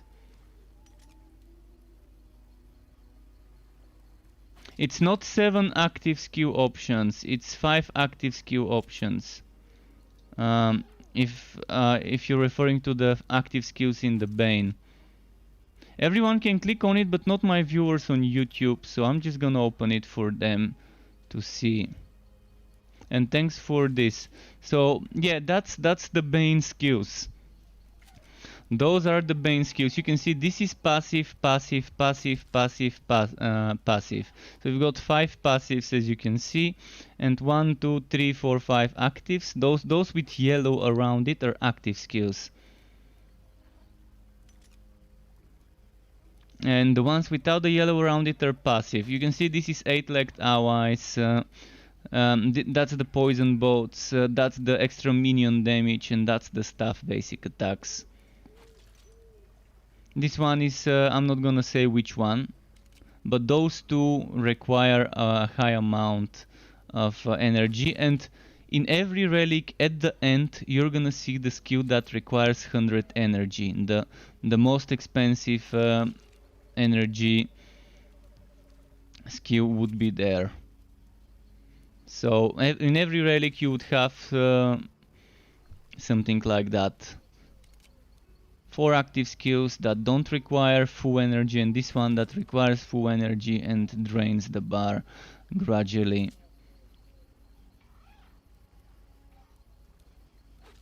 But yeah, on the HUD we've already know that we're gonna have those 7 plus 2 skill bar slots.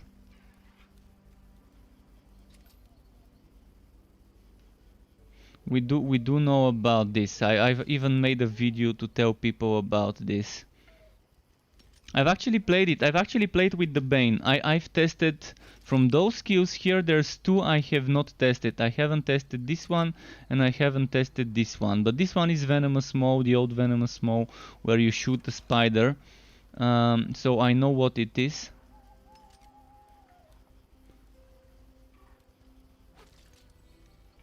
There are two more. There are two more. I've already played on the test realm.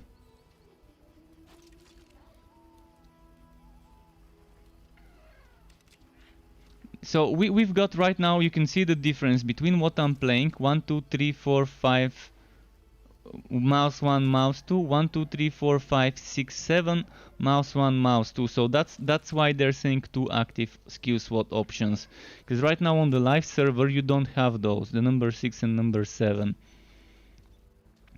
I do play it like this, 1, 2, 3, 4, 5, ER. That's how I've rebound them on my own Bane Summoner Sharpshooter. But thanks for sharing this screenshot. Really appreciate you sharing this screenshot. Nice preview. Actually, for a summoner build, you would want this maxed out 5 points. You would want this maxed out 5 points. You would want this maxed out. And then you would want this maxed out. So that's 5 and 5. That's... Oh, you would want this one maxed out, so that's 15 points from passives, 10 points here and 10 points here, so that's 20, 35 points. If you get tier 1 on this one, you can get some Spider Queens. I'm not saying more, just that you can get Spider Queen if you get tier 1 on this one. But this one doesn't go well together with that one, and I'd rather spend my points in this and use this instead of using this, because I can use this one once and this one. This and this have the same cost. This and this have the same cost, so I can either use this one time and this one, or I can use this one 2 times and just save this for when I want it.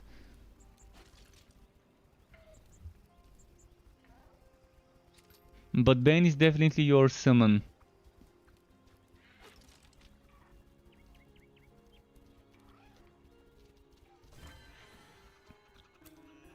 If you think you can take it. Yeah, Blood Drinker is the healing, and the electrode is for random damage and for basic attack builds. And yeah, the code hard for crowd control. They've already said this in some of the state of the game posts without saying which relic is for which, but they did say what we would want. So you would want to be using the electrode on randomized damage builds and builds where you want you would want to be doing a lot of basic attack stuff. And the Cold Heart would still have a summon, as we've seen the screenshots for the Cold Heart. As we've seen...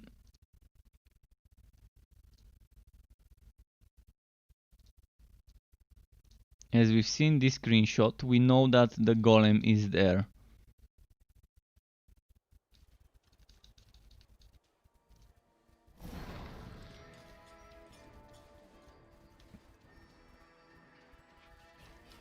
But Bane doesn't necessarily have to be for summons. You can still play Bane on a non-summoner build if you want to, although it's much better to play it on summoner builds and you can get more damage from the other relics.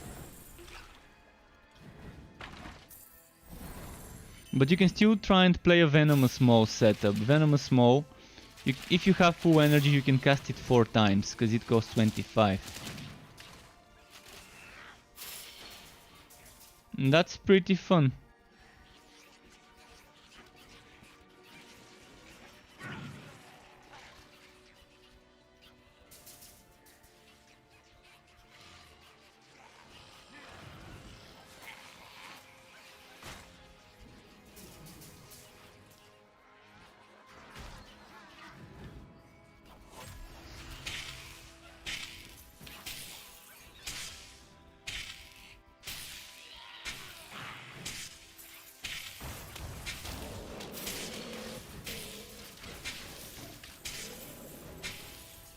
Oh, I don't have a potion. I'm screwed. You are wounded.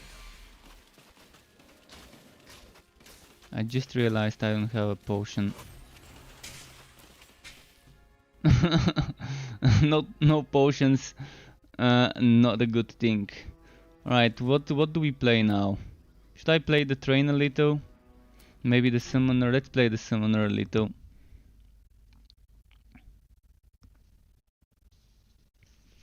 And speaking of auras, every relic has something that's like an aura / buff. So you've got miasma You have completed on a the quest. Bane. You've got the ice aura.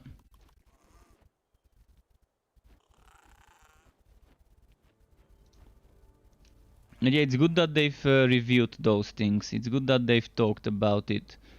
I'm gonna hide my screenshots quickly so I can open some private screenshots that are not for sharing. But yeah, everyone has some sort of a buff / aura skill. Some would give you block chance, others would give you evasion, others would give you damage reduction, and so on. And those normally drain the bar, and those are your big power, the power that starts draining your bar. Actually, no, this one is not the one that that's the big power. The big power is the one that costs 100 energy. But that one, the buff / aura, starts draining your bar, and I think to activate it you need to have at least 25 or something like this. So you can get some evasions, or you can get some things like a frost aura that chills and dots enemies. And gives you other things like damages, and it's basically half of the current relics. You know how the current relics do the aura, but they also do some damaging stuff and procs and give you crit chance and stuff like that, but they just remove the damaging stuff and the crit chance, and they just maybe kept the damage to you and your allies and the defense to you and your allies and things like that. They kept this, but removed the crit chance and other stuff that you can get from passives. And it's nice, it's very nice. And the Bane one actually gives you damage to your minions. As I said, it's pretty fun. And the Electrode would also give you some other things like attack speed or movement speed. I'm not sure exactly what it was, but there was some sort of speed there. And casting speed is something new I was talking about, that they're also adding to the Electrode. But the casting speed I think is on the big skill, the 100-point skill, I think. Or maybe not. It's actually on the one where when you're doing a static Electrode, I think. In any case, there was one thing that gives you casting speed to you and nearby enemies, I think, and nearby allies. But the Blood Drinker is probably the best when it comes to auras for survivability. Because it's gonna stack. You're gonna stack 3 different sources of healing with the Blood Drinker. And a source of damage reduction as well. And then with the buff you get the 4th source of healing. So with the Blood Drinker you can have 4 different sources of healing. Of course it's not viable to use 3 active skills, so you have to pick one source of healing, the passive source of healing, and maybe a second active. So we're gonna have to make some tough choices. What type of healing do you want? Do you want healing per enemy hit, or do you want scaling percent HP per second? Or do you want healing when hitting a bleeding enemy? Or do you want an aura that gives you HP regen for a few seconds? It's gonna be tough choices, definitely tough choices. And the passive weapon skills, I've already told you how they work roughly, without revealing too much. Basically, it increases the damage of the basic attacks of each weapon. So when you're wearing the Bane, you already saw the screenshot is a staff. On the Bane screenshot you saw it's a staff. And on the ice relic you saw, it's a pistol slash rifle. So I'm gonna show that image again. So you see how this is a staff here. That means you're increasing your staff basic attack damage, and there's other bonuses which I'm not gonna review the numbers, but there's bonuses that would help you get a little bit of buff to regenerate energy. A little bit of a buff. Not a big overpowered buff, but it's still nice to have it there. So if you want to be regenerating energy, you can probably invest into this. I find that it doesn't work that well on a Bane summoner build. Unless you're doing basic attacks on the staff, hitting the enemies every now and then with basic attacks, I don't think it's gonna be fun. And that's only if you're using a staff as your basic weapon, as your basic attack weapon. But yeah, the passive weapon skills is just that. Nothing too fancy. Increased attack speed or damage for a certain weapon that the relic represents. And you saw how the code heart was with pistol on the screen here. So this is actually a rifle. It's a rifle, but I think it works with rifles and pistols in the same exact way. Nothing too fancy, honestly. It's actually pretty underwhelming, but I haven't tested it myself to tell you how well it stacks with the other types of regeneration. But the amount of the percentage that it gives without telling you the number is pretty low. The energy regeneration that you can get from it, it's pretty low. At least on the build that they gave us access to, it was pretty low. It's not overpowered. But the good thing about it is that energy regeneration could stack with the regeneration from hitting enemies with basic attacks. And the good thing about that is sword for the Blood Drinker and staff for the Bane are the fastest attacking basic attack weapons. With those you can probably see some nice increases if you get items with increase to basic attack speed. And stack it with some damage over time debuffs, like things like Dark Spears, for example. The more you hit enemies, the more energy you regain, regardless whether it's basic attacks or not. But basic attacks can be pretty quick hitting, so that's what I'm trying to say. You can stack that passive energy regain buff along with the active one that's when killing and hitting stuff.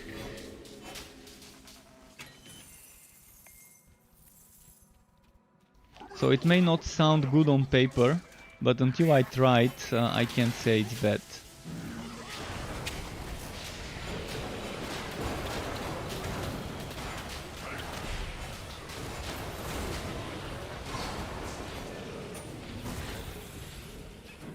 But there's a lot of stuff to fix, believe me. The version of the game that they gave us to test has a lot of broken things. Like every single legendary item is broken and doesn't have a legendary affix. Instead it has some other generic affix over there. Because I think they're reworking legendary affixes, like a major rework or something like that, to accommodate for the new update. And that might have broken them. Hopefully they patch it today so I can play on a new build.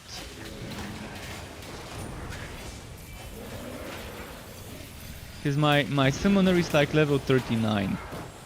39, 40 maybe. I think it's 39. My Bane summoner with the sharpshooter. Getting close to the end of Act 3. The final few maps left.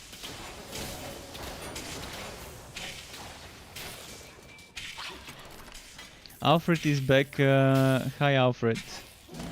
My stream is going well. We've just been talking about various different things.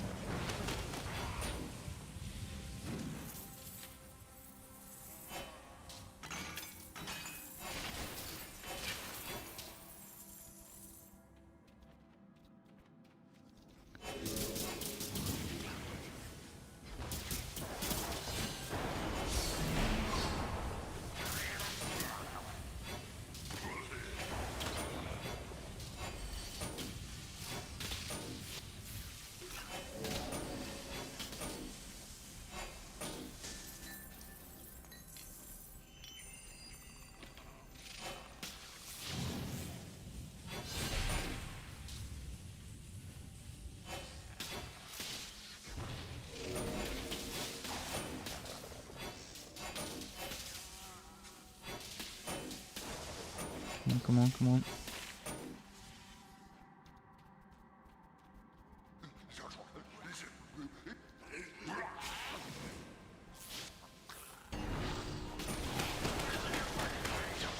As for that buffing the relic skills without auto-attacking, I'm not sure whether that's true for every relic. As I said, I'm already playing on the next build and I didn't see anything like that on the Bane. I might have not seen it, but I don't remember seeing something like that. I can get back at you next time I'm streaming tomorrow, for example, and tell you whether that's really how it is. I didn't see anything about buffing buffing that. Let me actually check something. Let me check something here. On a secret screenshot. Flamethrower, Cold Heart, Bane, passive, Bane passive.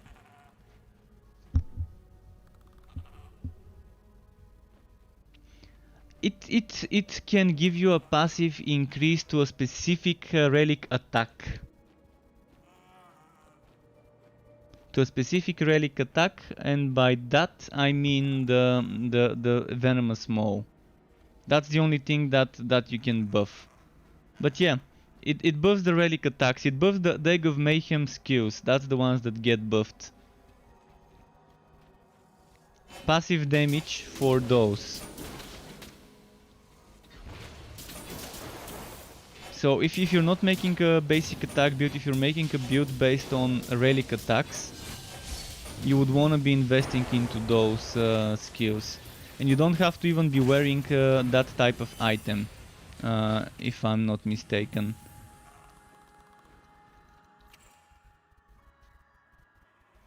As far as I remember, you don't need to be wearing that type of item to get this bonus.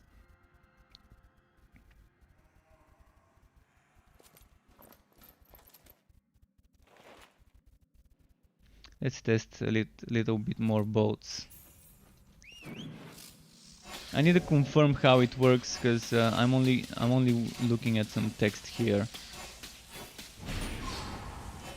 Whether you really need to be wearing that item to get this bonus, but I think you don't need to be wearing the item to get that skill bonus.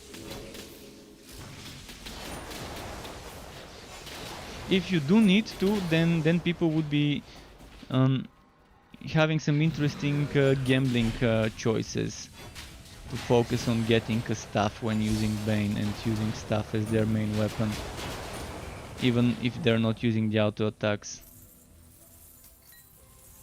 Hopefully it doesn't force me into using the staff, because I might have a very nice great sword ready to use or something like that.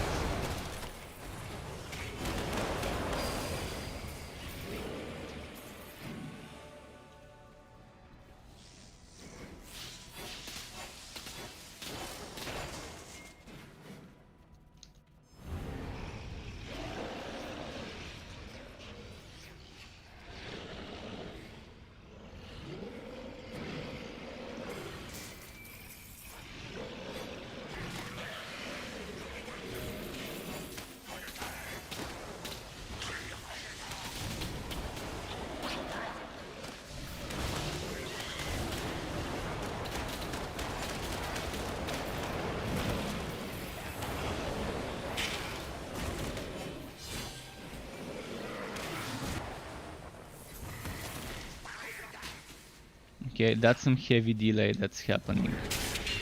Your health is low. Some super heavy delay.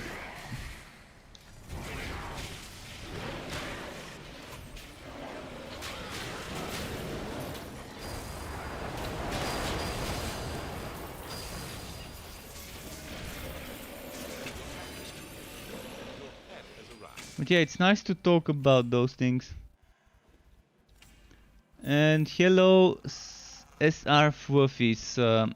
You can see that on my website there are some builds that would really need some rework soon with the relic changes. They're still viable. Just keep in mind, if you want summoner builds, don't use the Bane yet. If you want summoner builds, probably electrode summoner builds like the one I'm using right now would be better. So skill wise it's the same as the build on the website, for example, but relic wise it's different. But once the changes come, apparently if it doesn't get delayed, it's on the 4th of August, you're gonna wanna be using the Bane, and I've already got some ideas. I've already theory crafted some builds which I still haven't uploaded. But I can upload those builds once as a theory, as text versions, once they make public the relic changes. Then I can just start uploading theory crafts of builds. But yeah, there will be a lot of new builds to come very soon. Right now, what's there would probably be viable for another week and a half or so, until the 4th of August. Or whenever the update comes. If it gets delayed, it's gonna be for a good reason. Because certain things might still not be working properly.